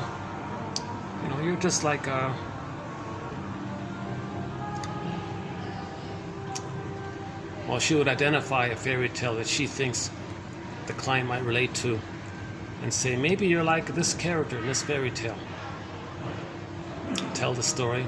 You might be just like this character. That's the plot you're in. And that's the drama you're in. And this fairy tale is a metaphor for your life story. The example she gave in the last video was the woman had a mother complex. So she said the drama is, well, in the Odyssey, the mother was like, it was a double bind with the mother. If you fight with the mother, you're going to be ensnared in this whirlpool. That's the Scylla one, right?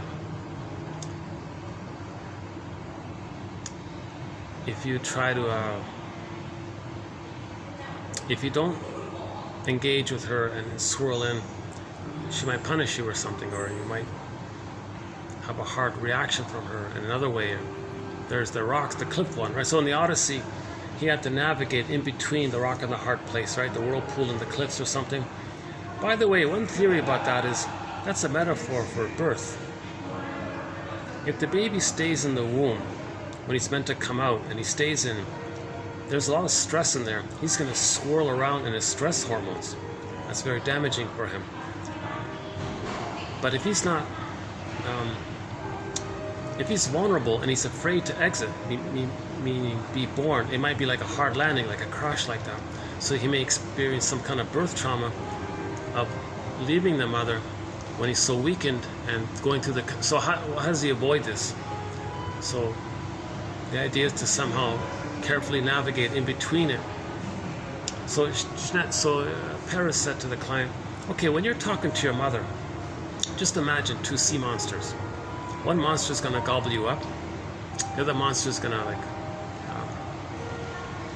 be more hard on you or something. So either you're going to be engulfed in the negative fully dwell with her, the shared madness with her. It's very painful. Or you're going to maybe be abandoned by her and feel rejected by her, and you're going to be cast away by her. It's a hardened kind of thing. So this might link to the claustrophobia, agoraphobia syndrome. If the baby stays in, that can lead to claustrophobia. Because he's under stress, when he leaves the womb, he's abandoned, floating in his emptiness. The cords are moved, and where's the mother? He's falling. Now he's afraid to be alone outside. But he doesn't want to go in because there's a claustrophobia. Doesn't want to be alone because he thinks he's going to be abandoned. Now a person's left with exaggerated dual fears of engulfment, impingement, or abandonment and emptiness and despair. So when this woman is relating to the mother, she's got to navigate between these two. Either I'll be engulfed by the mother, or I'm going to be abandoned by her. She'll say, I'll never talk to you again. So she's got to navigate in between this kind of thing. So she avoided both. So Odysseus managed to sail in between carefully, so he avoided both. So she gave the client this image that the mother's two sea monsters.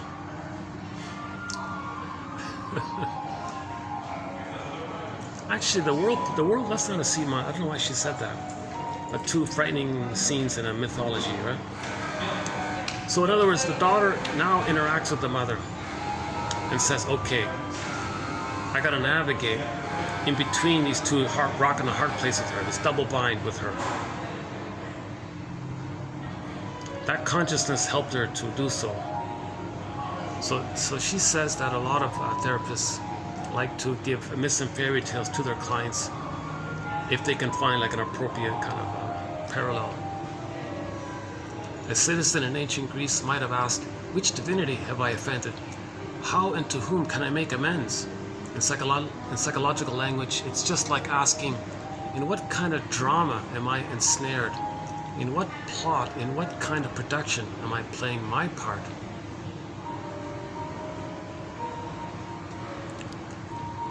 Yeah, so when you're like Odysseus, when he's tempted, when there's temptation to do something dysfunctional and lose yourself, you got to tie yourself to the mast or put wax in your ears, right?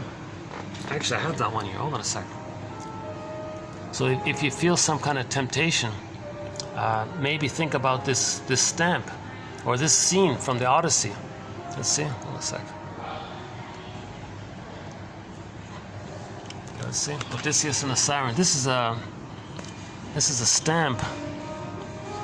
Famous scene from the Odyssey. So you can see the sirens there saying, "Oh, you don't have to find home. You don't have to find your psychic house. You don't have to individuate. You don't have to be yourself. You don't have to know who you are. Just give up." Right? He says, "No, I want to find my home. I want to find my inner home, Ithaca. And I want my feelings. That's Penelope. No, don't bother. It's too difficult. A lot of work. Why go through all that work?" So that's a sweet temptation. Hence the siren image, right? So he said, no, I'm going to resist this. So he tied himself to the mast as a way to resist giving up. He's saying, no, I'm going to find my soul. I'm going to find my true self. It got lost. Oh, why bother? It's too much work. Now we know in the story that the other guys who listened to the sirens, right? They lost themselves. And on the Sirens' island, all the guys' bones are piled up. An image for this. So a lot of people give into the temptation to not grow up, to remain infantile God, to remain childlike. Okay, that's the Peter Pan syndrome, the Playboy, the Peer Gynt, the Don Juan, the Playgirl. All these things, they give up. So they've lost themselves, right? So he says, no, I want to heal. Tina Gilbertson is like this. It's like Odysseus. He's saying, no, I'm not going to act out, and I'm going to identify my feelings. I want to stay on the journey to find my inner home, kind of thing, right? So he tied himself to the mast. I think a variation of it is the guy beside him.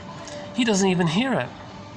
You see, I think an evolution is the guy with the wax in his ears. He doesn't even hear it anymore. First, he had to consciously, actively resist it, and as an evolution, he's not tempted anymore. He doesn't even hear it. He's not bothered by it. But in the beginning, you might feel the lure of it. See? So maybe anybody who's tempted, the cookies in the cupboard are saying, "Oh, you're looking for, you're reminded of not getting mother's love. Here, eat me." The cookies are saying, "Here I am. You can have these cookies." So it's a temptation. So maybe one can resist the temptation. No, I want to have my feelings. My feelings mean I feel, therefore I am. If I eat those cookies, I lose that. So then there's like the crash there with the sirens. So the temptation to avoid healing, the temptation to not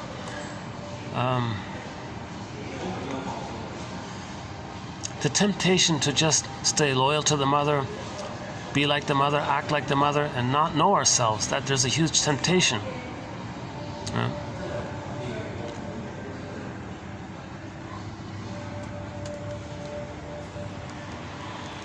A very good film to watch. There's a TV series starring Armand Assante. Armand Assante is the actor who played Odysseus. Excellent TV series. Filmed in Turkey, yeah. Today's song was filmed in Turkey, yeah. It's an international crew, international directors and actors from all over the place.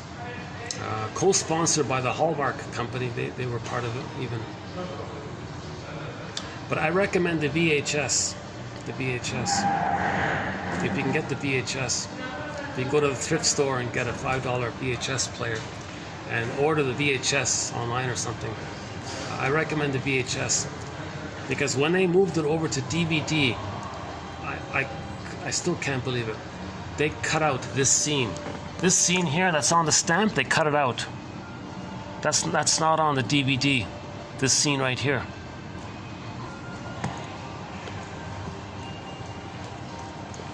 But still, it's still the greatest film version of the story. Now again, the whole Odyssey is like one long dream.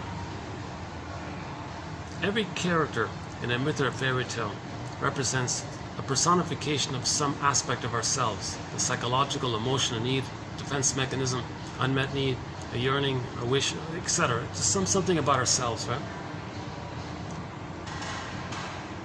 So the whole Odyssey is like one long dream. Myths and fairy tales, dreams, religious stories, they're all metaphors for psychological patterns. Sanford says, in a religious story, forget about the details, outer details. Look for the psychological message. The psychological message of the story. Don't get bogged down with the details. Was he real or not real? Or look for the psychological message. Now again, whenever a little footnote here, whenever we talk about the psychoanalysis, whenever we talk about the psychoanalysis of religion, we're always talking about it when the religion is being used as a tool of the pillar system. We're not talking about it from the victim side.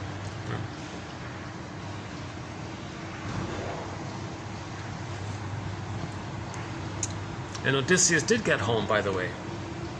He did get home. He found himself. He found himself. And the song they played in the soundtrack for this, do I have it here? It's called Finale on the soundtrack. It's the last song on the soundtrack called Finale. Do we have it here tonight? It's a great song. Yeah, here it is here.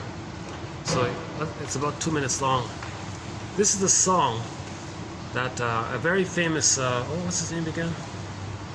Andre? Oh, he passed, you know what? The composer passed away recently.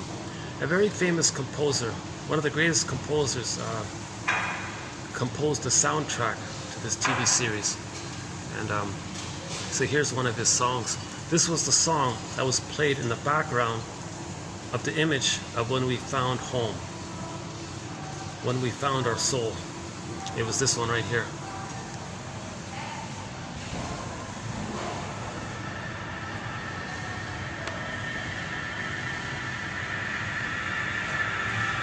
Odysseus found himself. After the long journey, he found his inner home and got back his feelings.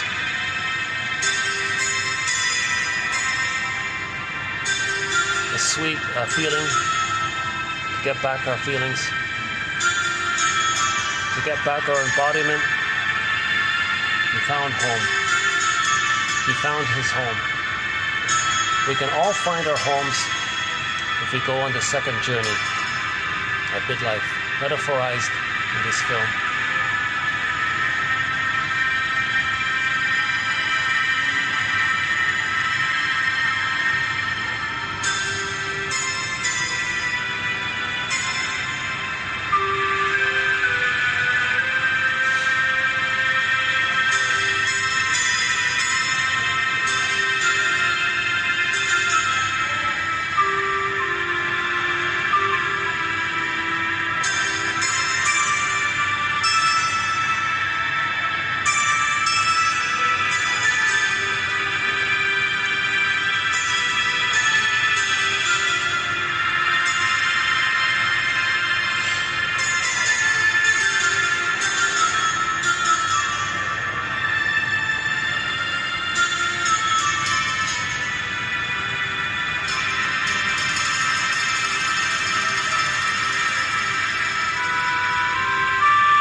Odysseus and Penelope embrace.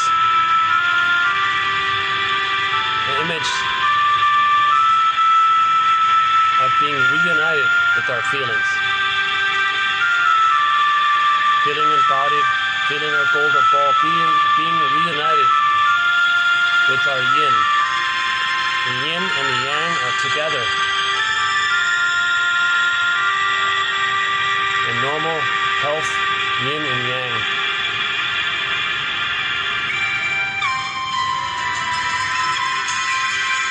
Penelope represents the yin,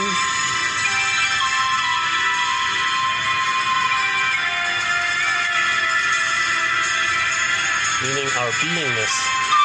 Odysseus got back his beingness. That's his home, metaphorized by the phrase Ithaca.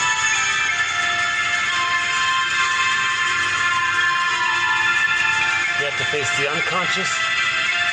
He had to learn about Jocasta. He had to learn about Sisyphus. He had to learn about Agamemnon, how he betrays himself. Lotus Land, Vestagonias, projection, shame, temptation, the mother complex. He had to face it all. He had to face it all, yeah. So they say it takes 20 years for men and women at midlife. Another resource for the midlife audit, for the midlife examination period, not only this film by Armand de Sante and the Arestia story and Iron John story, but also Alan Chinnon's 4 books. They're not bad. Once Upon a Midlife, In the Ever After, Beyond the Hero, and Beyond the Princess. That last one got renamed. It's called Waking the World. So Chinnon retells 50 fairy tales that's sort of geared or themed around the midlife onward period. So the protagonists in the story start off with a divorce or loss of a job. It starts there, midlife. So it's beyond the youth hero. So to avoid this confusing term about the hero's journey, he calls it the second journey in midlife. Campbell calls it the hero's journey, the true hero's journey, the monomyth, the universal monomyth, the who am I? Who am I?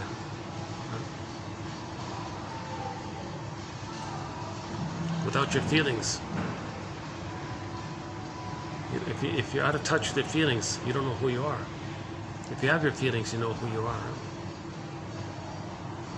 Kristen Wilson says that's really the bottom line, to get back our feelings. Why don't we play that one, Kristen Wilson? Let's play Kristen Wilson's speech, because she makes a big point about this. She says a lot of interesting things in this speech you're going to hear now. But I want to highlight the key point here. We got to feel that we're okay. Just get back on the feeling path. Yeah? It's about 9 minutes long. Let me just cue it up here. Hold on a sec. So you're going to hear a speech by an environmentalist, but it's very psychologically. Here it is. Here, it's very psychologically minded.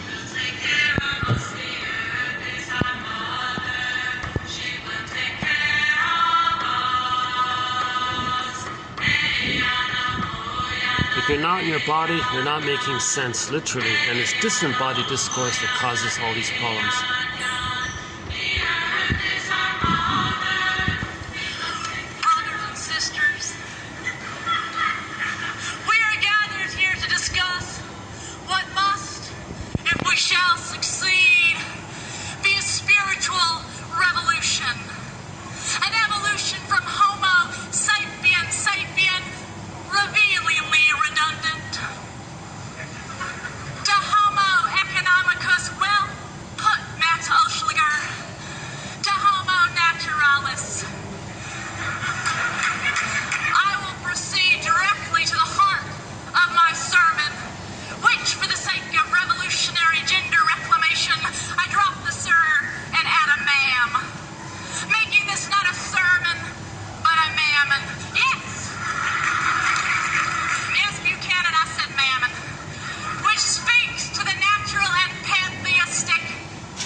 If you are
ingredients.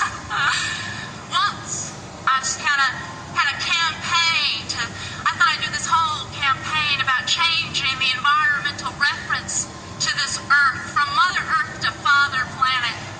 Yeah.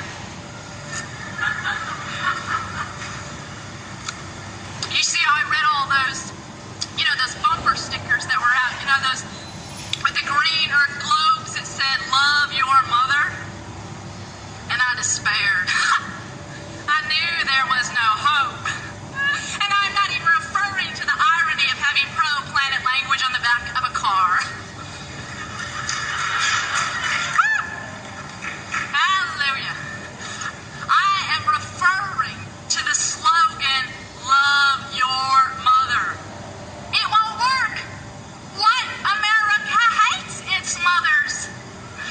I thought of Mother's Day and the men who give the mother of their children sentimental harlequin cards, then beat, rape, and silence them the other 364 days.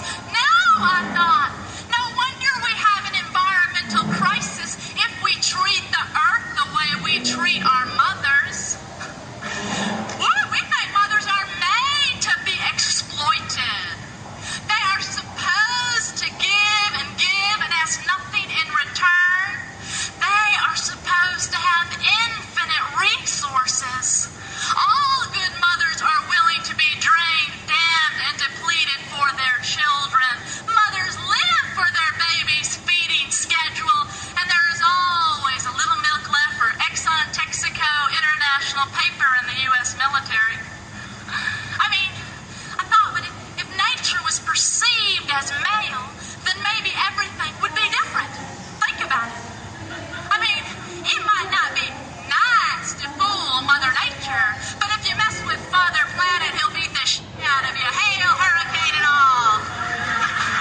Yeah, and then maybe environmentalists would get the respect they deserve. No longer mamas, boys, and girls. Maybe they would be treated like real men, and the real women who love real men. A name change to Father Planet is not enough. Fathers and mothers, we both need to be saved if this planet is going to survive. The environmental crisis points to a total ideological and spiritual crisis. Including the earth in the economic equation is not enough. We are destroying the earth for reasons that are bigger than economics. You see, we are afraid of death.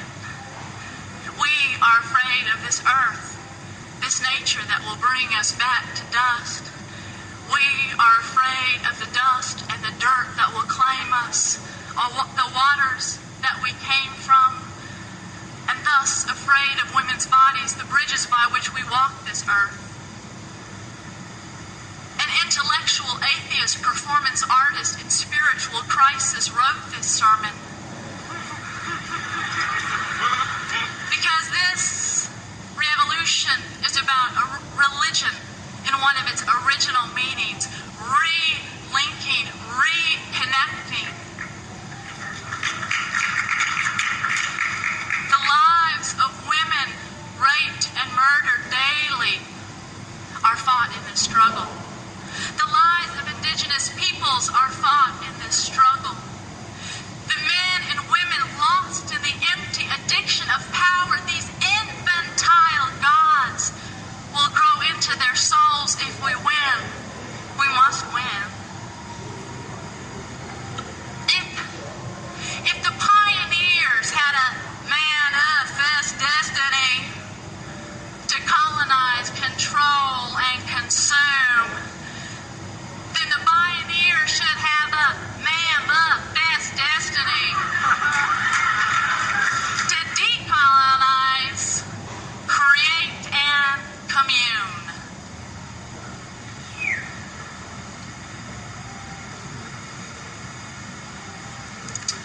But this must be a spiritual revolution, not just the environment, separate and distinct from its home and all and everything. You see, if this is a spiritual revolution,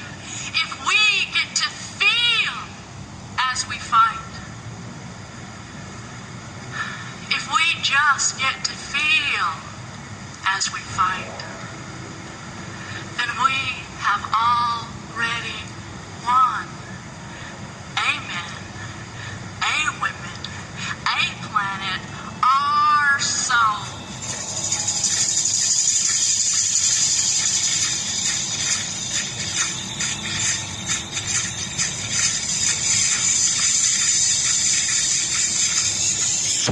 So the emphasis really is to get back the concluding sentence there, to get back our feelings. Then we're okay. It's this running away from our feelings that's causing these problems. So let's understand this issue of why we're running away from our feelings, so that we can have our feelings, sense ourselves, and then make sense, and then love life at the end, right? So there's a lot in that speech. I won't cover it this time here. But let's go back to Jeanette Paris here. The client comes to understand that their relationship to themselves can be improved, and that it is the basis for the relationship with others. Yeah. So a good relationship with yourself is the basis for a good relationship with others. Right? The analyst educates the soul by showing in practice how presence can have a different quality.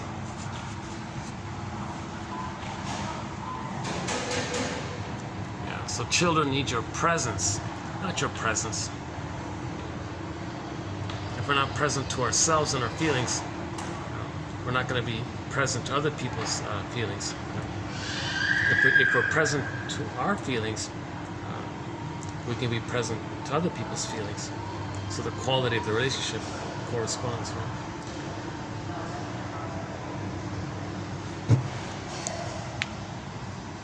Right? Anxiety doesn't allow one to name what is feared. Not knowing what one is afraid of, action is repressed. The urgency of action combined with the sense of the inadequacy.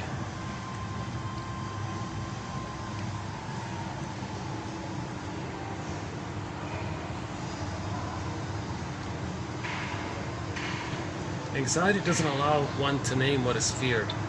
So something's feared, right? The memory of mother's impingement, the memories of mother's abandonment, etc. Those memories coming up, that's the anxiety, right? If we can identify the fear behind the anxiety.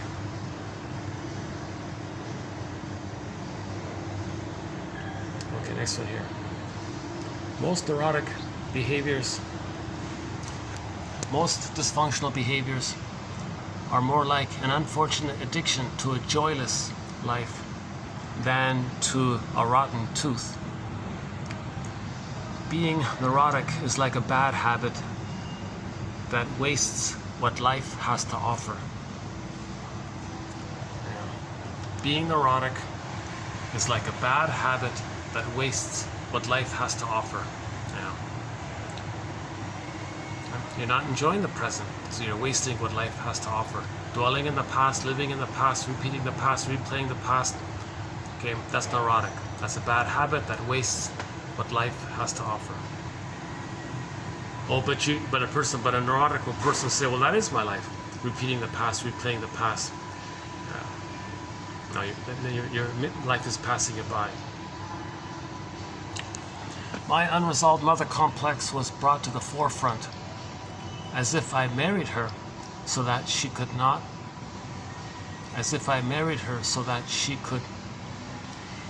Okay, hang on. A man is speaking here. Okay. A man is saying, my unresolved mother complex was brought to the forefront as if I married my wife so that she could put her finger on my wound repeatedly. I think I married her because I needed to get away once and for all from the devouring mother. I learned, and then I stopped expecting to be taken care of and began breathing on my own.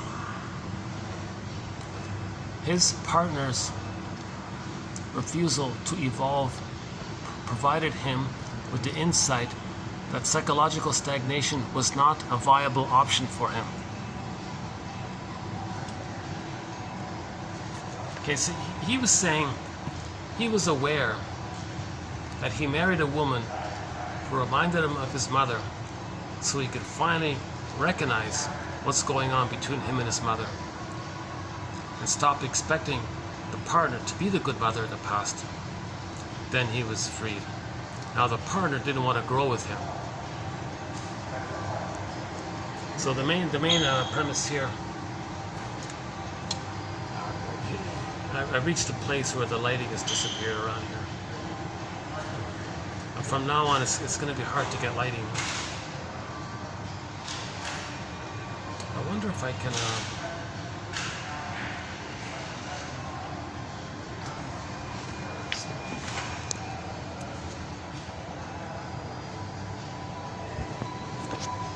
Maybe I could just move it over there right beside me there. Yeah, let's try that.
Let's try this.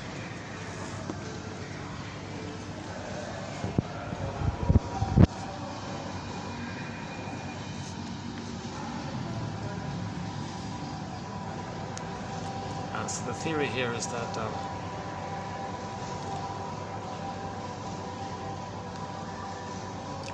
what about if I move it here?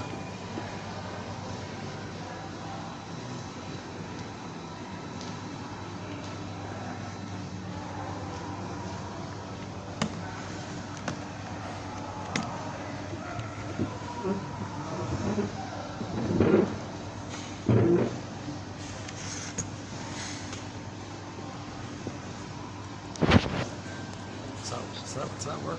Let's try that a bit. Try not to get anybody on the camera. So the theory is the baby and the mother had an interaction. Oh, no, still okay.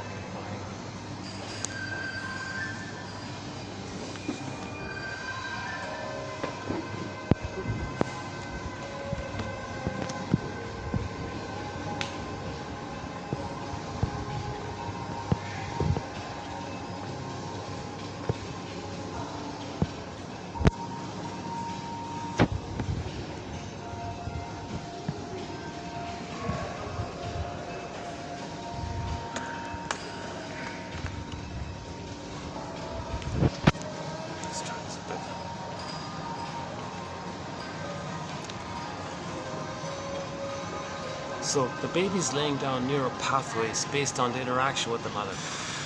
But these neural pathways are problematic, unfinished business. He's stuck with a painful neural pathway. If later on a person has a personality that reminds them of the mother, the electricity of the pathways with the mother are fired up. So we say transference law. So the unfinished business with the mother is going to be transferred onto the partner who fired up that wiring. That's called falling in love, romantic love, infatuation, puppy love, spellbound, transfix, love trance. This because the baby is in this entranced oneness with the mother. I mean, the emotionality is there. But this time, they're going to get the fantasy is that the partner in the present, now being the mother in the past, they're back with the mother in the past. Now they're great. This lifelong, constant craving, lifelong waiting. Finally, mother's going to provide the love via the partner or the proxy for the mother. So the partner is going to be seen as an emotional reincarnation of the mother. So hence the play title, I love you, you're perfect, now change.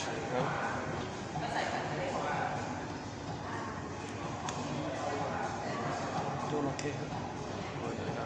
Gotta write this up here. Hold on a second. Yeah, it's not fair for me to use these ones here. Hold on a second. Let's try.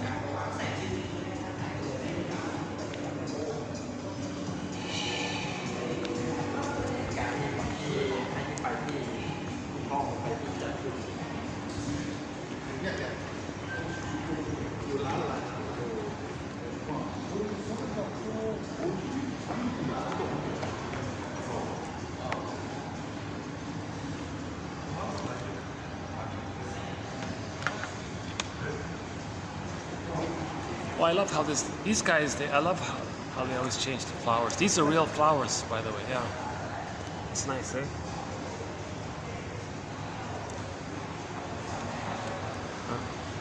So Brody calls it unfinished business. The finished business would be proper wiring, normal wiring. With the loving mother, a baby gets normal wiring. I'm okay, you're okay. If that's all convoluted, messed up, and painful, that's unfinished business. So there's a great hope to resume that where the mother left off. But the present isn't the past, but emotionally they don't get that. They're still in the past. Right? So the partner just triggers up the neural pathway wiring between them and the mother.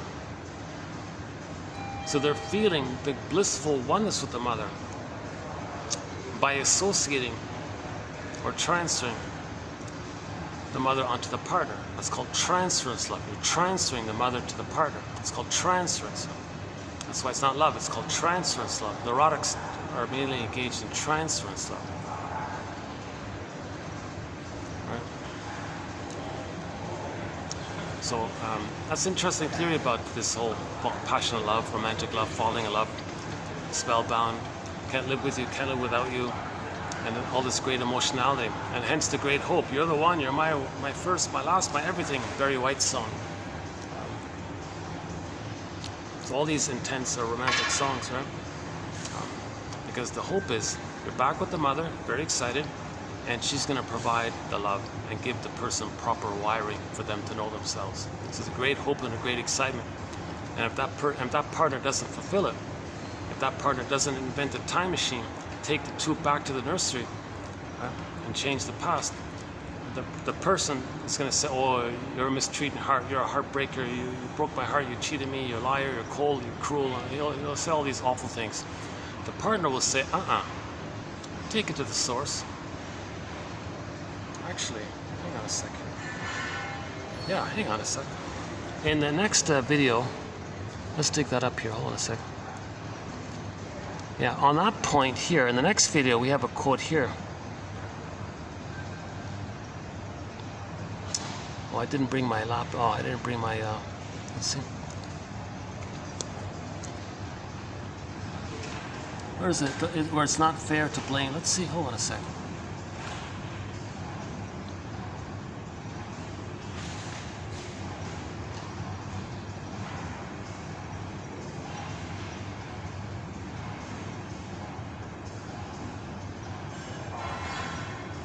We tend to be attracted to partners who help us recreate the same troublesome dynamics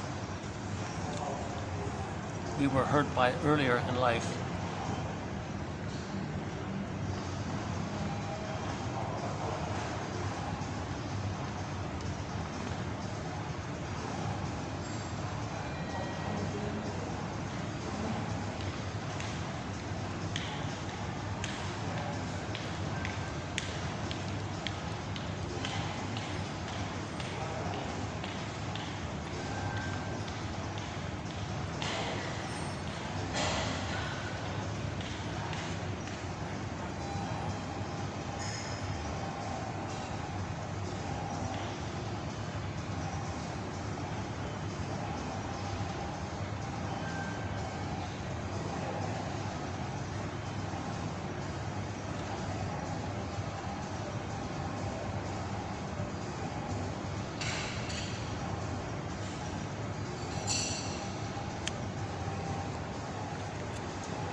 don't see it at the moment, but we have a quote that said, it's not fair to blame your partner for the failure of the mother back then, right?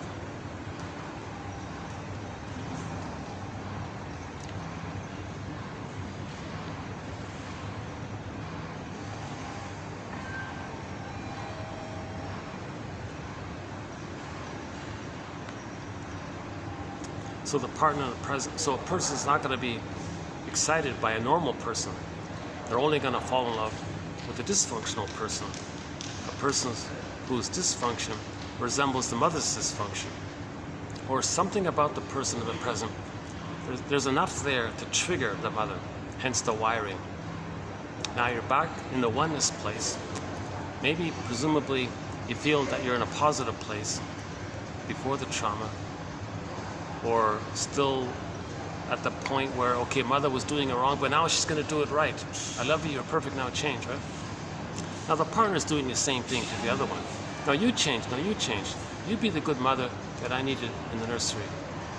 No, you be the good mother that I needed in the nursery.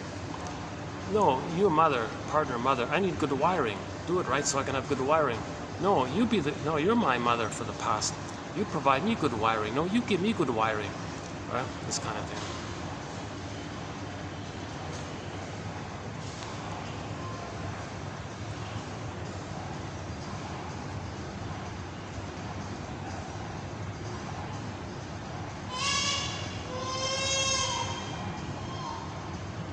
Yeah, my unresolved mother complex was brought to the forefront.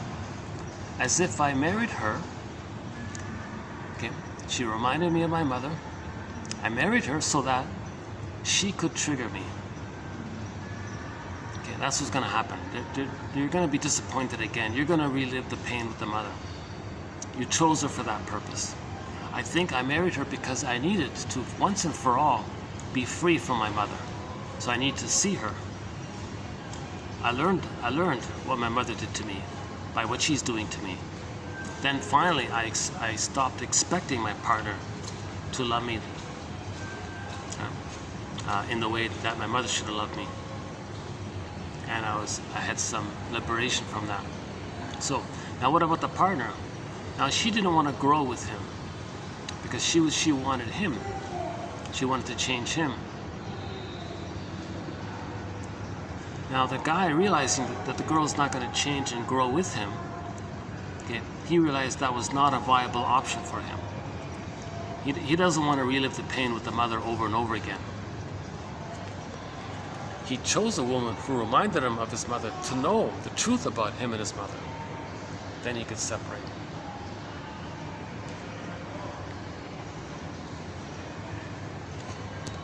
Humanity enjoys a long history in the art of expressing the sorrows of a broken heart in poetry, painting, sculpture, dance, music, in minor and major keys, and on all possible instruments. Amazing, right? So we're homotraumicus with a broken heart. The words change, the feeling remains the same. For example, I'm lonely, I miss you, won't you come back? I yearn, I cry, I hurt, you're breaking my heart. Without you, life has no meaning. So it's the same types of songs. These unrequited, this failure for the partner to be the good mother that the person needed back in the past, and this disappointment, oh, you mistreated me, you're a heartbreaker. It's the same in all languages, in all places around the world, and all instruments, major keys, minor keys. Same. We're homotraumicus. We're homotraumicus. Not only in music, but in dance, poetry, art.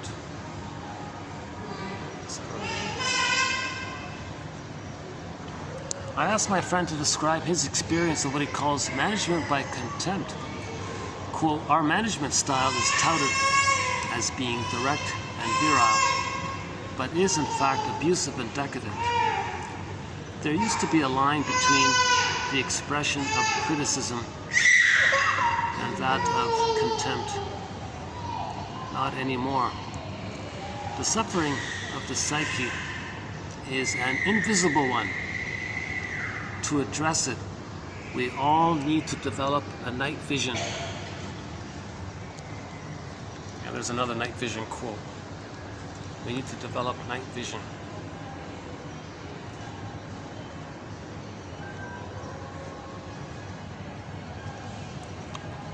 In order to survive, every psychotherapeutic approach must learn to remake or give birth to itself.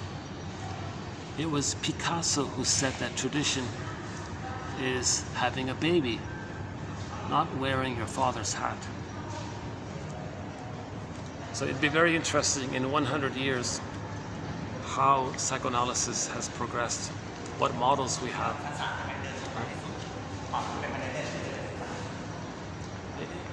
There are new births. Object relations theory was a birth. Developmental theory was a birth. Acheson synthesizes the two. There's like a birth.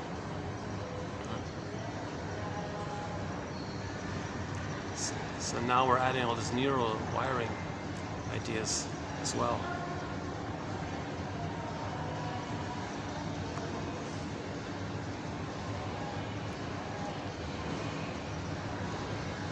So somebody who's rigid and fixed in some old thing, that's not the idea.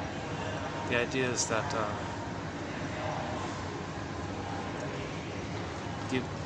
psychology models give birth to new psychology, better psychology models. Picasso said that tradition is having a baby, not wearing your father's hat.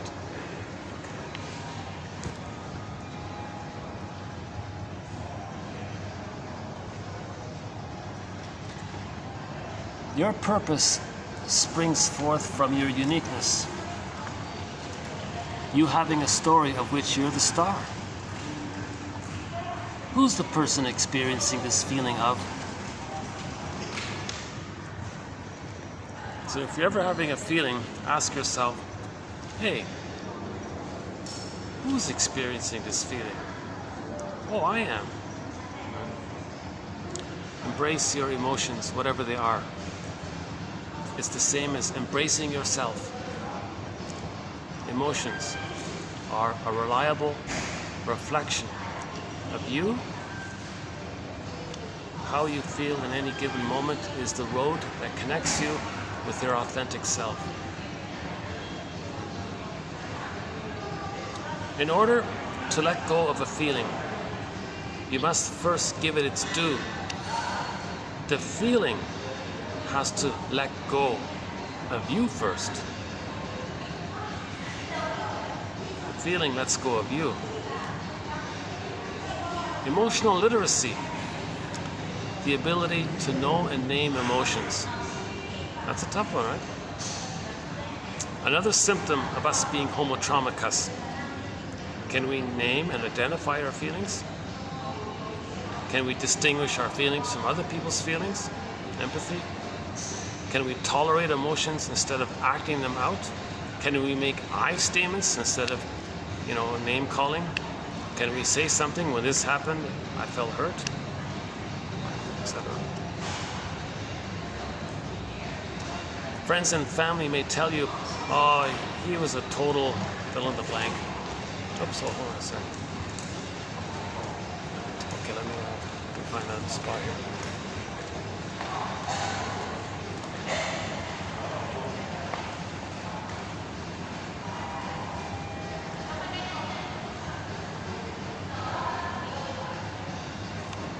We're doing okay here, right? Yeah, Sunday nights, I remember I have made a footnote of Sunday nights it's the best time for me to come here, right? So we're okay. Oh yeah, friends and family may tell you, oh, he was a total fill in the blank. Another one, you're better off without him or her. They're trying to help you feel better by changing your perspective on your former partner, but they aren't experiencing the loss the way you are. Oh, hold on a second. Okay, let me find another spot here. Okay, let's try another spot here.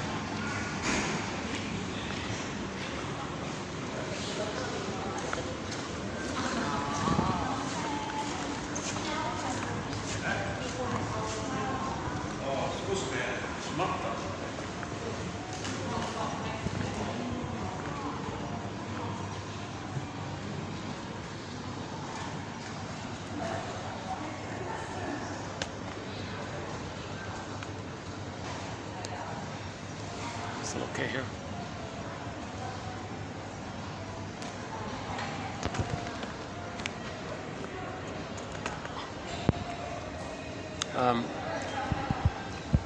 Okay, friends and family may tell you he was a total, you're better off without him or her.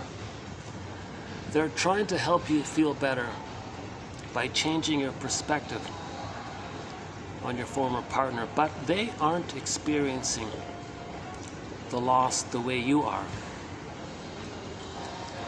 What is lost is the bond you shared, the commitment to each other, and the companionship provided by the relationship.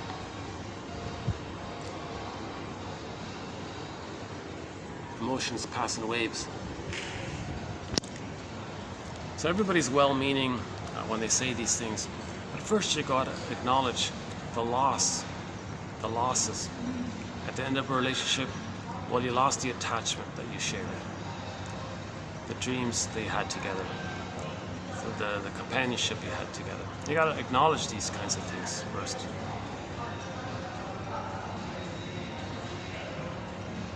The subtitle of her book is called How to Beat Bad Feelings by Having Them. So you gotta have your feelings first. Bad memories can masquerade as negativity.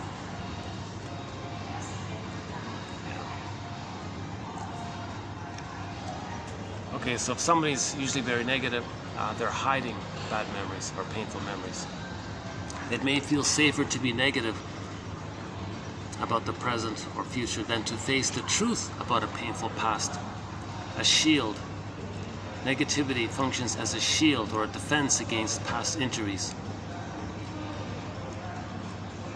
Okay, one possibility.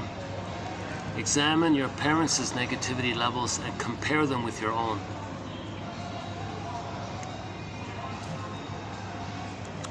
Uh-oh. Something just beeped on. Oh, exposure. Okay. Let's check the battery. It's okay. Next one. The more you distract yourself from emotional pain, the longer you're stuck in it. Look at that, eh? The more you distract yourself from emotional pain, the longer you're stuck in it. Jesus, eh? There's Homo traumicus right there. The more you distract yourself from emotional pain, the longer you're stuck in it.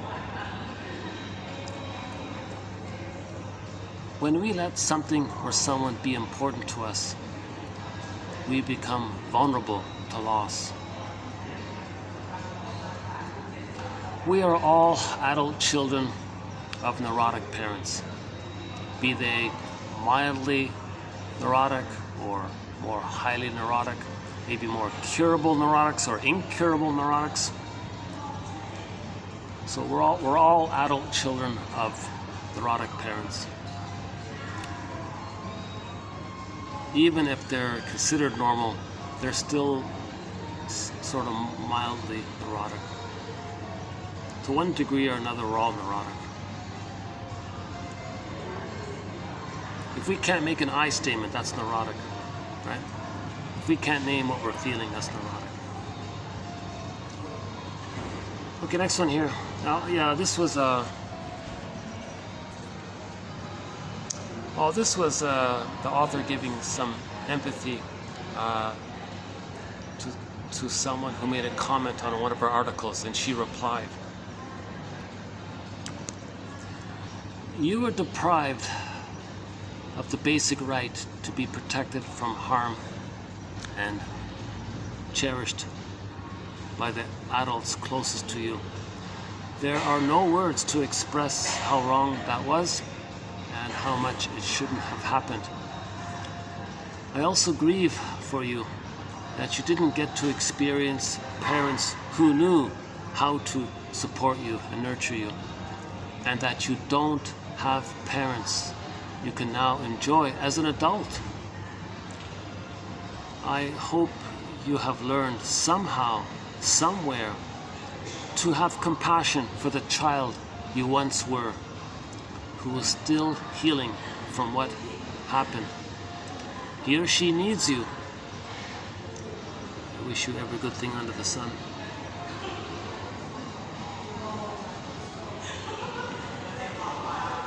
So self-reparenting. I hope you have learned somehow, somewhere, to have compassion for yourself. Your inner child needs you. Okay, next one here. I think of that snappish behavior as having a wall up. Not against compassion per se, but against one's own need for it. Yeah, so you're resisting the need for compassion. The wall is between parts of the self, me and my need. But such internal walls always create a wall between self and others.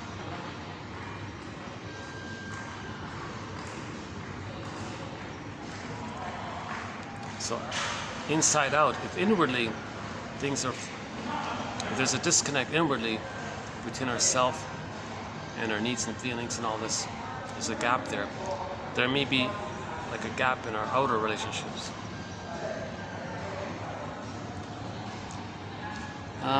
Okay, what about this phrase, self-pity? Well, true self-pity is not about playing the victim. It's about the cold, hard fact that sometimes you are a victim. The truth can set you free. Somebody says, well, what about all those self-pitying types who go on and on about what a bum deal they've gotten? Those so-called self-pitying types are only playing at self-pity. They talk a good game.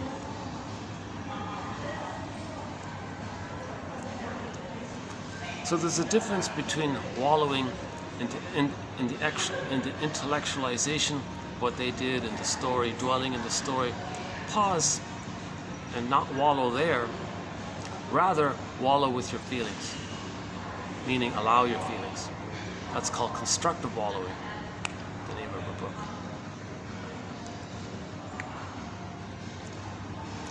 Her complaining is an unconscious attempt to elicit in others that which she desperately needs, but will not provide for herself.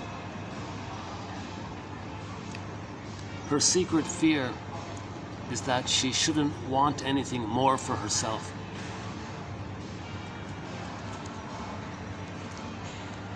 So a lot of this complaining that's going on is that she has a secret fear that she shouldn't want anything more than what she has. And the complaining, so there's a link between that. Her fear around admitting that she needs something or wants something, and the belief that she's not allowed to have that request even, and that leads to complaining.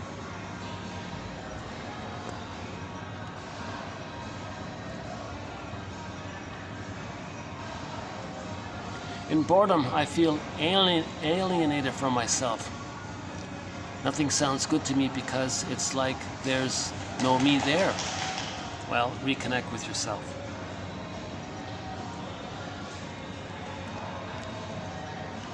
So boredom in general just means you're disconnected from yourself, you're estranged from yourself.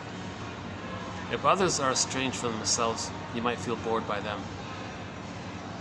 If somebody's watching this and they feel bored, maybe they're sensing I'm not fully connected to myself.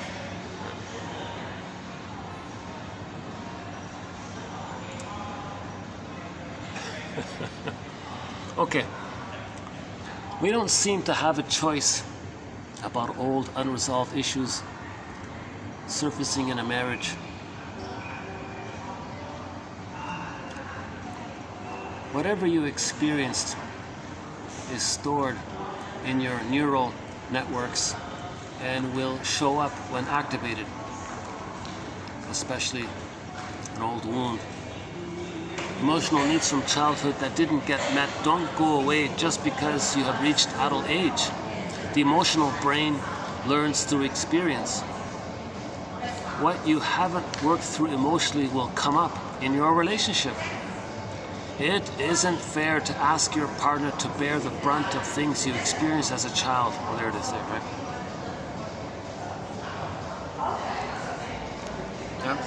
It isn't fair to ask your partner to bear the brunt of things you experienced as a child. See, it's timeless in there, right? The emotional brain is timeless. Repetition compulsion. We're compelled to repeat so we can fix the painful dynamics of early formative relationships. The trouble is we usually try to fix the other person.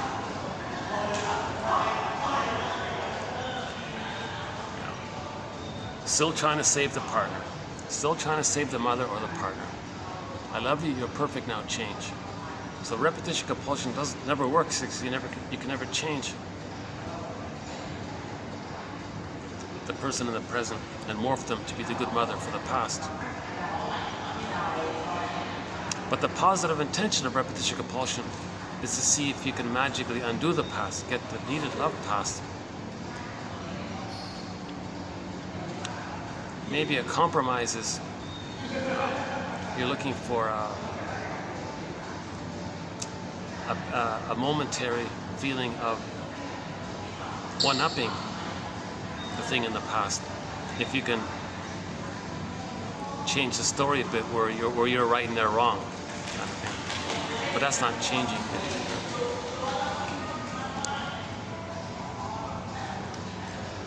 What is it about this person that feels bad to me? Or what is it about this relationship that feels bad to me? Yeah, so that's her question there. Which do you think is more helpful? Is it more helpful to say A? What is it about this person, that person, that feels bad to me? Or B? What is it about our relationship that feels bad to me? So which do you think is more helpful, A or B?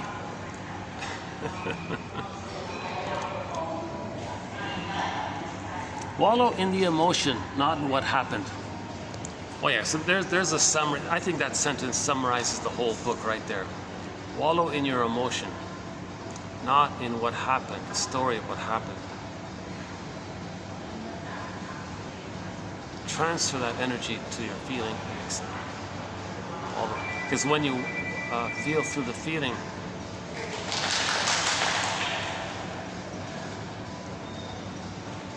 then you're not stuck in the endless loop of trying to work around the story. And a person can spend their whole lives, why did they say that? I should have said that. How come he didn't say that? I said this, why did they do that? And you got this whole story going on. A person can spend their whole lives ruminating this kind of thing.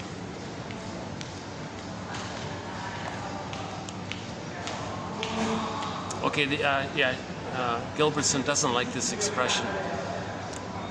I'm sorry you feel that way. Okay, translation. When a person says that, what they're really saying is, how you feel has nothing to do with me. Your feelings are your problem. I don't care. You're on your own, buddy. So just watch out for that expression. Maybe it depends on the tone and the attitude and the way it's said. But generally speaking, when a person says, well, I'm sorry you feel that way, I would try. Okay, surf the waves of loss, betrayal. Okay, so surf your feelings. They're like waves. Our only choice with feelings is either acknowledge what's true for us emotionally or struggle against that truth. Embrace the paradox. Face the hurt so the hurt can move through and out of you faster.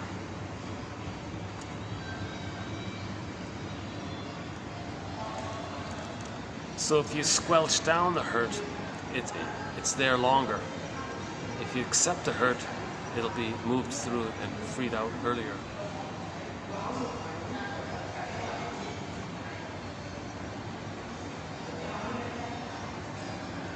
Okay, last one here. No, next one, sorry. Your feelings are a reflection of yourself. And if you push a feeling away, you're pushing part of yourself away. So acknowledging and embracing your feelings is a way to really be there for yourself. So are you going to be there for yourself? If you got a feeling, I'm going to be here for myself.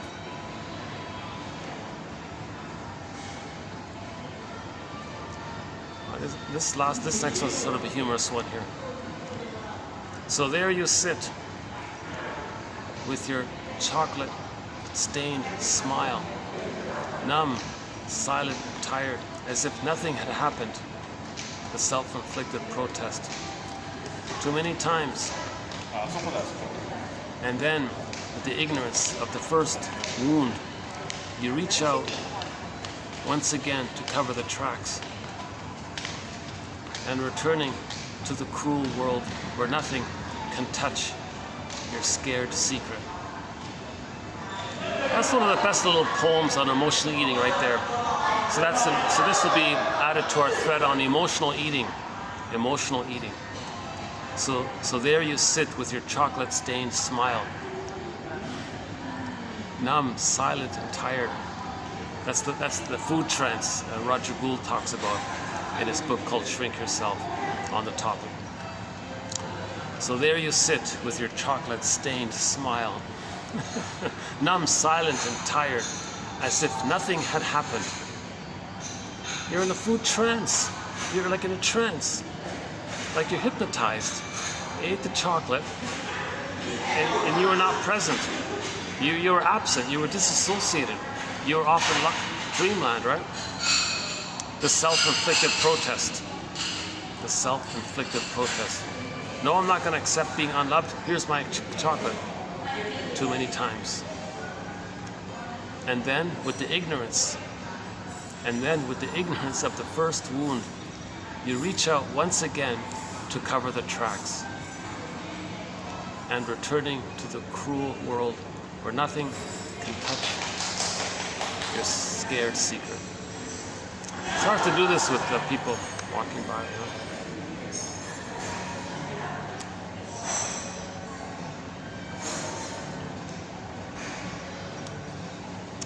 But you know, the clients here have a good manner here. I find the clients here kind of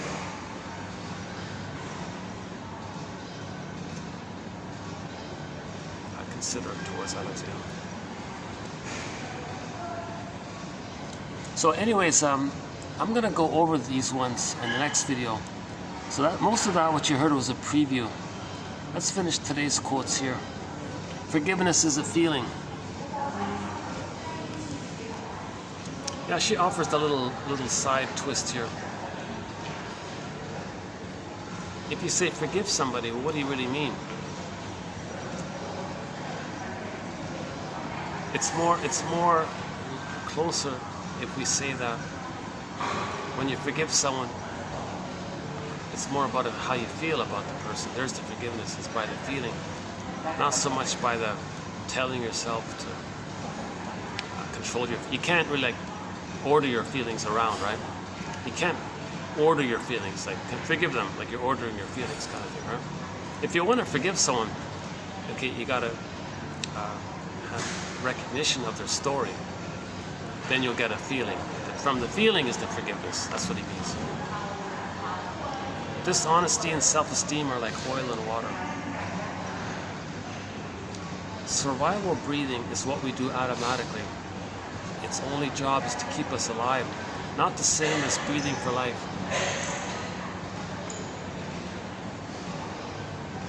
I got somebody staring at me here. One second.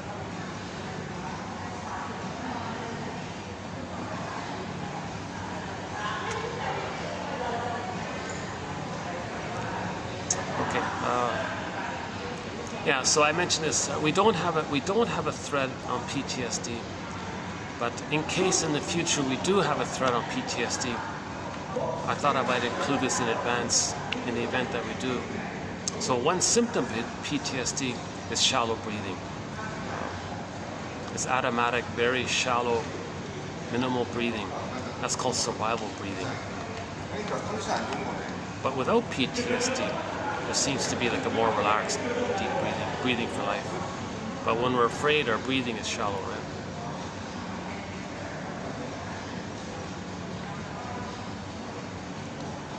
Or there might be a huge denial of the trauma and they're still breathing in denial. So I'm not sure about that. There's no underside of worry.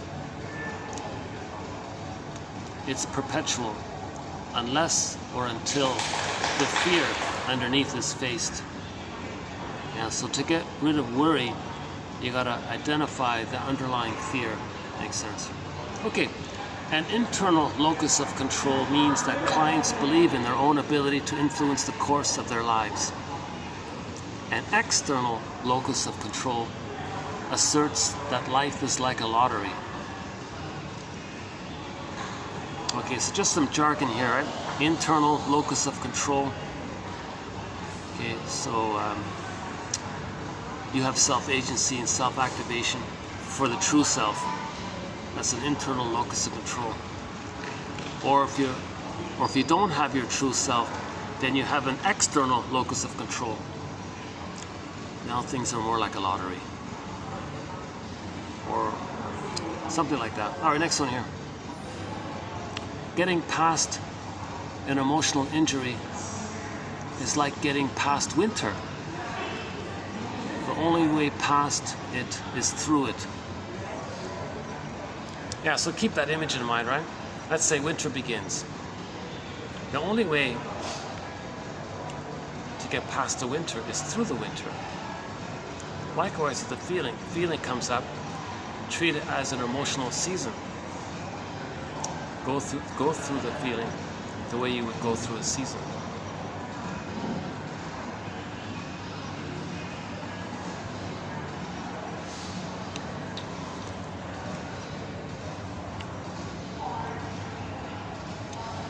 Who we are and how we see the world is largely a product of what has happened so far in our lives.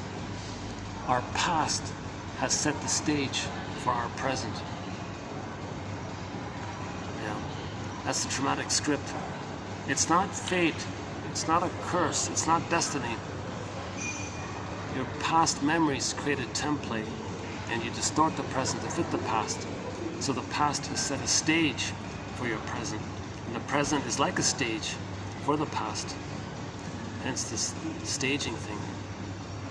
When someone validates us, we feel like we're no longer alone. We're not crazy to feel the way we do. Someone understands us. Our words, actions, and or feelings make sense to another person. Quote, I don't know why I can't get over Pogo's death. You loved that dog. His death was a real loss for you. I still miss him every day. Yes, he used to go everywhere with you, and now he's gone. When you validate someone, you make it okay for them to have the feelings they already have. To validate someone is to voluntarily walk in their shoes for a moment, to understand their experience and to let them know it makes sense to you given the way they see the situation.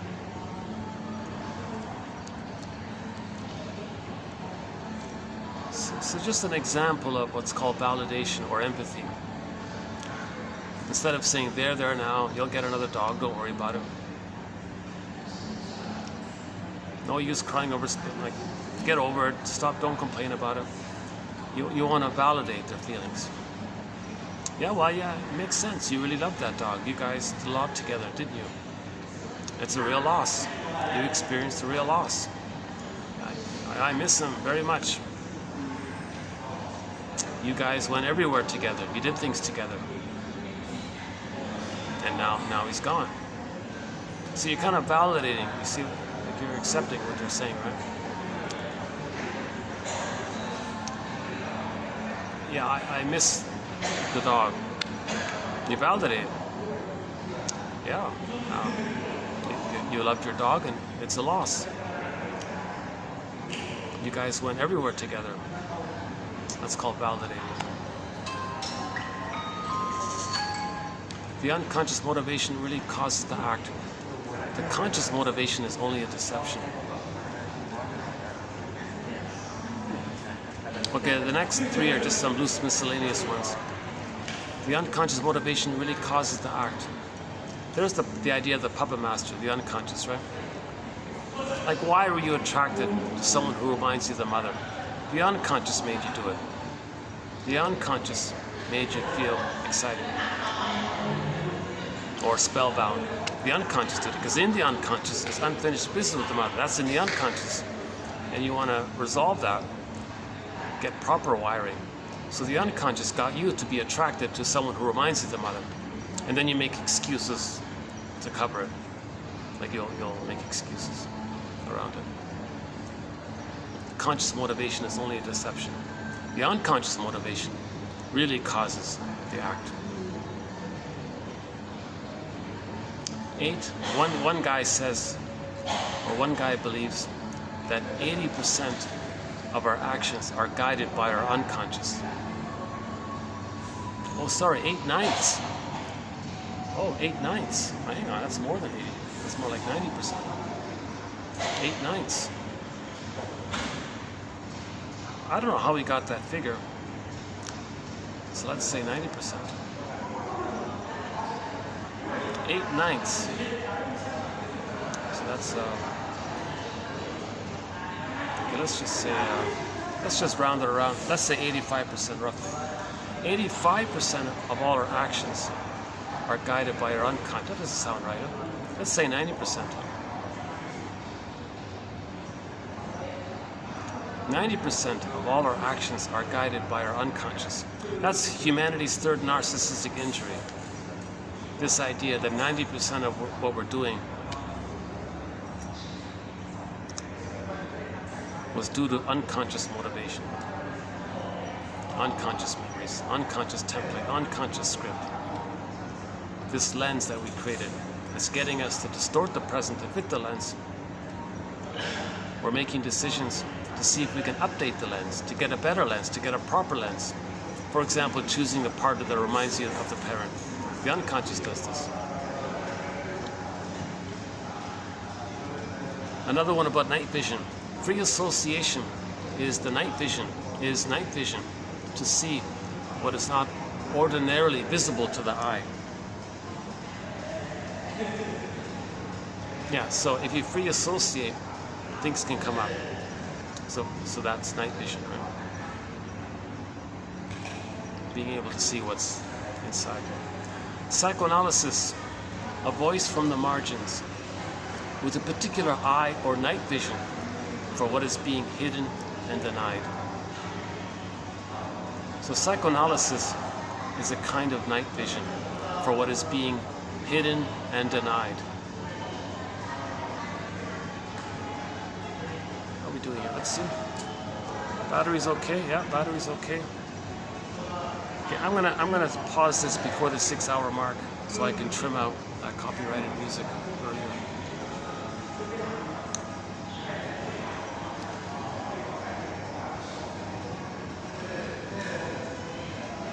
Yeah, it's much busier this time around than Sunday.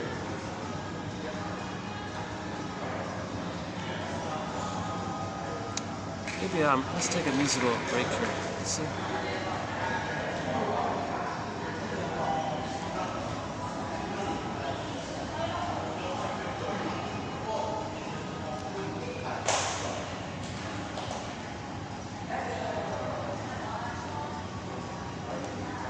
Mistreating Heart by Santers. One of our musical voices is Rick Santers. Here's a live version of his song, Mistreating Heart.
maybe I can hang out here for a bit.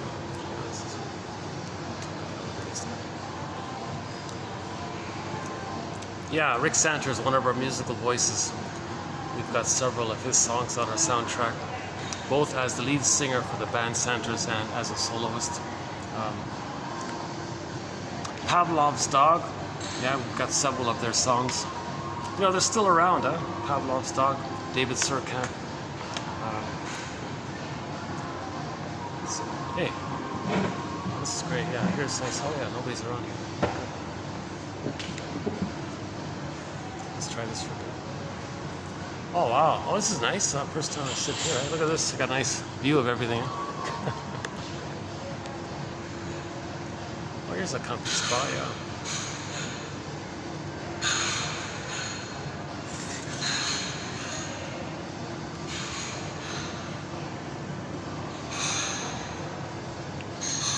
Oh, speaking of Pavlov, yeah.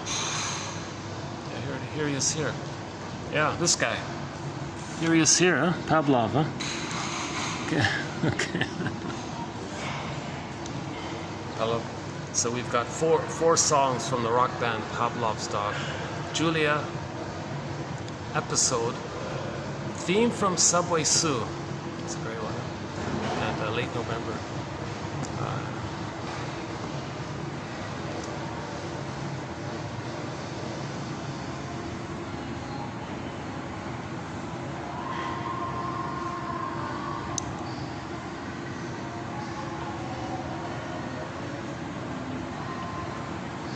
Let's see.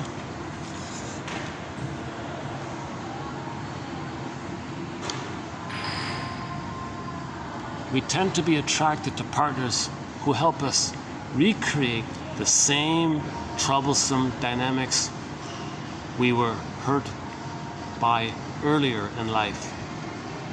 Yeah. Repetition compulsion. We're trying to get a better outcome for the past, so we're stuck in the past. Here's that exercise again. Which is better? A, what is it about this person that feels bad to me? Or B, what is it about this relationship that feels bad to me? That's a good one.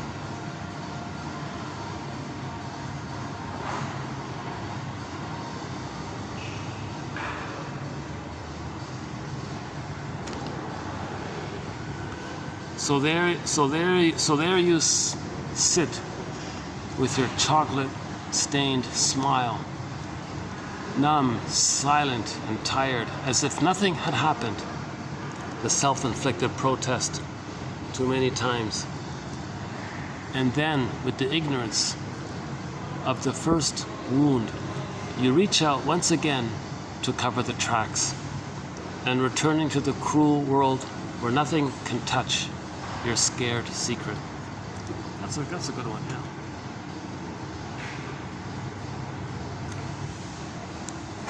Okay, we talked about the two cameras. We live in two worlds. Okay, we want to find words to make the visible. We want to find words to make visible the invisible suffering of the soul. What story in a myth or fairy tale are you in?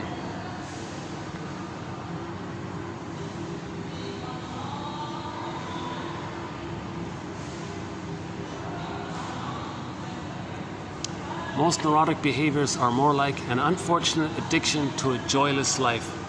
Yeah. I think we have a few quotes from Anne Catherine. She has a book called Addicted to Misery. The Stingers, they're addicted to shadow pudding. They're addicted to hate. They're addicted to it. The theory being about this, when the child is so pained, he's got to get a lot of endorphins. And when he replays the whole thing, he's getting the endorphins. Replay the endorphins. The only way to deal with that level of pain is to get those endorphins. He becomes dependent on those endorphins. Not knowing any other way to soothe that pain, he's just searching for those endorphins. It leads to a neural pathway. Feel pain, search for those endorphins. Where are those endorphins? So she says here, most neurotic behaviors are more like an addiction to misery than a fixed event like a rotten tooth kind of thing. In other words, being neurotic is like a bad habit that wastes what life has to offer.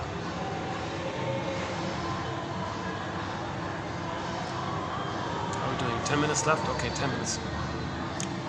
My unresolved mother complex was brought to the forefront, as if I married her so that she could put her finger in my wound repeatedly. Yeah. So he married her to have a better conscious realization of how his mother treated him. See, there's the unconscious. 90% of our choices are unconscious. He unconsciously chose her to learn from her how his mother treated him. He wants to know how his mother treated him. He's looking for story.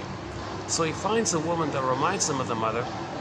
She's gonna hurt him or replay the hurt, recycle the hurt, re-trigger, replay. Partner's not gonna change. Partner's just like the mother. Mother's not gonna change. Finally he says, all right, I'm gonna stop expecting for the mother or the partner, either one, to provide the love that was missing.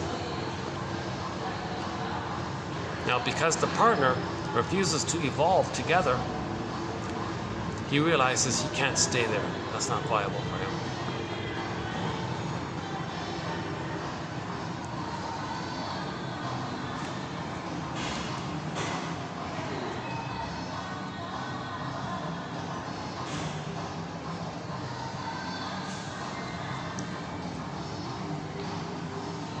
Yeah, the one with the breathing, that's interesting one, the shallow breathing. So shallow breathing, that's called survival breathing, versus deep breathing, which is breathing for life.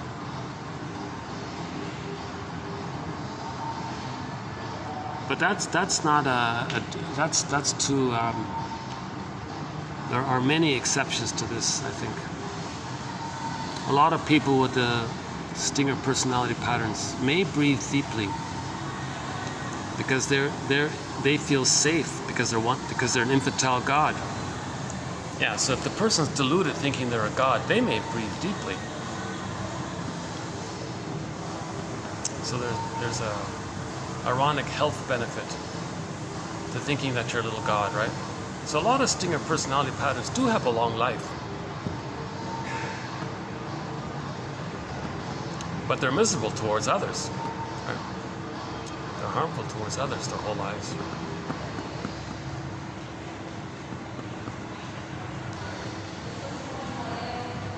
Oh, I missed one here. Oh, here's one more.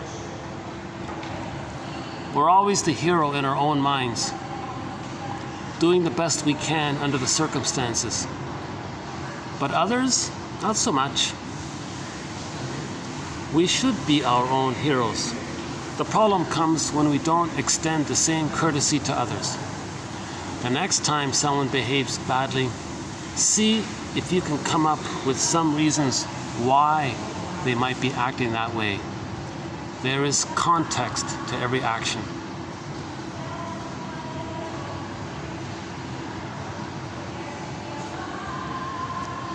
There's a context. If the stinger has a record that they're replaying, that's the context, right? If they have the fantasy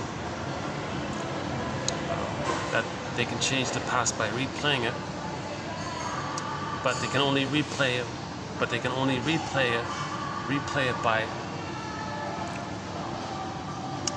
by imitating the mother. There's the context. Right? There's the context. So these 10,000 self-help quotes will help people, I think can help one find the context. Night vision, context, night vision. How are we doing now? 10 minutes.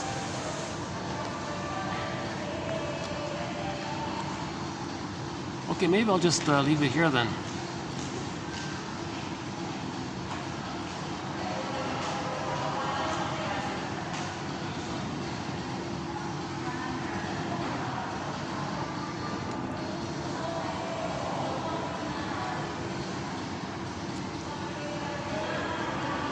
In order to let go of a feeling, you must first give it its due. The feeling has to let go of you first. Emotional literacy.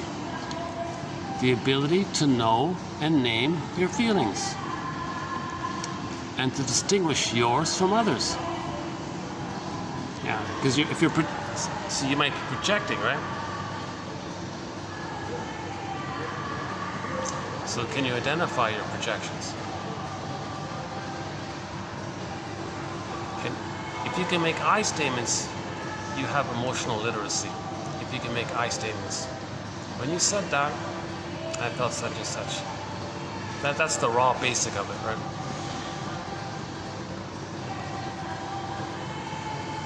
Oh yeah, here's a good one. The more you distract yourself from emotional pain, the longer you are stuck in it.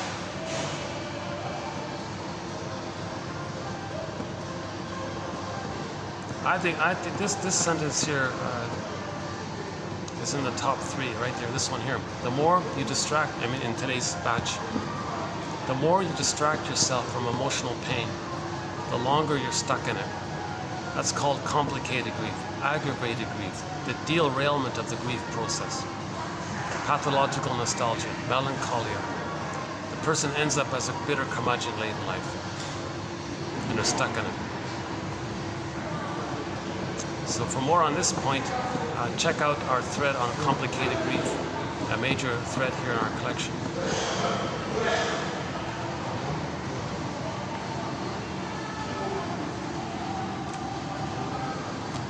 We're all adult children of human parents. Brothers and sons, brothers and sons. Should we play that one here? By Bruce Springsteen? Hold on a second. Listen to Bruce Springsteen here. Listen to the intro he gives to this song here. Brothers and sons, fathers and sons, fathers and sons.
That's one of the best introductions to a song I've heard. Wouldn't it be great if every musician provided some kind of a psychological nugget to preface their songs, right? At least one every concert. I think Pat Benatar's song "Hell is for Children" has made a huge contribution.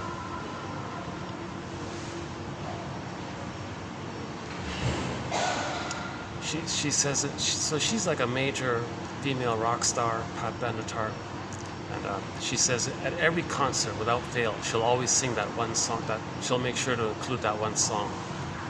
And she says a touching thing. She says, "Well, I'll only stop when children are treated normally."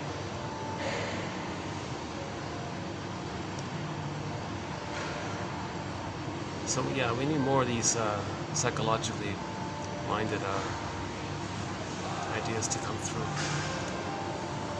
I think Tina Gilbertson is doing all right. You know, she's excited about fighting her feelings. You can feel her enthusiasm.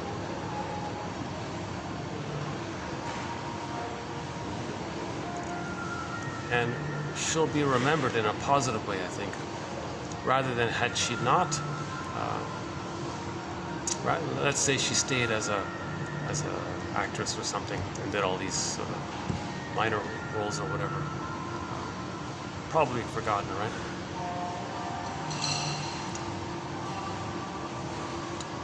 But she's got a legacy. Those interviews on her website, they're excellent.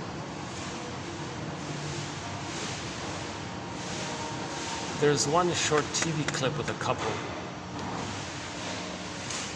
The one with the lady, that was a bomb. That was a disaster, that one. There's a third TV interview. What's it called again?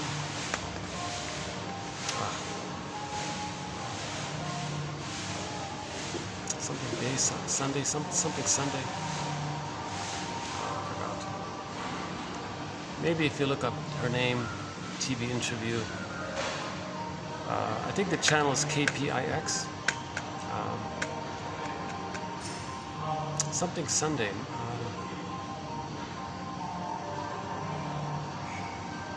Bay. Sunday Bay, is that it? Bay Sunday? Sunday Bay? It's just like a 5-minute clip. This one of the quotes is from that interview here. One of the quotes we read today comes from that TV clip with her from San Francisco. How are we doing? Okay, I got less than a minute left here. Yeah.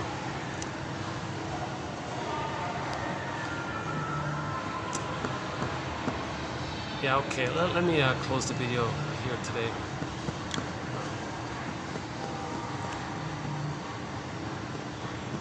I'm debating. I could just let it. I can just keep going a bit, or close it up here.